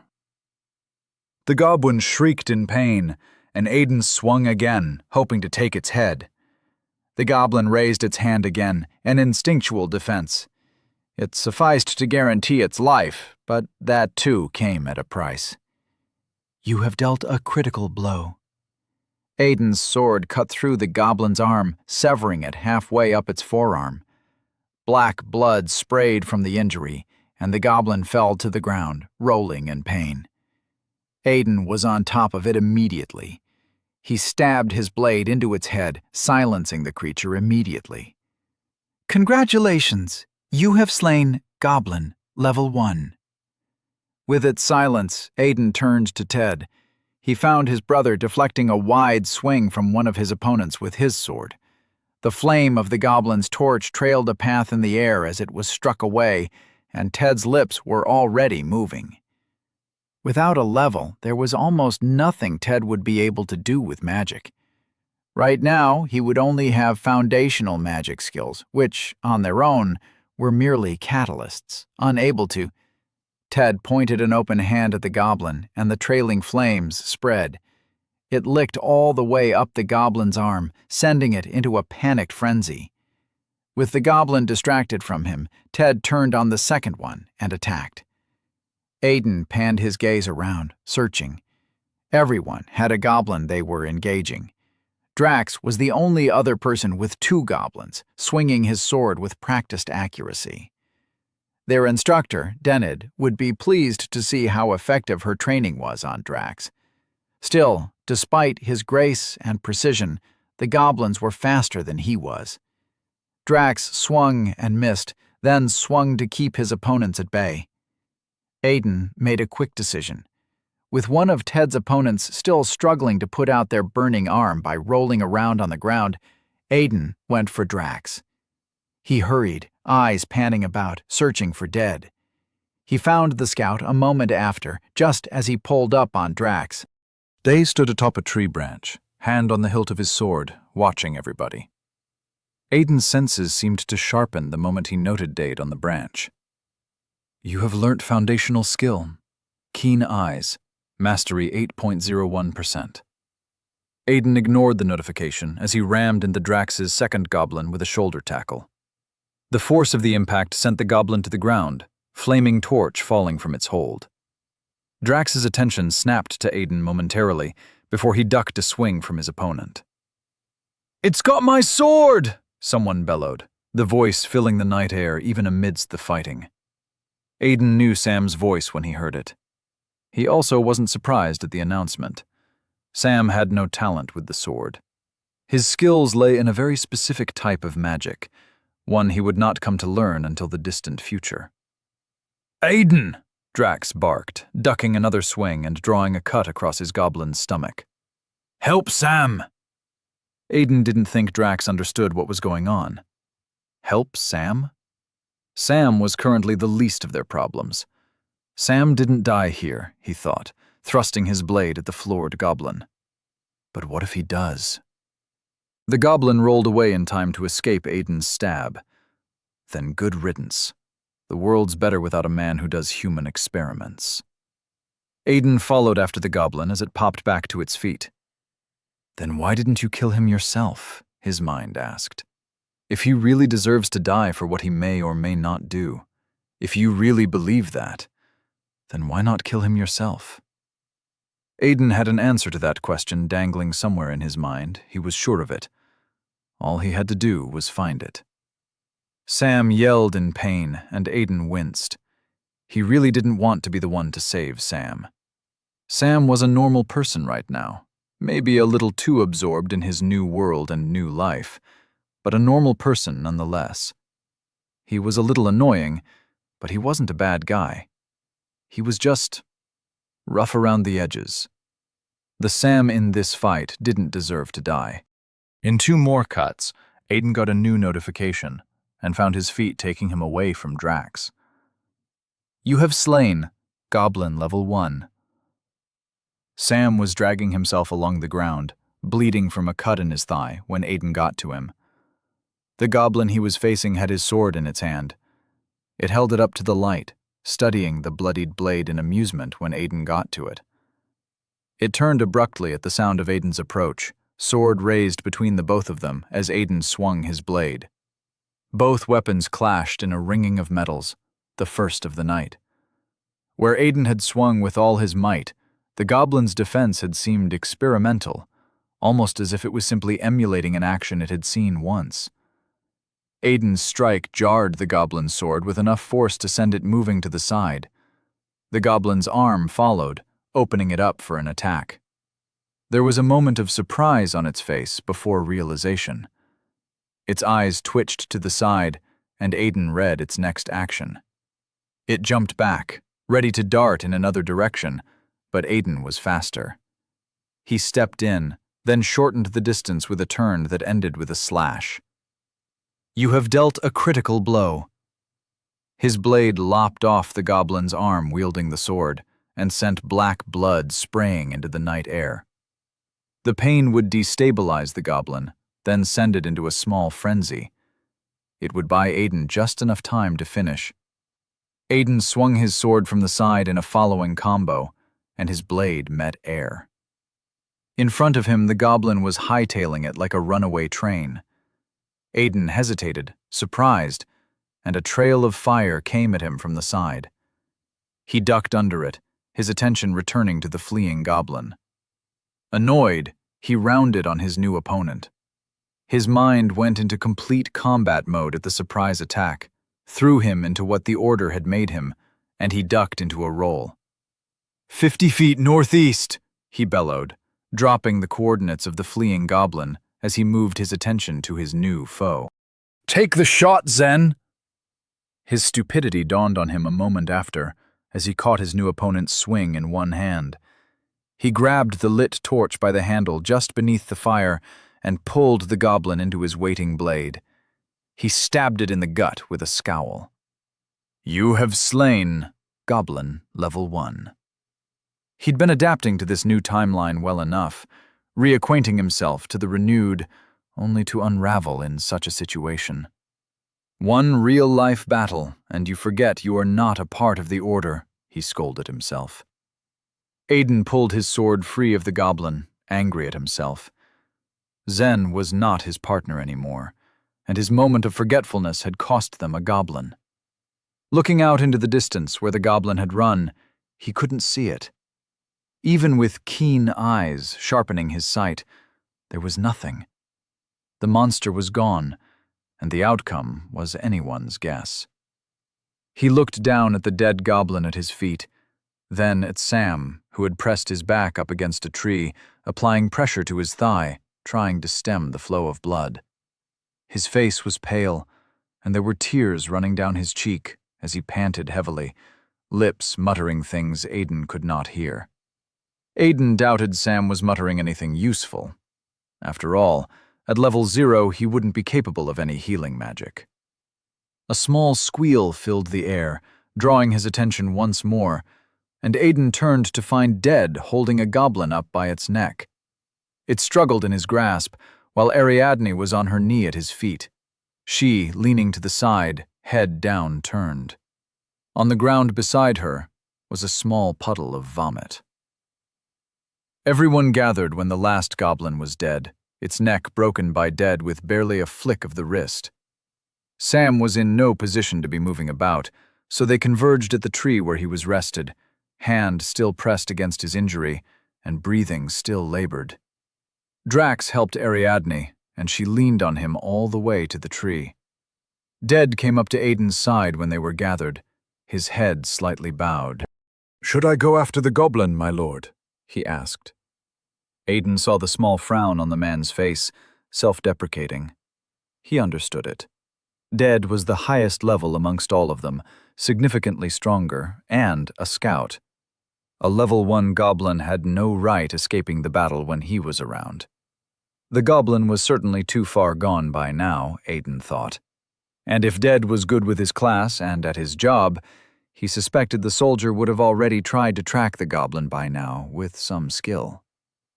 "Do you think you can find it?" he asked, suspecting he already knew the answer Dead would give. "Yes.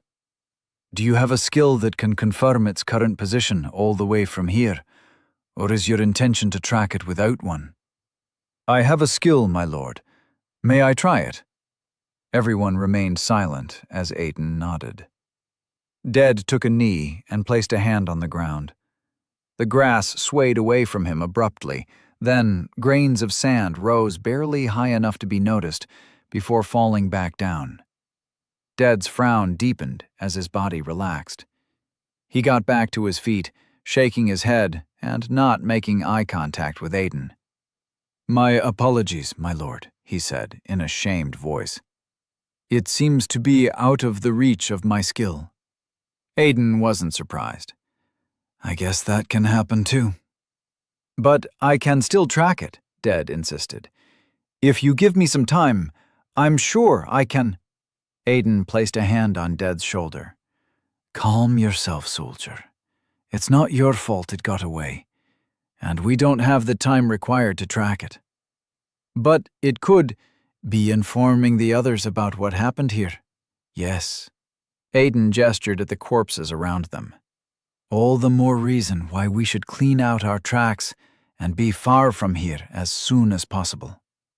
Dead looked away, but said nothing.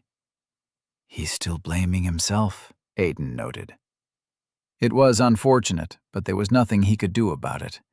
He wasn't going to spend time convincing the man that it was not his fault. Some people accepted the truth by themselves, and some did not. From what Aiden had seen, Dead had been preoccupied when the goblin had fled, even if momentarily, with keeping Ariadne alive. As far as Aiden was concerned, if there was anyone to be blamed, it would be himself. He should have been more than able to take down the goblin in one swing. He might no longer have the power, but he had the skill. Every strike should be to take their life, he thought, his mind going back to old teachings in an old timeline. Rather than dwell on it, he gave Dead a task. "Do you have a skill that can deal with our presence here?" he asked Dead. Along with skills designed to track enemies, the scout class often came with at least one skill designed to make it harder for them to be tracked. Dead nodded. "I can disrupt the mana here for probably 3 hours, make it hard to read. But anyone with a strong enough tracking skill could still uncover it." "That's fine." Aiden gestured for him to proceed. "Do it." The only people likely to come here within the next few hours would be the goblins. And goblins didn't have tracking skills. In fact, goblins didn't have skills until they reached level 10 and began their mutation into hobgoblins. As Dead stepped away from them to go to work, Drax took over. Ariadne was standing on her own now, so he went to squat beside Sam. "Can you walk?" he asked.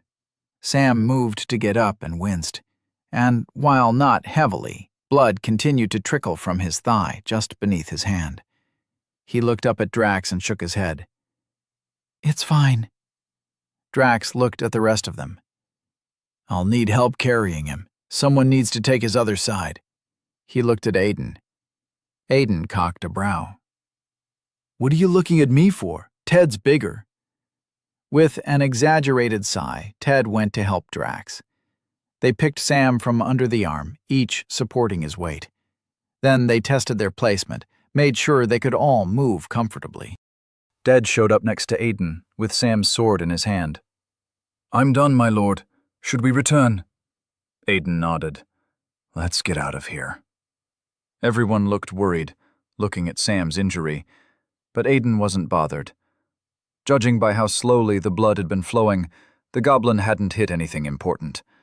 And while they'd done something wrong by sneaking out, they could always lie about how Sam had gotten the injury. The palace had competent healers in their employ, so Sam would be good as new the moment anyone noticed his injury. Even a maid would inform them of the healer the moment they saw it. "I have a potion that might help Lord Higgins' injury," Dead said as they began their journey back. "Should I present it?" Sam was quick to respond. "Yes, please." Dead reached into one of his belt pockets, but Aiden stopped him. "Lord Higgins," he said, "is not yet level 1. Potions will prove toxic to his body, and may even slow his growth." "What the hell, man?" Sam pleaded. "I'm in pain. I know you don't like me, but that's taking it too far. If he can heal me, then let me be healed." "If you take a potion before entering level 1, Aiden told him, talking slowly, purposefully, "then your leg will be healed, yes. And in a day or two, there won't even be a scar. However, your growth will come into question. Time and effort your body is supposed to spend growing itself will be diverted to purging the toxic mana from the potion from your system." Dead took his hand from his belt pocket. "He's right, my lord. Until there is no longer a scar, you will not be able to grow in level in any way, and the scar from the healing will be gone in 2 to 5 days. Sam looked between them, aghast. "It's just a delay of 2 days, he muttered to himself, obviously calculating. "It's just 2 days. "To 5 days, Aiden added. 2 to 5. So it could just as easily be 5. 5 days unable to level up." Ariadne hugged herself, knowing that if not for Dead, she could have easily been in the same position, most likely in a worse one. "I don't think you should take it." "Because you're not the one in fucking pain," Sam snapped. Ariadne flinched. "Take a breath, Sam," Drax said from his right shoulder. "Yeah," Anita supported. "It's not her fault you got cut. Personally, I'm wondering what you were thinking going for an overhead one-handed swing. Didn't Denid tell us not to face an opponent with it, especially one with a higher level than ours?"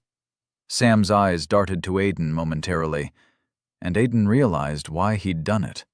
"I thought they weren't that strong," Sam muttered. Aiden couldn't believe it. His first strike in the fight was a one-handed overhead slash. Sam must have seen him do it, seen him cut through wood and deal a critical blow with it. So he'd tried it. And if he hadn't tried it, maybe the outcome of this fight would have been different. "You lost your sword because of it, and froze," Anita continued, piling on the heat.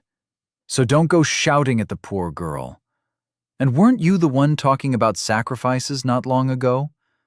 Take a little pain until we get back to the palace. We can't have you holding us back while we're leveling up." That was true, but it was also harsh. She could have worded it better. From what Aiden could remember about her from his past life, she definitely knew how to. Which meant she'd worded it to hurt Sam's pride intentionally. Sam pressed his lips in a thin line and said nothing. For the rest of their journey to the palace, he remained silent and made no reference to the potion, or much else.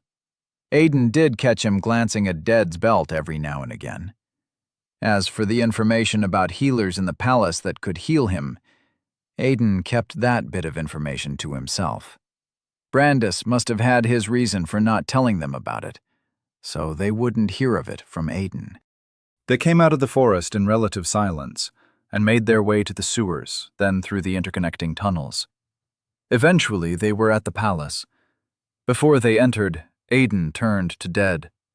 "Find a way to inform the Adventurer Society of the events of tonight," he instructed. "Yes, my lord." Everyone waited, watching as Aiden gave his instruction, instead of sneaking back into the palace. "And it should obviously go without saying," Aiden continued, "that in whatever piece of information you give them, we not be mentioned. Understood?" "Yes, my lord." "Good man. Find me tomorrow if you can, so that I can show my gratitude for your assistance today. Had it not been for your presence, things would have been harder than they ended up being. And as for Lord Higgins's injury, do not let it bother you. It will be sorted." Dead nodded again. Assuming he had been dismissed, he turned and made his way back into the night. When he was out of sight, Aiden let out an exhausted sigh. Look at you, all authoritative and she. Aiden turned to find Anita standing behind him, with folded hands and a grin on her face. You know, she continued, I thought your brother was the only authoritative one, but I was wrong. And I have to say, power looks good on you. Aiden wasn't exactly sure what was happening right now. Was she simply complimenting him?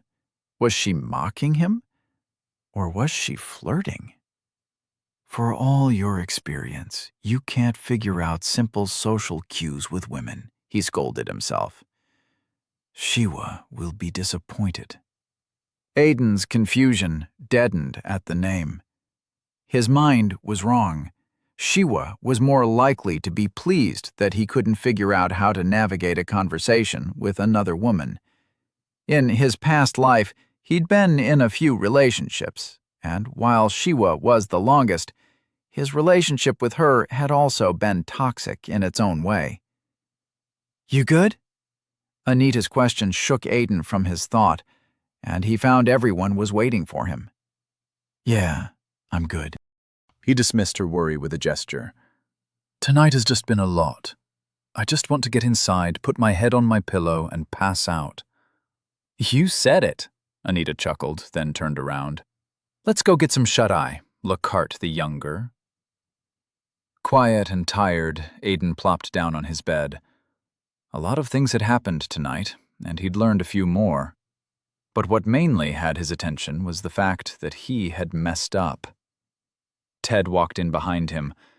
There was a short period of silence before Aiden opened his eyes. He hadn't heard the door close. When he turned his head, Ted's head was outside as he addressed someone. Not tonight, Drax, Ted was saying. Tonight, I get him. Try tomorrow. Personally, Aiden would have preferred if Drax didn't try at all.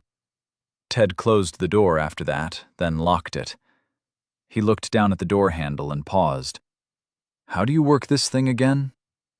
It's an enchanted lock, Aiden explained, closing his eyes back.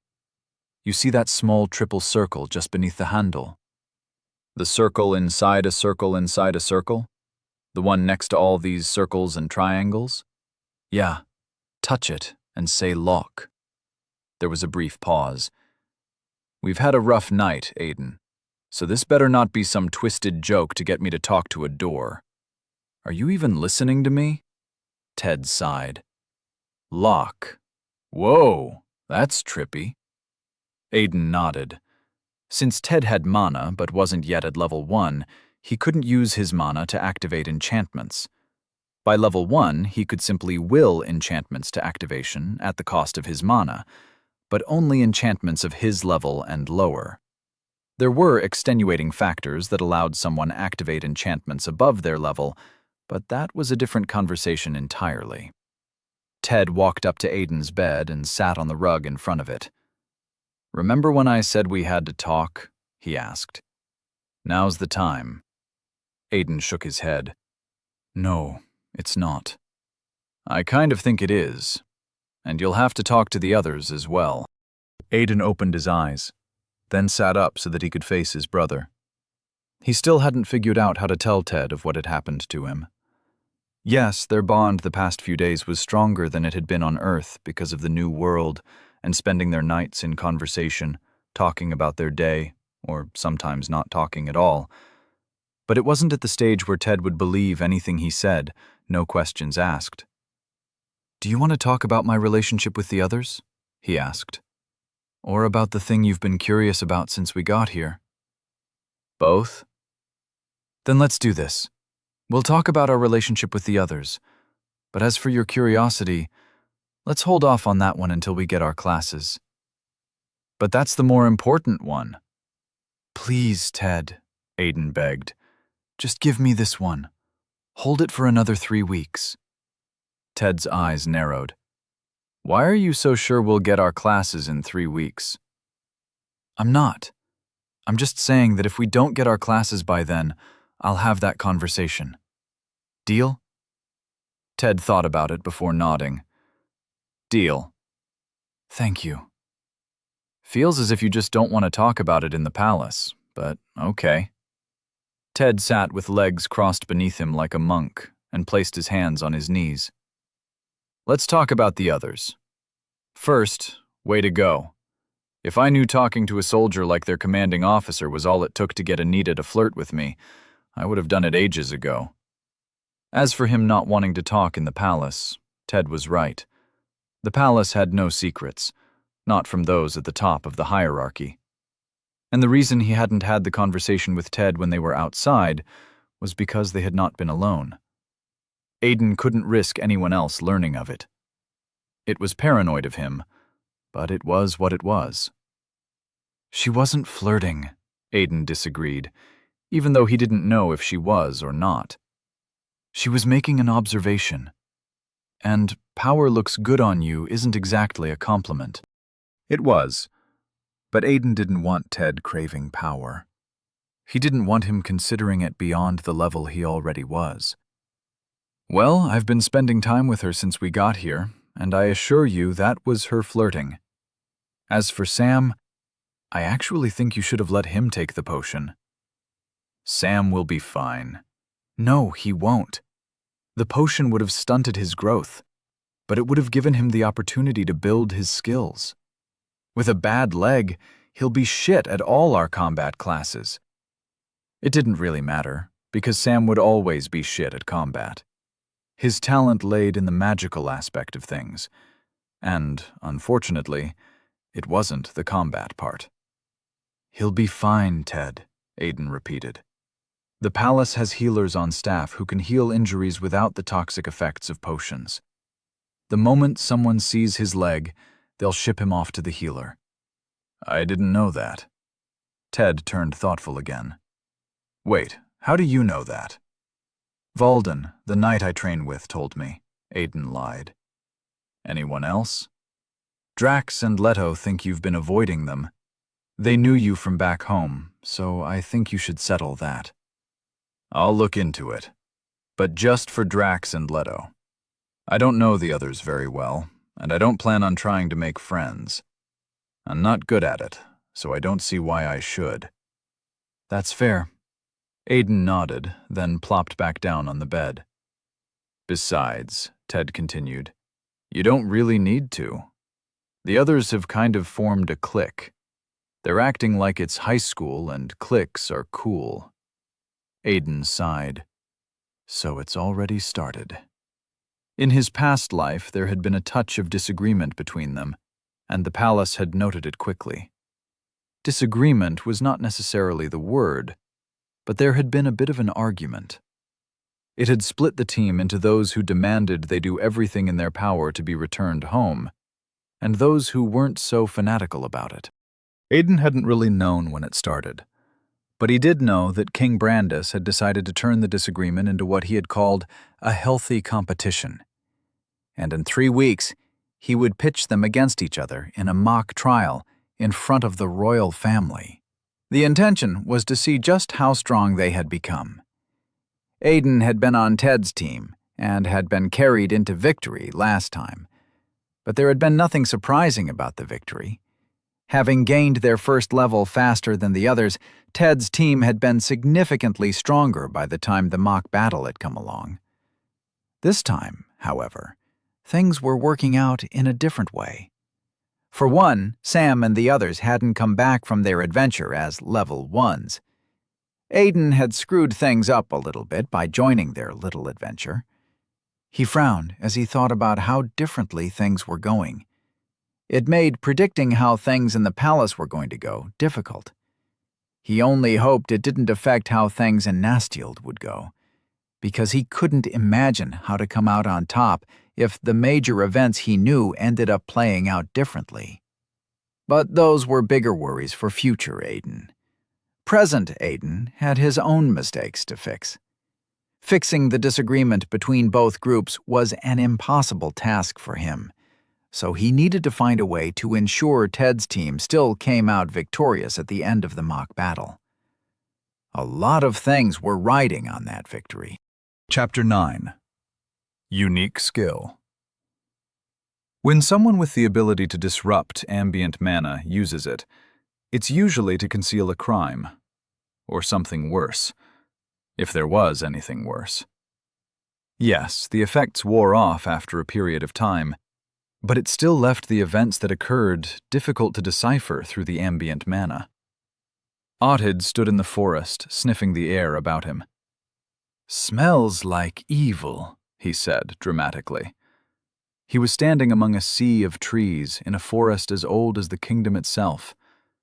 It was a bright afternoon, and the sunlight gave more than enough light to see with through the canopy overhead. Taliner, his partner for the past 2 months, walked past him with an amused smile on her face. She was dressed in her full adventuring garb, light leather armor with her sword fastened to her hip.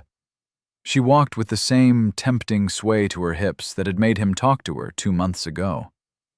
Audid looked up to the trees, doing his best to keep his eyes off her.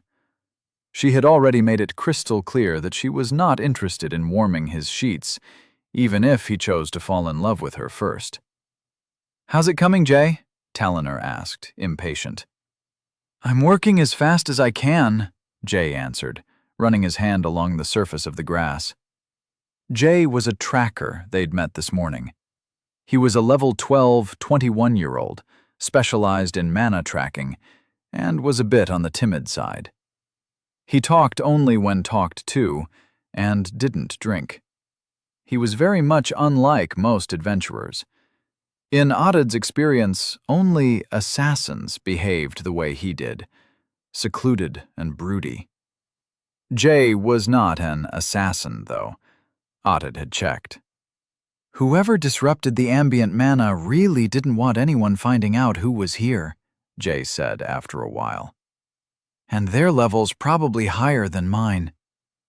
"That's not an answer we're willing to take," Taliner said, stopping to squat beside him.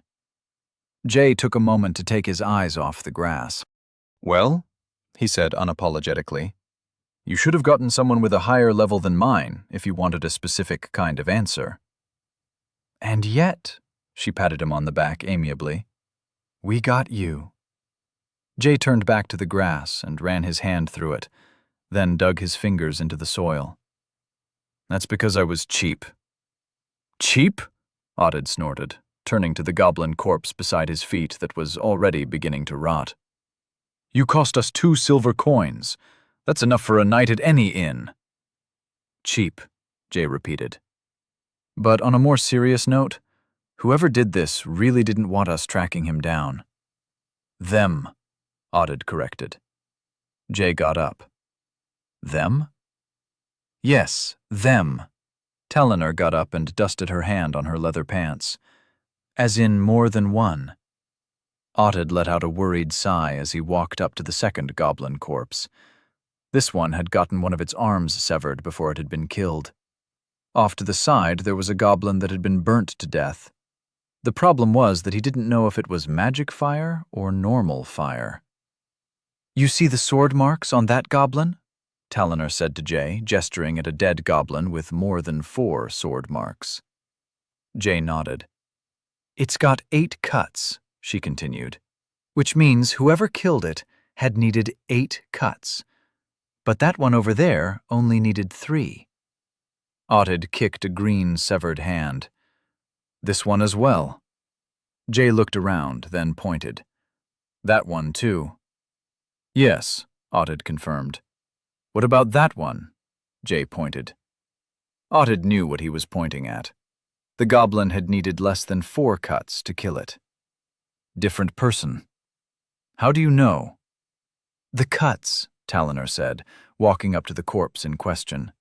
She squatted next to it. "These ones are cleaner. Better. Whoever made these cuts knew what he was doing. We may be simple level 18s, but Audid over there has been using the sword since he was 10. "And you?" Jay asked. "Was studying to be a healer until my class told me I've got a talent for killing things." She shrugged as she got up. "So here I am, adventuring."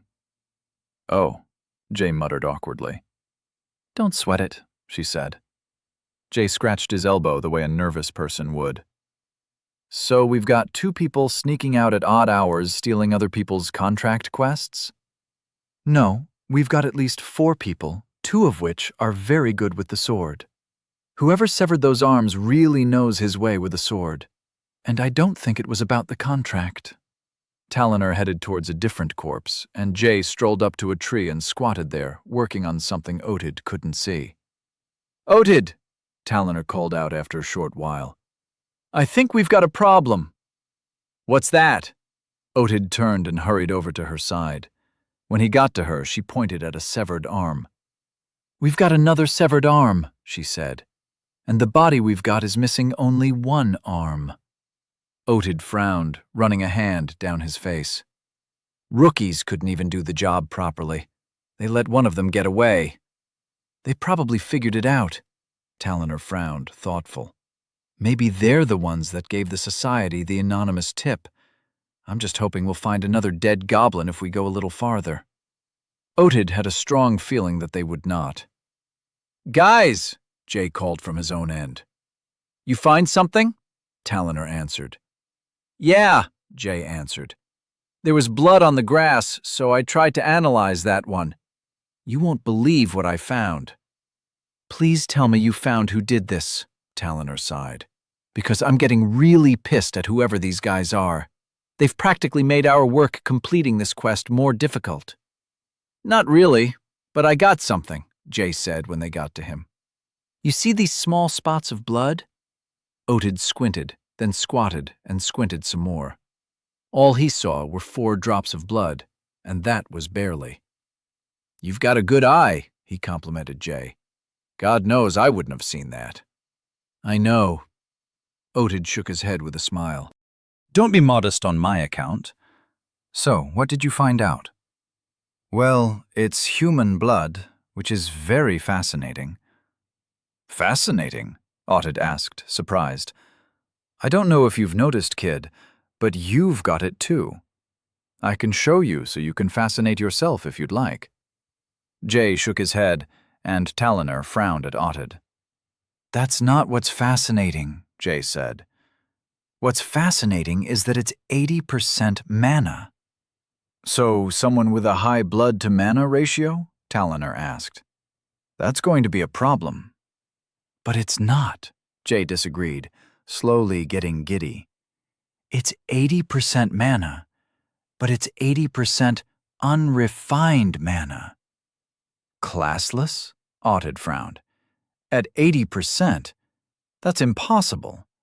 Everyone knows you get a class at level 10, and that's like 20% mana." He looked at Talonor. "Right?" Talonor nodded in confirmation. "Yes," Jay agreed, still smiling. "But here's the best part. It also has traces of summoning magic, but none of the binding magic that comes with summoned creatures." Otid paused, then shook his head. "Let me get this straight. What you're telling me is that you just discovered a summoned human bound to no master." Jay nodded like an overactive child. "Isn't that amazing?" "Fuck no, it's not. You expect me to go tell the society head that we've got a summoned human running amok with no master? Can't happen." "But that's what's happening." "No, it's not, because it's all impossible. First, humans cannot be summoned. You summon goats and basilisks and twin-horned rabbits. Normal familiars combat familiars. The occasional demons for the nut jobs out there, but not humans. It's impossible. And every summoned creature is bound to a master. If its master dies, it has no tie to this world and it disappears." Jay's enthusiasm was slowly slipping away as Otid ranted. "No," Otid shook his head. "Not telling them that the impossible happened. I'll be a laughingstock. Check it again." At this point, Jay was already frowning.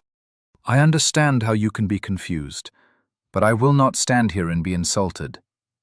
You paid me to get you a piece of information from my investigation, knowing you might not get any at all.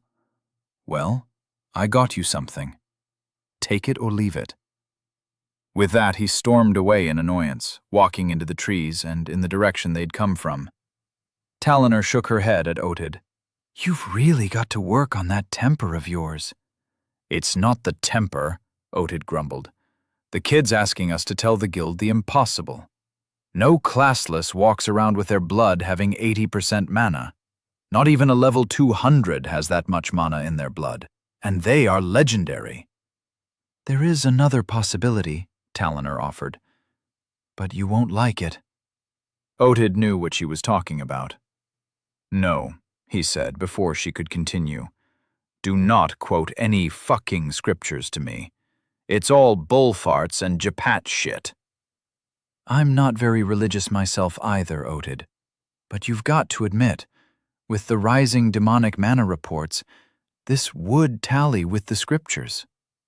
"And from what any half-sane adventurer knows, you'll need an arcane class above level 200 and at least 20 sacrifices to summon one savior.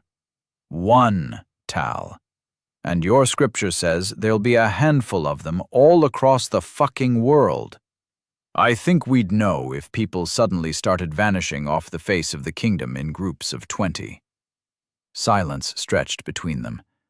Talonor glared at him with a scowl on her face. After a while, Otid dragged a tired hand across his face, calming himself.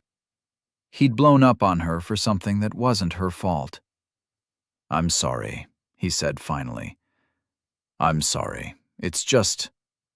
the society head gave me this contract quest, and I'm trying not to mess it up. I haven't gotten a good quest in forever.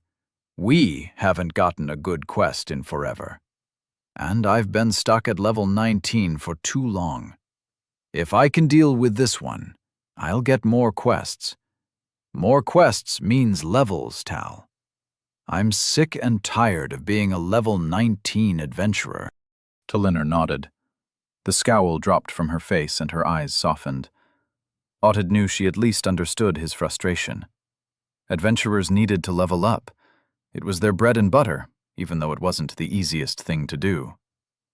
"Yeah," she muttered. Then she looked him straight in the eye. "Fuck you, Otid." She stormed off without looking back. Angry and alone, Otid turned and kicked a tree. What was he doing, shouting at her? It wasn't her fault they'd gotten a shit tracker. People didn't summon humans. And even if it was possible, certain types of summoning needed certain criteria. The more complicated the creature, the greater the sacrifice, and demons and humans were the most complicated things alive. Demons needed a lot of blood, which meant a lot of dead people, and they were considered the second most complex from everything he knew. But if Jay is right, he thought, second-guessing himself, and someone really went out of their way to summon a human, then we've got to tell the guild. Heck, we've got to tell the king. Because if the scriptures were right, then there was only one thing that could lead to human summoning. The demon king was coming. Otid ran a shaky hand through his short hair. Shit. 2 days had passed since the skirmish with the goblins. Aiden had spent all 2 of those days only practicing his swordsmanship and visiting the library. He skipped out on all arcane classes and focused on his engraving and geometry skills. He had failed to achieve his goal at level 1, and fighting the goblins hadn't gotten him to level 2, even though he knew the level wasn't so far away now. Engraving and geometry were already at high mastery, simply waiting for a little push to create a basic skill. But Aiden needed them to have a little more oomph before he tried for level 2. After all, the higher the levels, the harder it would be to achieve his goal. What he needed wasn't another basic skill or 2. What he was looking for was a unique skill. Some people called them techniques, and the only way to evolve them was to learn 2 or more basic skills at the same time. With learning a basic skill, to gain a level when classless, learning 2 at the same time also led to a single level. However, while it slowed the process, the giveaway was that the basic skill ended up being a unique skill. And Aiden had every intention of getting a unique skill for his second level. He only had so many chances before learning 2 basic skills at the same time became next to impossible. Aiden closed the book of enchantments in front of him and got up from his bed. It was late noon by his estimate, so Ted was probably out there learning one form of magic or the other. He picked up his pouch of coins, a daily stipend the palace gave each of them out of the goodness of their hospitality, and left the room. Outside the palace, but still within the castle walls, everyone was busy. The sun was going down, and evening had begun its rise. He found an enchanter's store just beside an apothecary and made quick work inside. For his next level, he needed to learn the enchant basic skill while learning unarmed combat. Being in an enchanter's shop gave him a small level of nostalgia. Most of the items he saw while walking around the shelves were things he'd crafted by himself once upon a time. There were basic combat tools, a few stick-on enchantments as well. The way the latter worked was that the enchanter drew whatever runes and sigils were necessary for the enchantment on a piece of sticky paper. The user only had to stick the paper to their item of choice and rip it off. The result would be a single-use enchantment present on the weapon. It was something purchased by low-level adventurers who couldn't afford proper enchanted weapons. The normal civilian also used it every now and again. Aiden purchased enchantments he was familiar with, items he used so much that using them might as well be muscle memory to him. He purchased Orb of Lesser Silence, Orb of Lesser Speed, Cube of Lesser Strength, and a few other combat tools, most of which were designed to give self-buffs. If he wanted to increase the mastery of his skills to get the enchant skill during combat, he needed to have his body go through the process. Enchant skills, after all, were rarely ever leveled in combat. They were leveled in practice, seated and slaving over engraving enchantment runes on one item or the other. After haggling down outrageous prices to lesser outrageous prices, Aiden left the shop with his items of choice, knowing he could have gotten them cheaper out in the city. But his ire was controlled. After all, these were castle prices. The elite felt more superior if they didn't have to mingle amongst the commoners to get what they wanted. So the extra was for the prestige. Also, the money wasn't his. It was a gift from the palace. Tomorrow, it would be replenished. Next, Aiden stopped by the armory and got a soldier's belt. On the Steeled, everyone in the combat business had a soldier's belt, though it was known by different names in different parts of the world. It was a belt with at least one sword holder and multiple pockets for multiple items. He'd used it a lot before he'd upgraded to a flashy coat that did the same job, and more. The thought of the coat reminded Aiden of how much he missed it. And since he wouldn't be going for the enchanter class this time around, it meant there were a lot of things he loved, like the coat, his dagger, and his sword, Spellbinder, that would never be recreated in this world. But they were necessary sacrifices. Aiden had only created them to help him compensate for his lacking combat prowess due to his class, and since he was determined to get a different class, they would not be necessary. When he got to the training ground he and Valden used as evening fell, he found the knight seated calmly on a large stone. His broadsword stood before him, stabbed into the ground, and he rested his hand on its pommel. Aiden approached the man at a leisurely pace.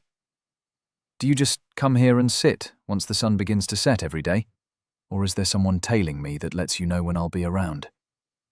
The knight raised his helmeted head to look at him. "You have missed our sparring session for 2 days in a row now." Aiden chuckled. "I was busy with other endeavors." Valden's head lowered slightly, focusing on the soldier's belt around Aiden's waist that carried no sword. "I take it you have something you want to learn today?" His head tilted back up as Aiden came to stand in front of him. "Something I fear I will not like." "Perhaps." Aiden reached for the knight's sword in a casual gesture, and Valden tilted the pommel towards himself, so that the weapon leaned away from Aiden's hand. Then he got up and drew the blade from the ground. "All right then," he said, sheathing the broad sword. "What are we doing today?" "Unarmed combat," Aiden said, taking his hand back to his side. "And a little bit of enchanted fighting." Valden's head cocked to the side. "You wish to fight with enchantment magic, Lord Lockhart?" Aiden nodded. "I do. Do you have a problem with that?" "I do not." Valden shook his head. "However, that seems like the focus of a spellsword, and it does not pain me to say that my abilities do not lie there. However, while not a paladin or a blade singer, we do have a knight on hand with a basic knowledge of enchanted combat." "Personally, I'd prefer a battle mage," Aiden said with a dismissive gesture. "But it's nothing so deep. You will be enough." "Are you sure, Lord Lockhart? The intricacies of fighting with magic while in active combat motion is not as easy as it may sound." Aiden almost laughed. Oh, how he knew it.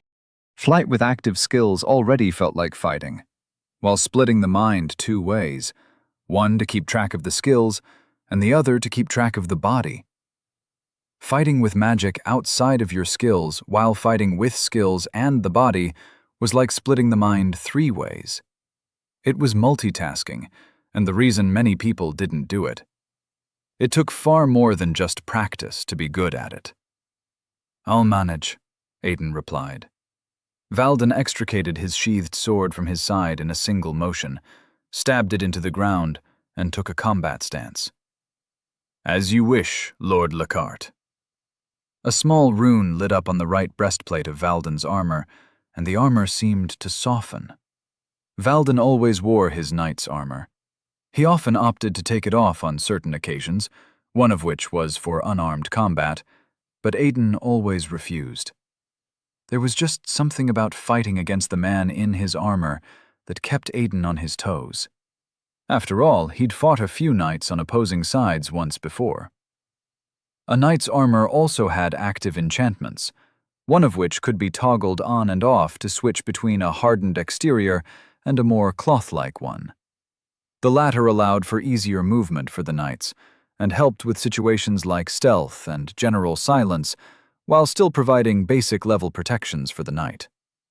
For their unarmed training, Valden activated the enchantments that gave the armor a cloth-like feel for Aiden's sake, and deactivated the protections. According to him, it helped him gauge the strength of Aiden's blows. Aiden never said anything on this. After all, he had never landed a successful blow, and it wasn't like anything he could do to Sir Valden at his current level would have any impact. Punching the man was like hitting a brick wall. Aiden shook his arms out as he took a stance of his own. "There'll be a little sloppiness today," he informed Valden. "So try not to accidentally almost kill me this time, Sir Valden." "I will do my best, Lord Lockhart." Valden relaxed his stance slightly. "Has anyone told you that you possess strange fighting techniques, Lord Lockhart?" "Oh, this?" Aiden lowered his hands slightly. "It's called a boxer's stance. It's something from my old world." "Intriguing." Valden burst forward with a straight punch, and Aiden ducked out of the way. He stepped about a bit, creating some distance between them, but Valden was quick to follow, blitzing through the distance. Aiden ducked a few more blows and tossed a few jabs. None connected, and Valden didn't give him the grace of blocking. After a few exchanges, Aiden switched fighting techniques to something more complex and from this world. As he did, he pulled out one of the orbs he'd purchased from his belt and channeled mana into it as Valden came at him with a punch. It was a small object the size of 2 sugar cubes. His interface flashed as he activated it. "You have activated Cube of Lesser Strength. Effect, plus 4% strength granted to user. Duration, 0 hours, 0 minutes, 15 seconds. Aiden felt the rush of power go through him, paying avid attention to the flow of mana from the enchantment. Out of unreasonable curiosity, he didn't dodge Valden's blow. Instead, he raised both hands to meet it. He took the blow in the palm of one hand while supporting the hand with the other, and knew he'd made a mistake the moment the blow connected.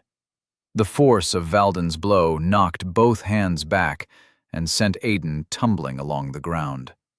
Aiden righted his body as he tumbled and bounced back to his feet at the end of his fall. Knowing the knight very well, he wasn't surprised to find Valden waiting for him to stand back up. "Are you all right, Lord Lashart?" Valden asked in a simple tone. Aiden opened and closed his palm. While the blow had certainly hurt, it had broken nothing. "Just an enchantment of lesser strength," he said, pulling out 3 more items. 2 were orbs, and the other was a balled-up piece of paper. Was testing its limit. Nothing more. He channeled mana into 2 of the 3 items and darted forward. To activate an enchantment, all a person had to do was channel their mana into it, and the enchantment did all the work. It was technically like using an item on default settings, but to gain the true value of an enchantment, one had to actively channel their mana through the runes and sigils that created the enchantment. It was like going through the settings and customizing it for personal preference. It gave the user, if they were capable, a better understanding of the item and enchantment. Most people didn't use this method because you needed an understanding of the enchantments themselves, their creative runes and sigils, to do it. You have activated Sliver of Lesser Agility. Effect: plus 2% increase in agility. Duration: 0 hours, 0 minutes, 18 seconds. You have activated Orb of Lesser Speed. Effect: plus 3% increase in movement speed. Duration: 0 hours, 0 minutes, 12 seconds. Aiden closed the distance in the blink of an eye and threw a kick into Valden's side.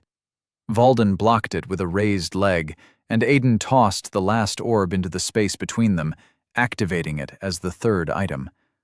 It served its purpose as a distraction. You have activated Orb of Lesser Silence.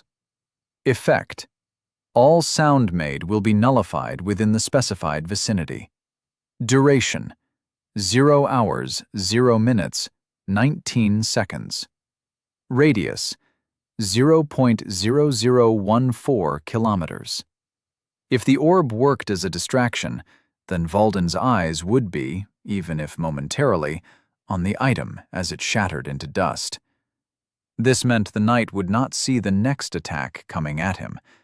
As such, he would have to rely on his sense of sound to hear Aiden's next move. Aiden hoped to take away this advantage. The entire strategy banked on Valden's attention being caught by the tossed orb. The world around them shimmered in a small, translucent dome, wide enough to encircle them as the orb's enchantment took effect. All silence enchantments played the same role. They basically tuned out all the sound within their area of effect, which meant that for the next few seconds, everything that happened would happen without any sound. The distraction would take the knight's sight, then the orb would take his sense of sound, 2 necessary senses in a fight. For the sake of caution, Aiden feinted to the left first, then came up on the right with an open-hand uppercut. With the effects of Orb of Lesser Speed, he hoped to be slightly faster than Valden's estimated calculation of his speed. He knew none of his attacks would leave any impact on the knight, but the aim wasn't to hurt Valden, it was to land a blow. Congratulations! You have gained perfect mastery. Kick. Mastery 100.00%. Congratulations! You have gained perfect mastery. Palm attack. Mastery 100.00%. Congratulations! You have gained perfect mastery. Engraving. Mastery 100.00%. Congratulations! You have gained perfect mastery. Geometry. Mastery 100.00%. Aiden's uppercut connected with the jaw of Valdan's helmet as the notifications appeared, translucent in a way that did little to obstruct his view. It was a perfect strike, a proper hit. If they were of equal levels, the blow would have probably sent Valdan staggering, probably given him a concussion too. But they were not. Valdan reacted to the blow instantly. Both of his hands came together, and he brought them down on Aiden's arm at the elbow. It locked Aiden's striking arm painfully and forced him down to one knee. It subdued him perfectly. "Ow! Ow! Ow!" Aiden complained, tapping the knight's gauntleted arm in surrender. While he did so, his interface flashed in front of him once more. Foundational skill with perfect mastery detected. Multiple foundational skills with perfect mastery detected. Congratulations! You have achieved perfect mastery in the necessary foundational skills. You have gained skill, unarmed combat, mastery 0.10%. Foundational skill with perfect mastery detected. Multiple foundational skills with perfect mastery detected. Congratulations! You have achieved perfect mastery in the necessary foundational skills. You have gained skill, basic enchant, mastery 02.10%. Valdan released Aiden with almost the same speed he'd used to subdue him and took 2 quick steps away. Aiden might have been imagining it, but the man's stance looked as if he was surprised somehow. Congratulations! You have leveled up. Name, Aiden Lachart. Species, human. Age, 19. Class, none. Level 2. Aiden smiled, feeling the power from leveling up go through him. It was like a full-body buzz. He could feel it grow from his heart, reaching into every part of his body. Fear hadn't allowed him experience the ecstasy of level 1, but level 2 came unhindered. After the space of a second, the sensation was gone, and Aiden just remained on his knee, waiting. He was beginning to worry that he'd somehow failed when the notification he was waiting for popped up. Simultaneous basic skills acquisition detected upon new level. Congratulations! You have learned a unique skill. You have learned unique skill. Unarmed engraving. Mastery 0.00%. U. Unarmed engraving. Aiden hadn't heard of the skill before. While unique skills were called unique, they weren't necessarily unique to their user. They were simply skills that helped their user perform basic skills in unique ways.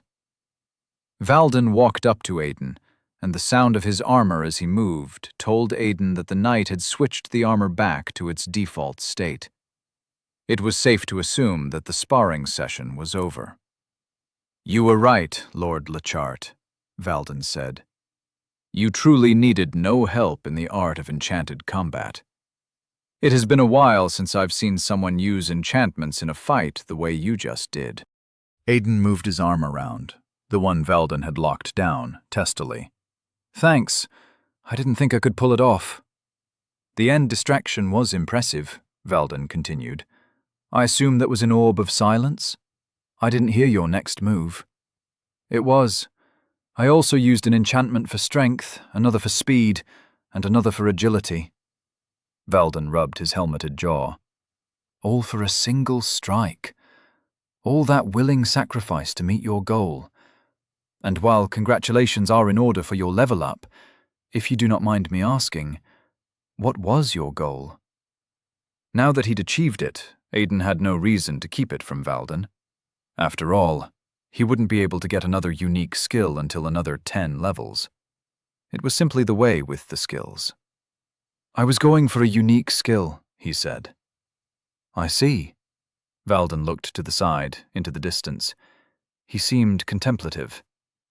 "That was the same thing you were trying to do last time, was it not?" Aiden rubbed the back of his neck, suddenly feeling embarrassed.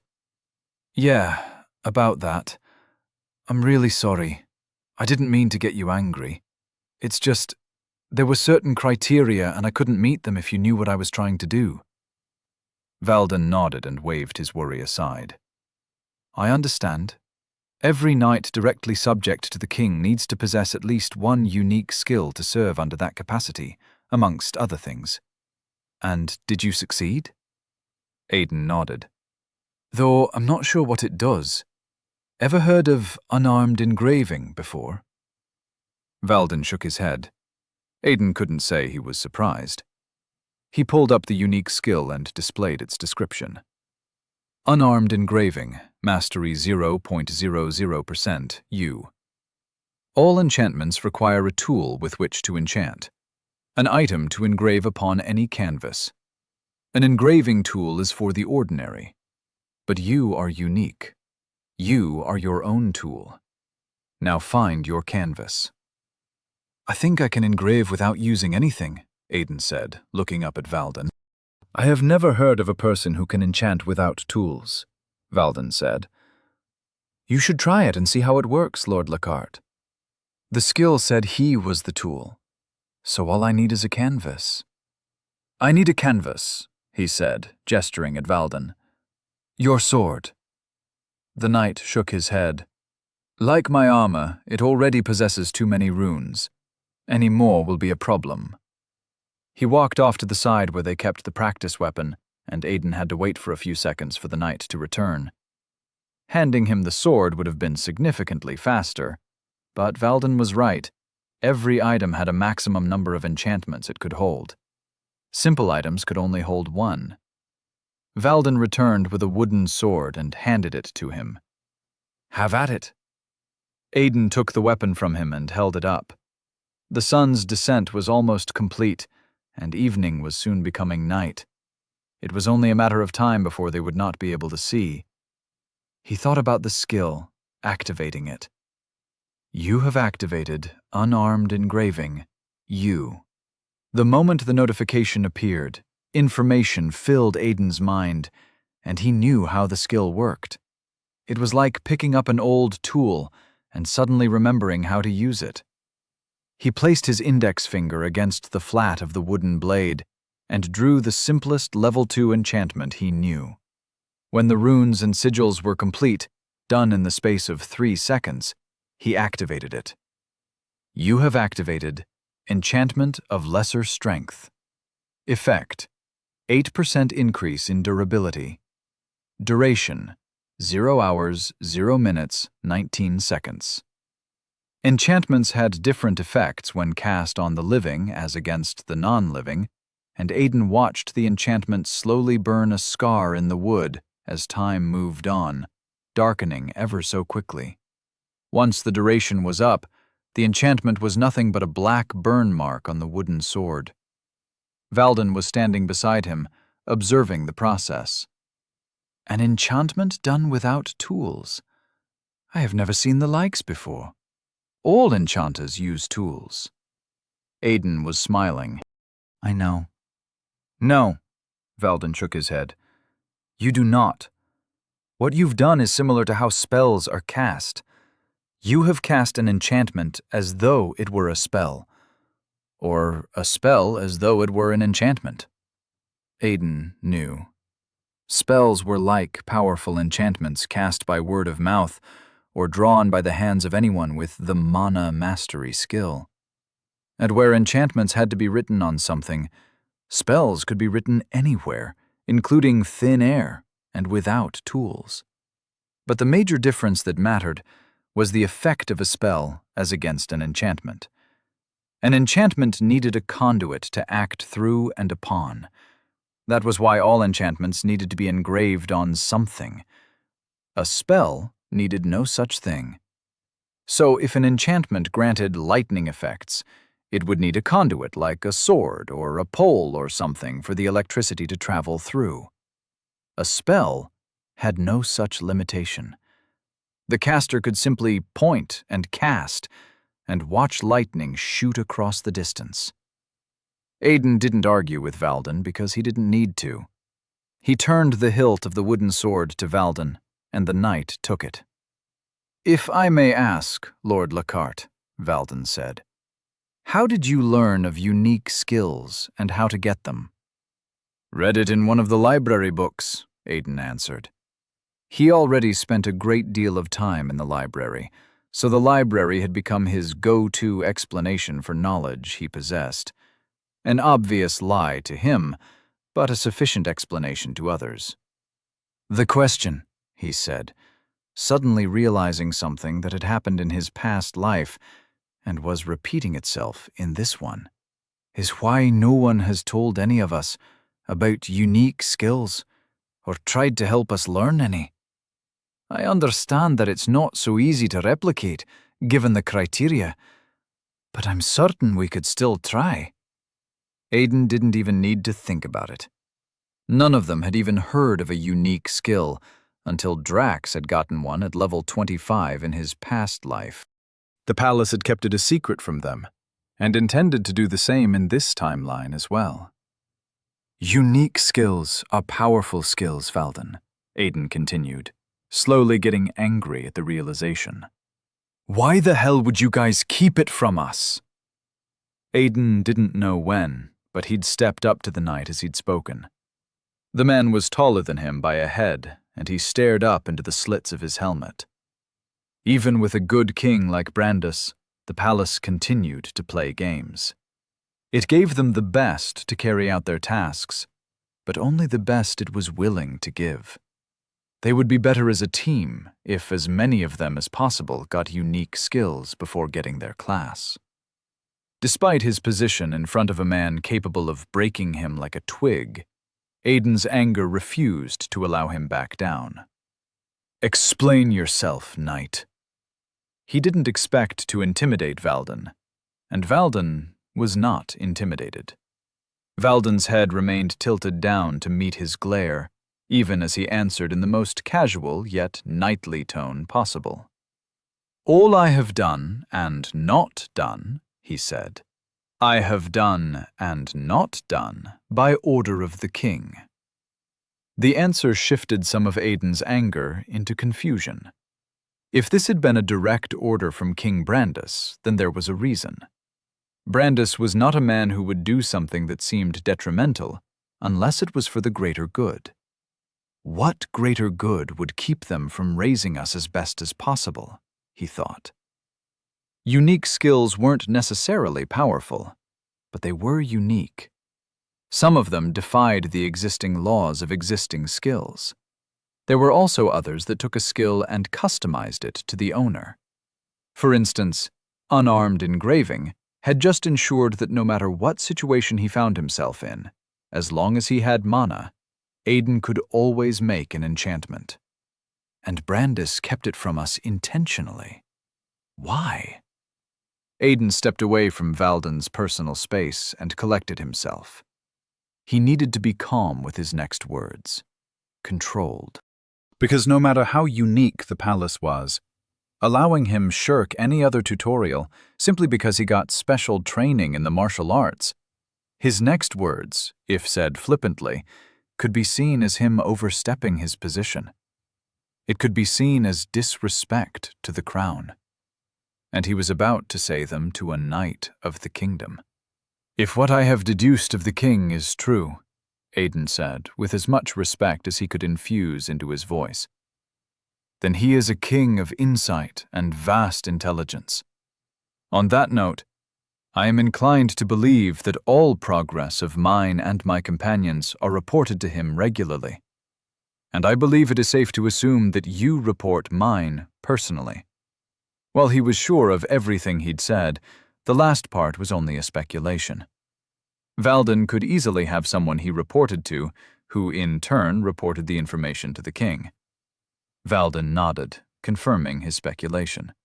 Then on your next report, Aiden said, choosing his words wisely, pass this information on.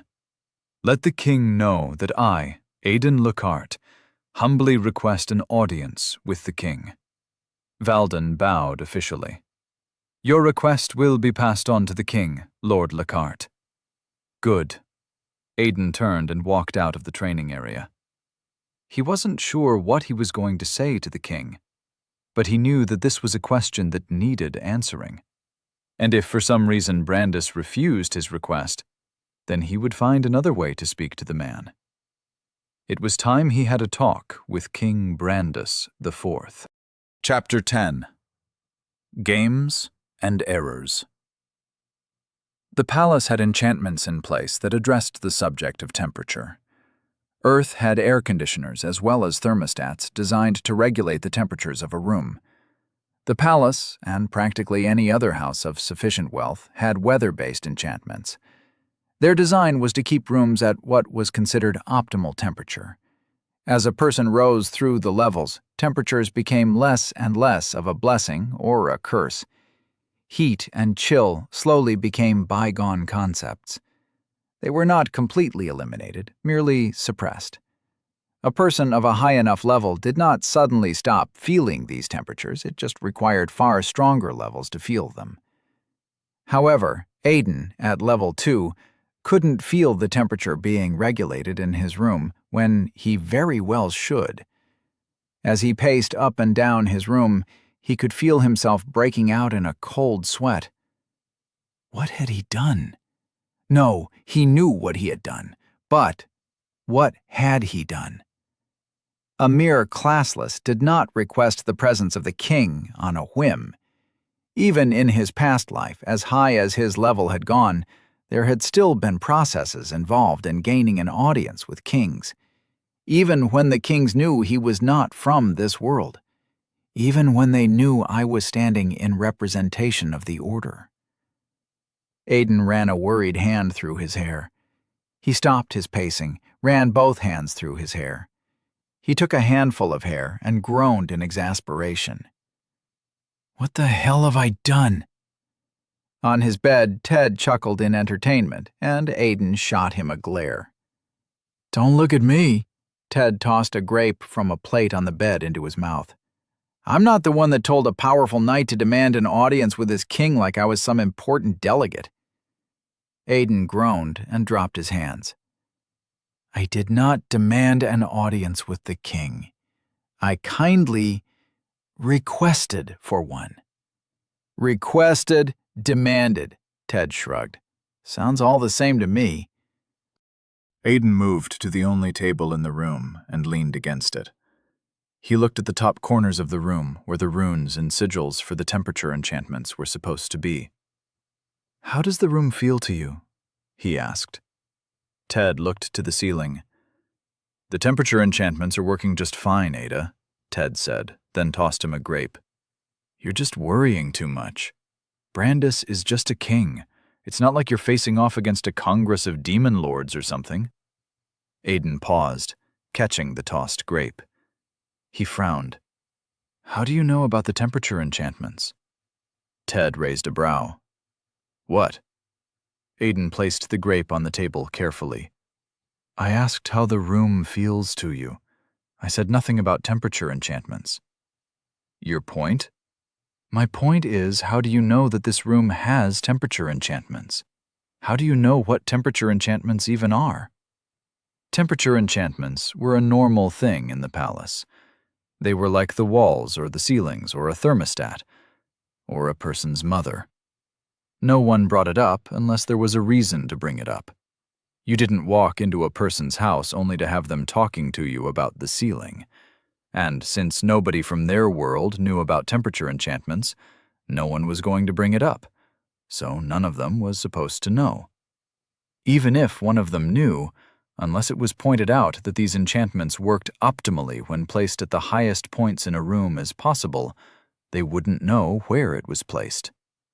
Aiden, Ted said carefully, I'm not sure why you look like a ghostbuster about to prove to the world that you're not crazy, but you've got to breathe.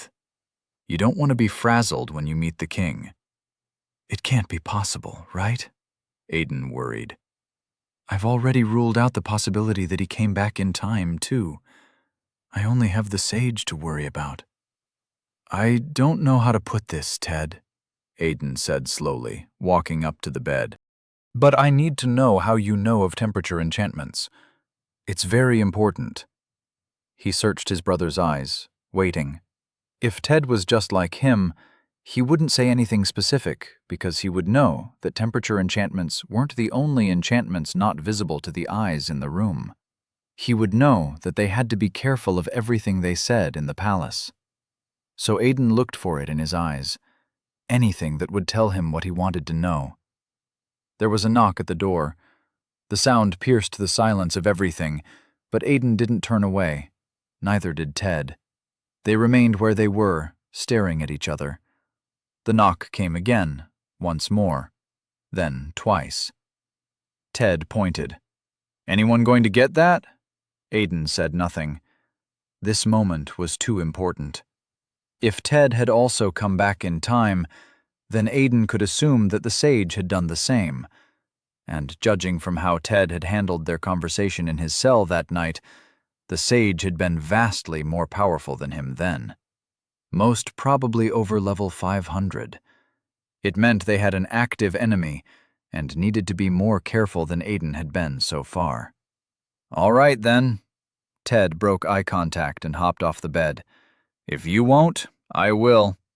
He walked up to the door, Aiden's gaze trailing after him.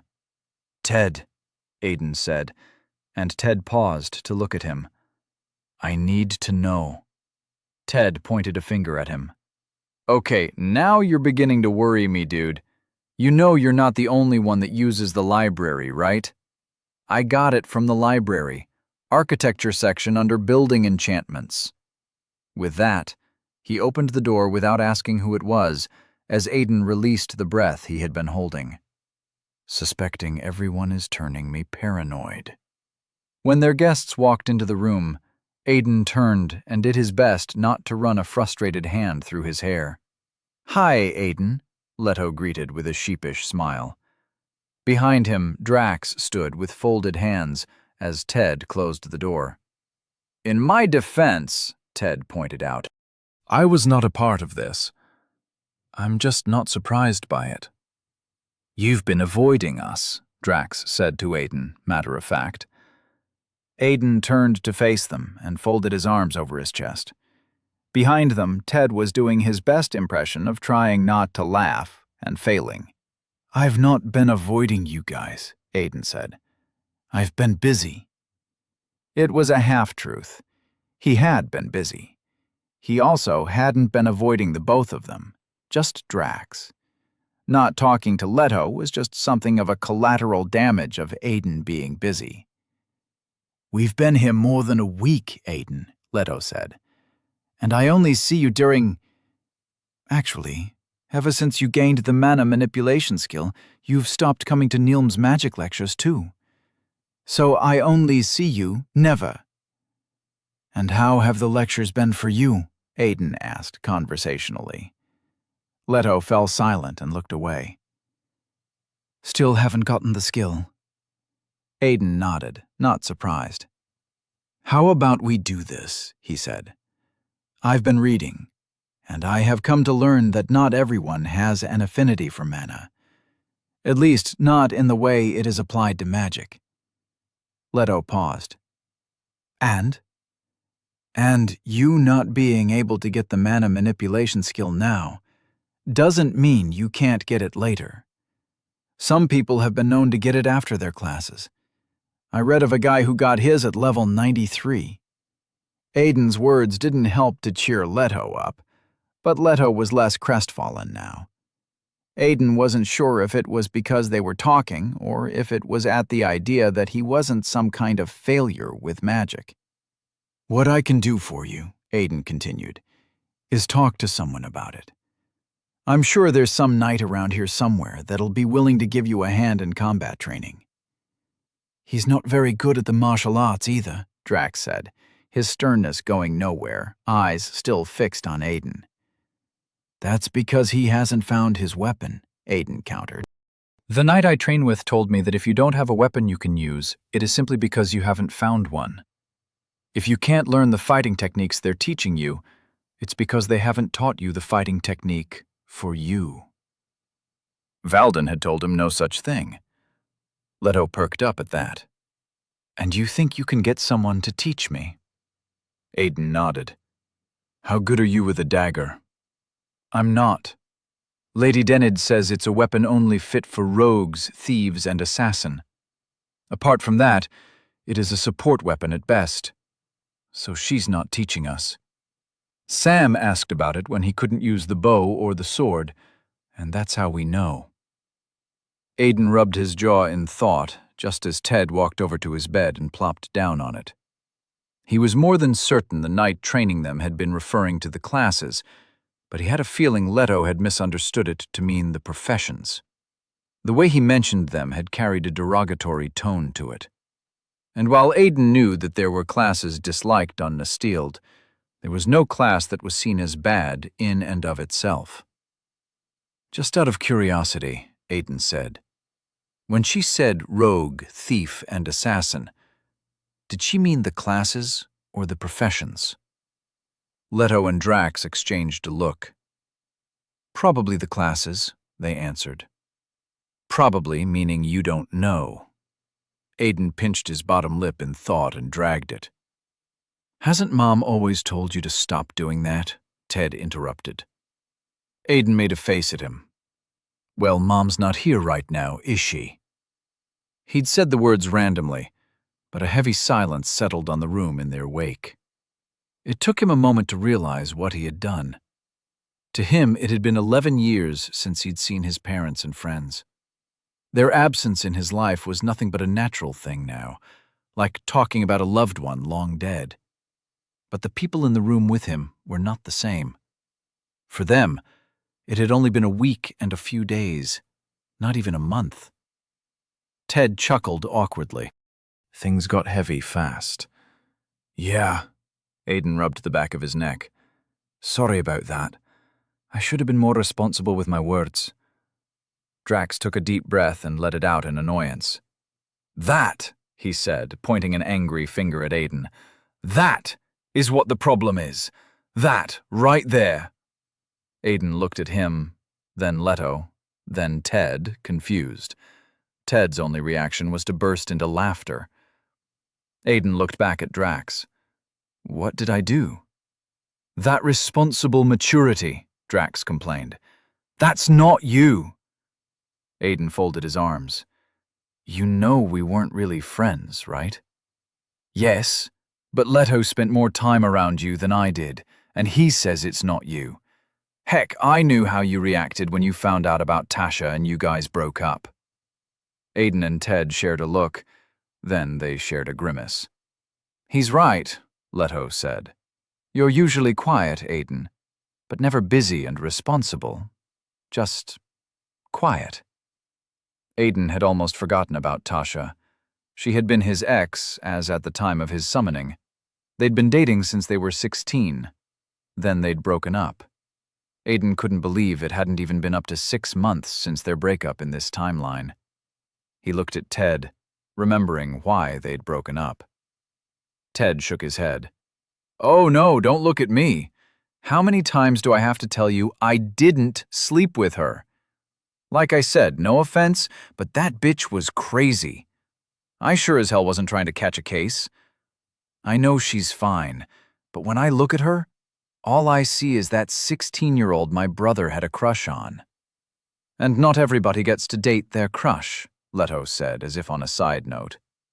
Besides, Ted continued, when your younger brother's hot girlfriend makes a move on you enough times, the first thing you do on each occasion is find the nearest exit and dip.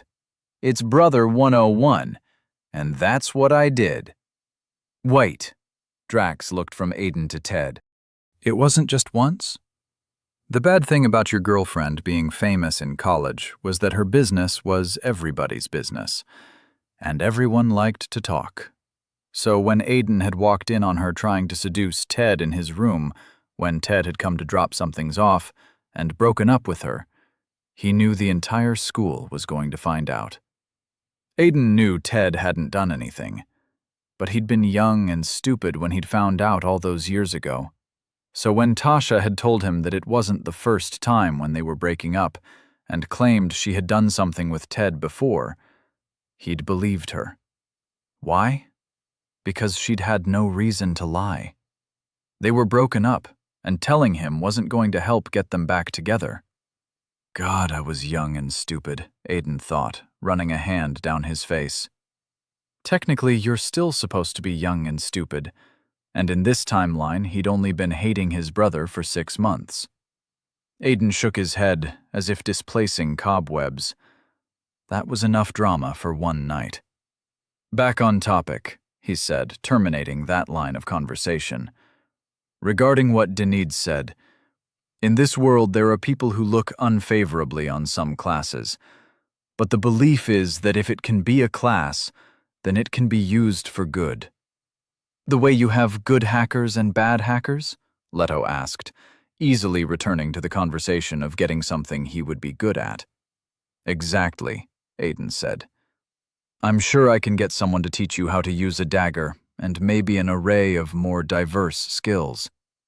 They're teaching us how to be great warriors of justice, but not everyone has to be some diplomatically correct class to save the world. Leto looked at Drax. I'm going to be useful, he said excitedly. I can be useful. Drax smiled at him. You were always useful, Leto. Maybe, Leto shrugged. But now I'm going to be useful, like really useful. Drax placed a hand on his shoulder. You were always useful, Leto. Always have been. Always will be. And you don't need some fancy class or some fancy skill to tell you that. You're perfectly all right, just the way you are. Aiden just stared. Definitely what you'd expect a hero to say. Unfortunately, Aiden knew powerful people that would definitely say otherwise. Ted snorted. Philosopher's consolation. Everyone looked at him. What's that? Leto asked. Aiden knew what it was. He knew it very well. It was something their parents liked to say whenever someone told themselves something to make themselves feel better about where they were in life when they could be better. They called it an excuse to not move forward. To them, it was people escaping their reality, choosing to delude themselves into acceptance rather than progression. Aiden didn't entirely disagree with them, but he wasn't a hard supporter of the idea like his brother. To him, sometimes people needed the motivation. Unfortunately, there were also those that abused the entire thing and comforted themselves into stagnation. Just something our mom used to say, Ted answered Leto. And what does it mean? Drax asked. Just that. Aiden pointed a warning finger at his brother, interrupting him. No, he chided. Ted cocked a brow. You sure? Because it sounds like Leto might benefit from knowing what it means. Aiden pressed his lips in a thin line. I'm sure. In this world, Drax was the kind of person that would hate the term and everything it stands for. As such, since Ted was a strong believer in it, Drax would likely end up hating Ted. The last thing Aiden needed was to give Drax more reasons to hate Ted in the future. He'd already seen the campaign lengths Drax had been willing to go to when he hated Ted for just being the Demon King. If Aiden's plans failed, he didn't want to see the lengths Drax would go when he hated Ted as a person, too. Besides, Leto wasn't that kind of person. What Drax was doing was showing kindness in his own way, whether Ted approved of it or not. As for Leto, Aiden knew what the boy became. His usefulness in the war had been unquestionable. It was a pity that he'd met the end he'd met, though. Everyone was standing in silence, possibly contemplating if they needed to push more on what Ted had said, when a knock came from the door. Lord Lockhart, a voice they did not recognize called. It was young, a child's. Drax turned and opened the door. Yes? A boy stood quietly in old clothes, worn from age but cared for so that they did not look ragged. He had deep, dark hair and gray eyes. I am looking for Lord Lockhart the Younger, the boy said, calling the entire thing like it was all a single title. Aiden just stared at the boy. He knew the face, knew it as the dead know their end. He staggered forward without knowing. "This is Lord Lockhart the Younger," Drax said, giving way for Aiden. "How may I help you?" Aiden asked, hoping he didn't stumble over his own words. "The king has requested that you see him in his chambers," the boy said, in a soft, almost timid voice. "It is my honored duty to lead while you follow." Ted clapped and got up from the bed. "No way in hell am I going to miss this." Aiden looked between Ted and the child. He repeated the action once more. Fear held him tight and worry seized him. He had thought it wouldn't be for another year or two before he would have to worry about this. It reminded him of the fact that he knew far too little of the microcosm of things that happened in his earlier years on Nasthild. One of his plans that he had considered not yet needed had just been shattered right in front of him. As Ted walked up to join them, only one thought came to Aiden. He could not let Ted and this child become friends. A man stood in front of the door the young boy led them to. He wore the clothes of an attendant, but one of high class. From top to bottom, his entire attire carried with it a touch of red and black. However, it was more red than black. Ted and Aiden stood side by side as the attendant at the door simply stood there, unmoving. Ted leaned into Aiden. "You're acting funny," he whispered. "I don't know what you're talking about," Aiden whispered back. Ted gave a carefree shrug before tilting forward to wave at the young boy standing on the other side of Aiden. The door in front of them opened gently, and a scribe in a red robe walked out and proceeded down the hall in the direction they had come from. Before the door closed, the attendant stepped in. It only took a short moment before he stepped back out. "The king will see only Lord Lockhart the Younger," he informed them. It seemed the Younger was slowly becoming a part of his official title. Aiden shared a look with Ted, but his brother didn't seem to care. "Do you intend to wait for me?" he asked. Ted snorted. "Gods, no. Just standing here, doing what? Would you like the attendant and I to play chess?" "I'm sorry, Lord Lockhart," the attendant bowed apologetically, "but I cannot play chess." A mischievous smile split Ted's lips, and he looked like he'd just found something fun. "And do you know what chess is, sir?" he asked the man. "I do not, my lord, and sir is a title far beyond myself. I am Nandaka." Aiden looked to his side and found the young child was gone. When he looked back at his brother, Ted was fully engrossed in what seemed to be a troubling conversation with the attendant. "And if you have no idea what chess is, then how do you know that you cannot play it?" Ted was saying, as Aiden opened the door and stepped into the room. King Brandis sat on a simple chair beside a large reading table. Books filled the table, stacked on both sides, and a light orb rested on top of what looked like a candle holder. The light orbs that hung from the high walls were currently lit, casting the room in a gentle sunlight glow so that Brandis did not need the one in front of him. The king sat regally, long blonde hair almost the color of gold packed back. He had a simple beard of the same color that was kept neat, and he watched Aiden with amber eyes as he walked in. To Brandis's right, standing just beyond the table, was a knight. He had short brown hair and an expressionless face. He was without his helmet, and his armor was a deep blue that could easily conceal itself in the dark. "Lord Lockhart," Brandis greeted in a welcoming voice as Aiden walked in. Beside him, the knight placed his hand on the pommel of his sword and said, "Kneel." Out of nothing but stubborn defiance, Aiden took 2 more steps from where he was standing before going down to one knee. 3 seconds in, and he already knew the knight was going to be a problem, even if he couldn't recognize him. "I greet the king," Aiden said, on one knee. "And the king greets one of our saviors," Brandis replied royally. "Now enough with all that wish-wash. You may be within my kingdom and under its protection, but you're more of its savior than my subject. Please rise." Aiden obeyed, getting up to his feet. The knight chose then to reveal his first expression of the meeting. He frowned.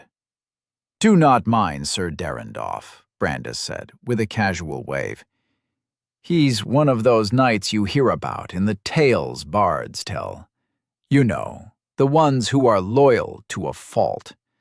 They'd sooner strike a simple man down for looking at the king funny and send the kingdom into chaos than pause and await orders." Aiden ran his mind through his memories and found nothing about a Sir Derendorf. But he did find a house Neranoff. They boasted the largest collection of legal military arms in the kingdom, second only to the palace. "You requested an audience with me, young lord," Brandis said. "Now you have it. And while I have been apprised of the reason for your request, I would like to hear you speak of it as if I were not aware of it." Aiden took a deep breath. The games had already begun. Brandis had taken it upon himself to inform him that he had the advantage in the conversation, and yet he had also commanded him to play pretend, testing him to see how best he could play the games of court. "He wants to know if my mental acumen is as good as my martial prowess." Brandis would be surprised to learn that he had none. Word games were more of Zen's specialty when Aiden had been working for the Order. "I am here to speak on the subject of unique skills," Aiden said simply. "Specifically, the reason it has been kept from my companions and I." Sir Derendorf's hold tightened on the pommel of his sword. If Brandis noticed it, he gave no sign of it. "And if I ask how you came to know something that has been intentionally kept from you, what would be your response?" Brandis asked. "It is no secret that I have befriended the palace library, Your Grace. It holds many truths." Brandis stroked his beard. "I see." Sir Derendorf's presence was beginning to possess a meaning to Aiden now. He was about to have a conversation with the king about something he should not know. Derendorf could as easily be a witness to this conversation as he could be Aiden's executioner. But Brandis King had been fair and kind to them in his past life. Up until the end. What were the chances that things were going to be different this time? Aiden's hand inched towards his soldier's belt regardless. Brandis's gaze followed the action, and the king leaned forward. "It's always good to see a foreigner adjust to life in my kingdom so quickly, Lord Lockhart. But it seems you are wearing your soldier's belt wrong." Aiden's hand paused. He was wearing the belt wrong, but it was intentional. The pockets unlocked from above, so he wore it upside down so that he didn't have to pick his items from inside the pockets. Instead, when he opened them, the items would merely drop into his waiting hands. It shaved off a fraction of the time it took to reach inside the pockets for the items. It was a fraction of a second, but those counted greatly in a fight. The only part of the process considered stressful was developing a mind that remembered which pocket held what enchanted item. Aiden nodded. "I am aware, Your Grace." "So it is intentional." Brandis rested his back against the chair. "I see. But back to important conversations. Yes, I asked that all subjects regarding unique skills be kept from you and your companions." A true and honest man. Brandis was not one for the games of politics. He would rather challenge a man to a duel than talk around subjects, even if he knew how to talk around subjects. "And may I ask why, Your Grace?" Aiden asked.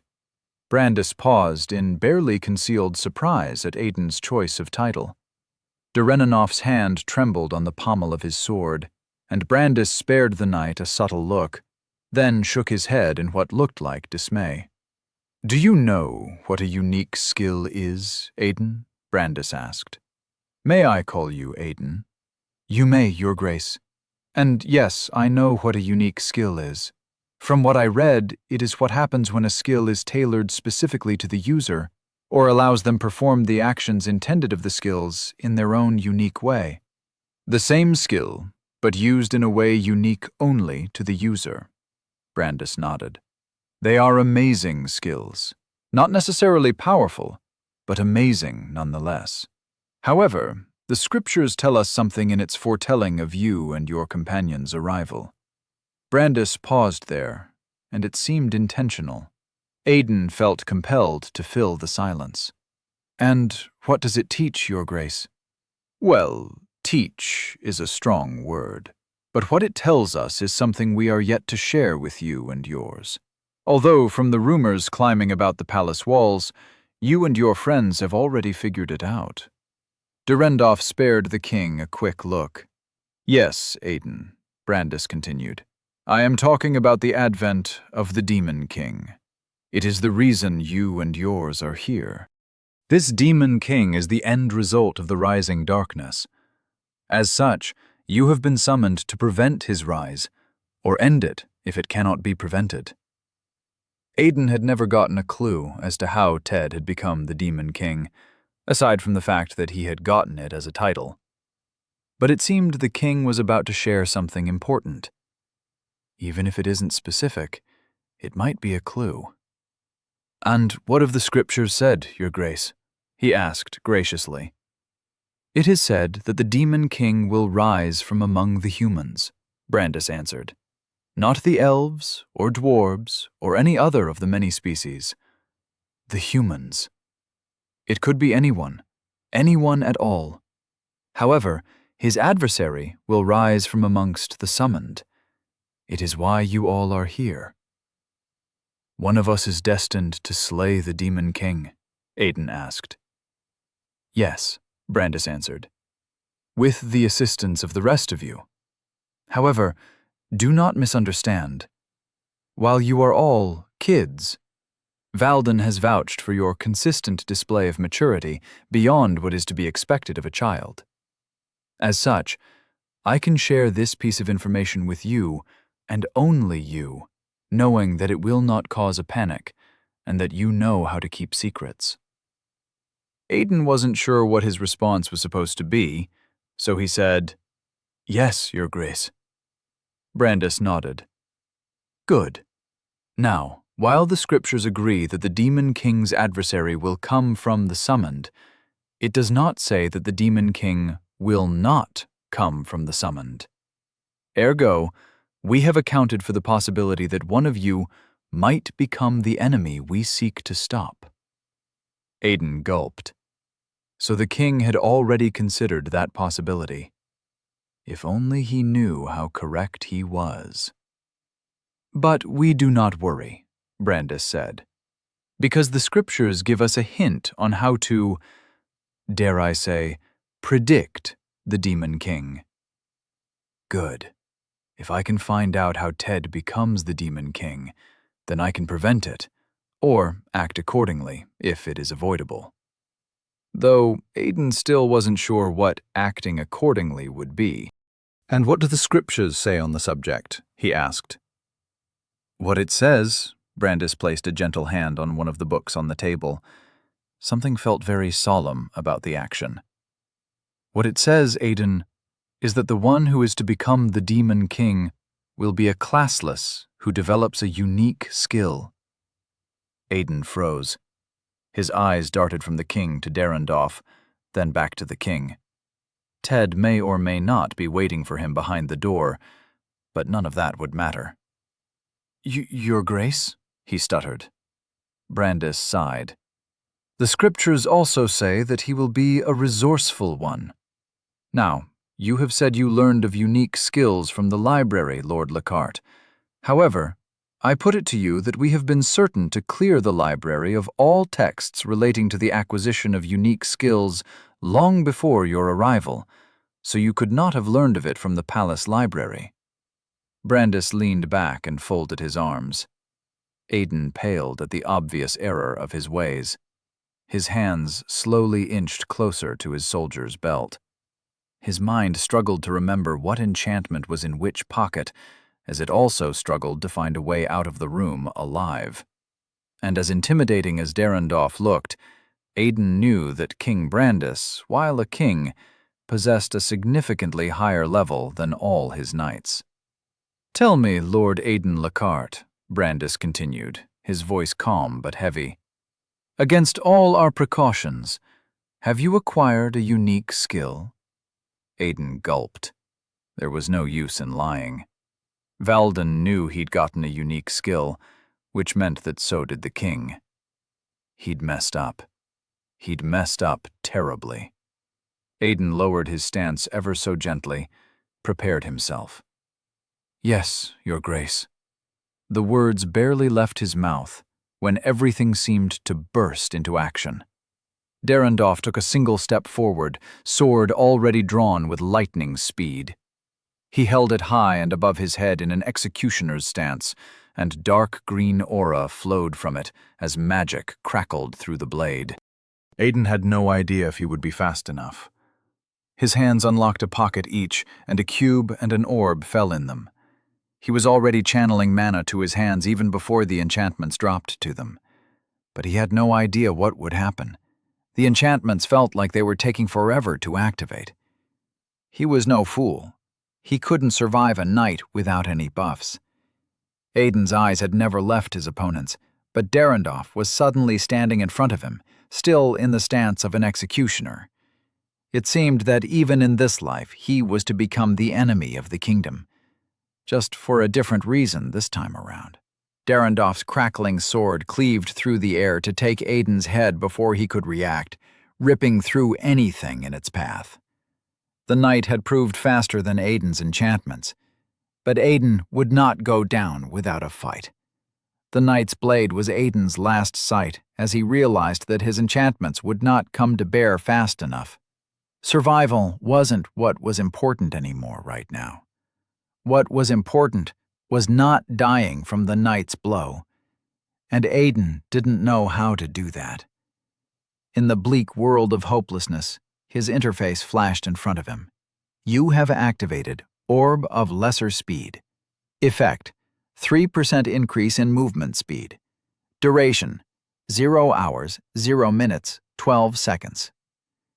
You have activated Cube of Lesser Endurance. Effect: 8% increase in endurance. Duration: 0 hours, 0 minutes, 4 seconds. Chapter 11. The Apology of a King. "Tell me, Lord Aiden Lockhart, against all our precautions, have you acquired a unique skill?" Brandis knew the answer even before he asked the question. Valden, not knowing this aspect of the scripture, had passed on the young man's progress with a smile on his face. It was always a thing of celebration whenever a person developed a unique skill. Brandis would be lying if he claimed he hadn't been happy to hear the news, too. One of the summoned of his kingdom was proving powerful and resourceful. But the Demon King was also going to be powerful and resourceful.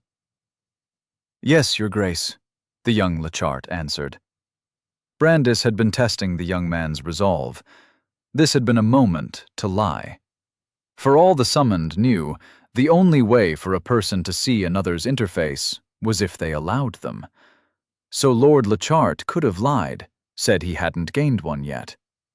There were a lot of ways to dance around the subject until he could dance no more.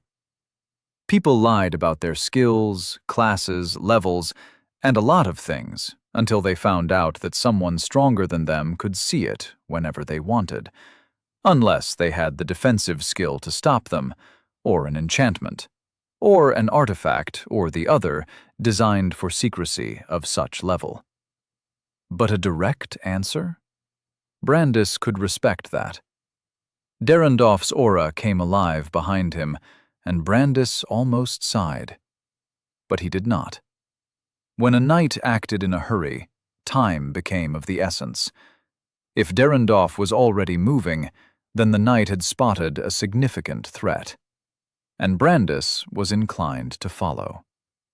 He pitied the young lord, and the hand fate had chosen to deal him. Valden had said many good things about Aiden.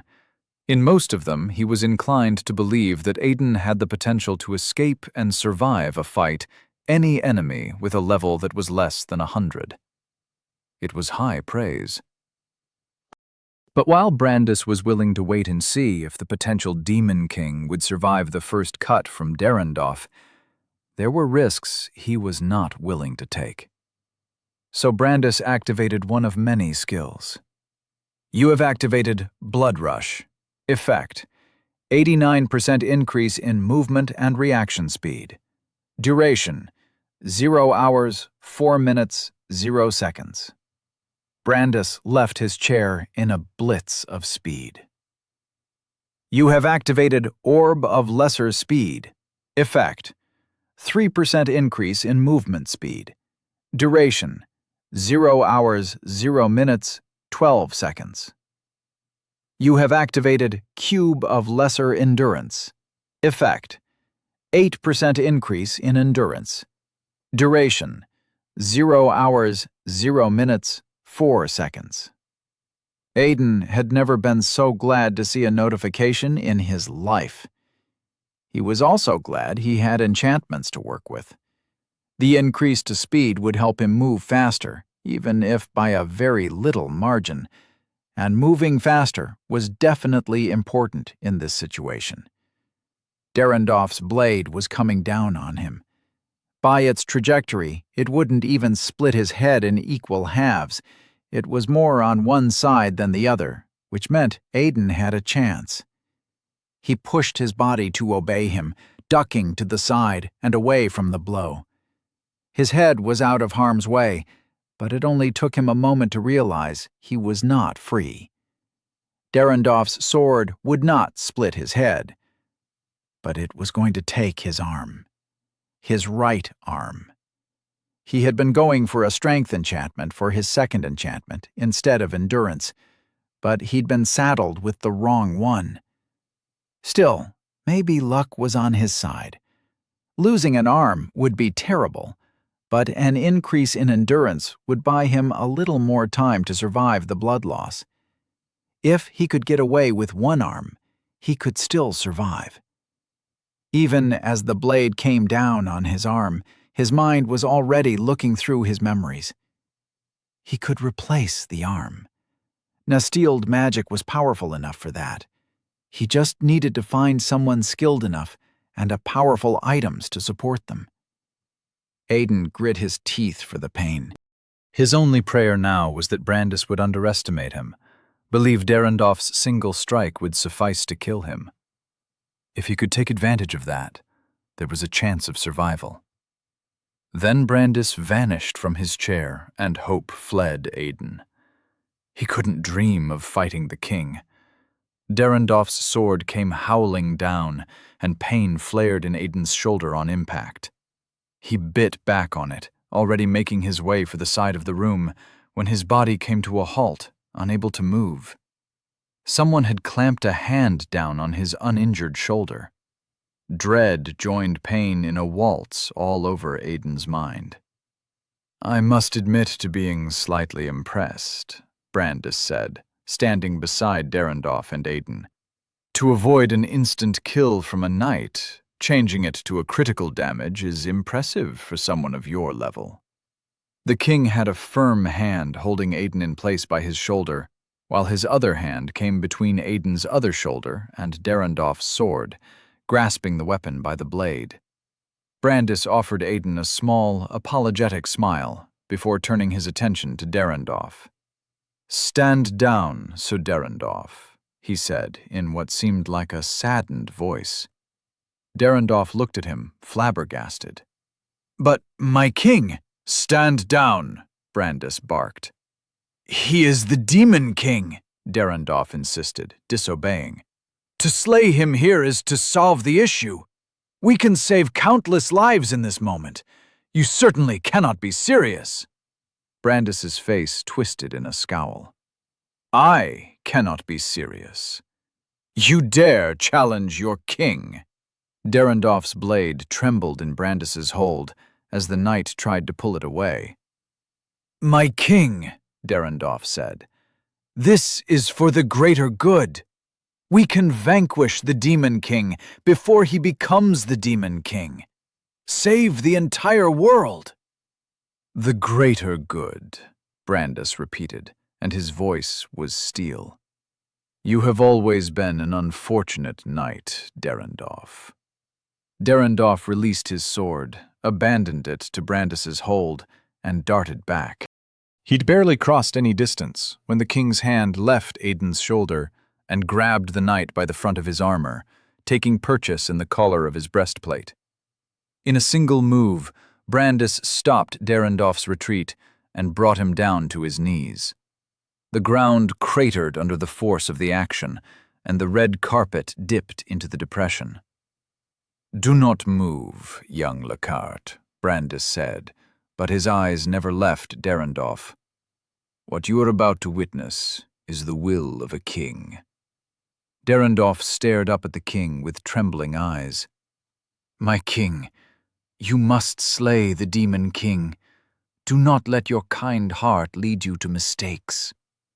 Brandis's hand, still holding the blade of Derendorf's sword, trembled with rage.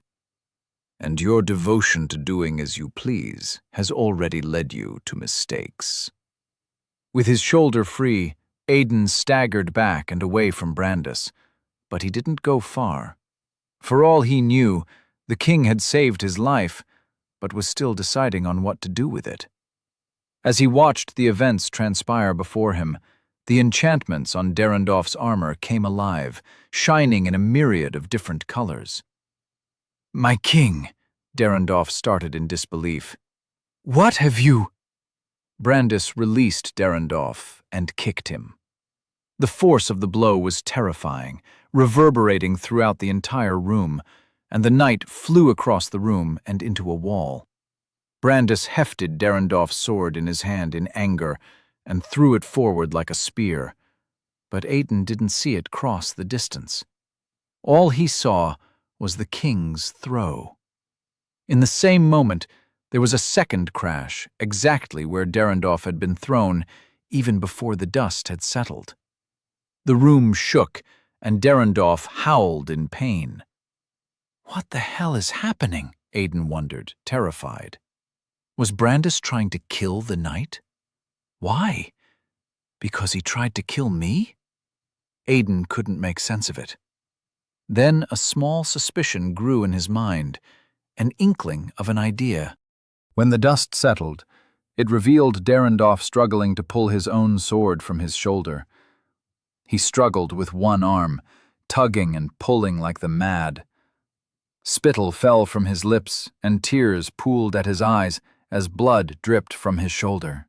"My king!" he wailed, all his attempts failing. "Why have you forsaken me?" Aiden stood silent, pretended he was a carpet or a standing lamp or a statue designed to beautify the room. He played the role of the unimportant. The last thing he wanted to do was gain the attention of any of the two people in front of him. It had been so long since he'd been in this position. He had completely forgotten how it felt to be powerless in chaos.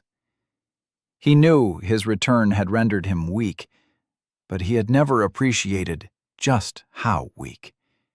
His weakness had never stood in front of him and shoved its fingers in his eyes as it currently was. He was an ant playing politics with elephants. "Forsaken you?" Brandis scoffed, watching Derendorf struggle with his own sword. "You have forsaken yourself, Derendorf. I don't know if your madness is from how your father trained you, or if you have trained yourself this way. But it matters no longer." Brandis took a deep breath, calmed himself. "Despite my better judgment," he continued, "I allowed you to become one of my knights. Despite your flaws, I felt you were at least loyal to the kingdom. All you did was in its best interest. But time has shown that all you've done is indulge in your sense of justice at this point. To you, The kingdom's best interest is what you say it is." Derendorf abandoned his sword to snarl at him. "All I have done for Bandiv!" Brandis turned his face away, as if Derendorf had spat in his face. "Last year, you assaulted the delegate of Andavari simply because he would not kneel in my presence." "It was disrespect against the king." "He was a delegate of a nation on the brink of going to war with us," Brandis answered calmly. Of course he was going to be disrespectful. For God's sake, the man at least bowed. You have no idea what we had to do to prevent that war from breaking out. Just last month you tried to kill a civilian in public simply because he called me a tyrant. It was slander against your name, Derendorf scowled. His voice was quieter now, resigned. And for that he deserved to die? Brandis asked in disbelief. And now you try to kill my guest. Derendorf's eyes shot straight to Aiden. Even in the knight's current situation, he carried enough bale in his eyes to send a shiver up Aiden's spine. He is to be the Demon King, Derendorf hissed. Brandis ran a hand down his face. You are perhaps the stupidest knight I have ever had the displeasure of leading. I said all we know about the Demon King is that he will be a classless with a unique skill. Does that mean we should go around killing any and all of my subjects who gain a unique skill before level 10? Brandis tossed his hands up in frustration. Would you have me kill your cousin's son while I'm at it? Would you have me lay waste to my own kingdom in fear of what may or may not be? Should every classless with a unique skill suffer a fate that should not be theirs simply because one of them might be evil in the future? Must all of them die for the possible sin of one of them? Derendorf remained silent. Spittle dripped from his lips, and so did blood. Brandis sighed. One of these men will save this world from the Demon King, Derendorf. And you risked killing that very person on the chance that he might be the Demon King? If you believed the scriptures so deeply, then you would have believed that your attempt would be futile.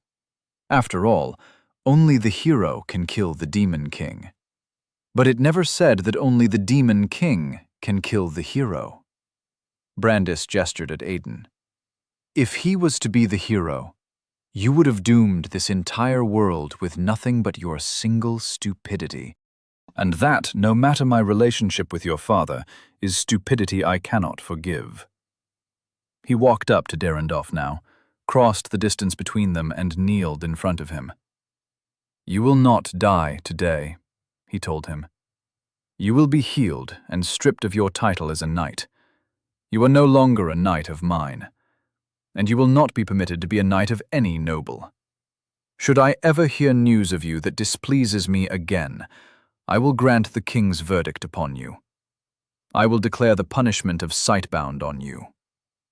Derendorf's eyes widened. A knight is immune to the edict of sightbound.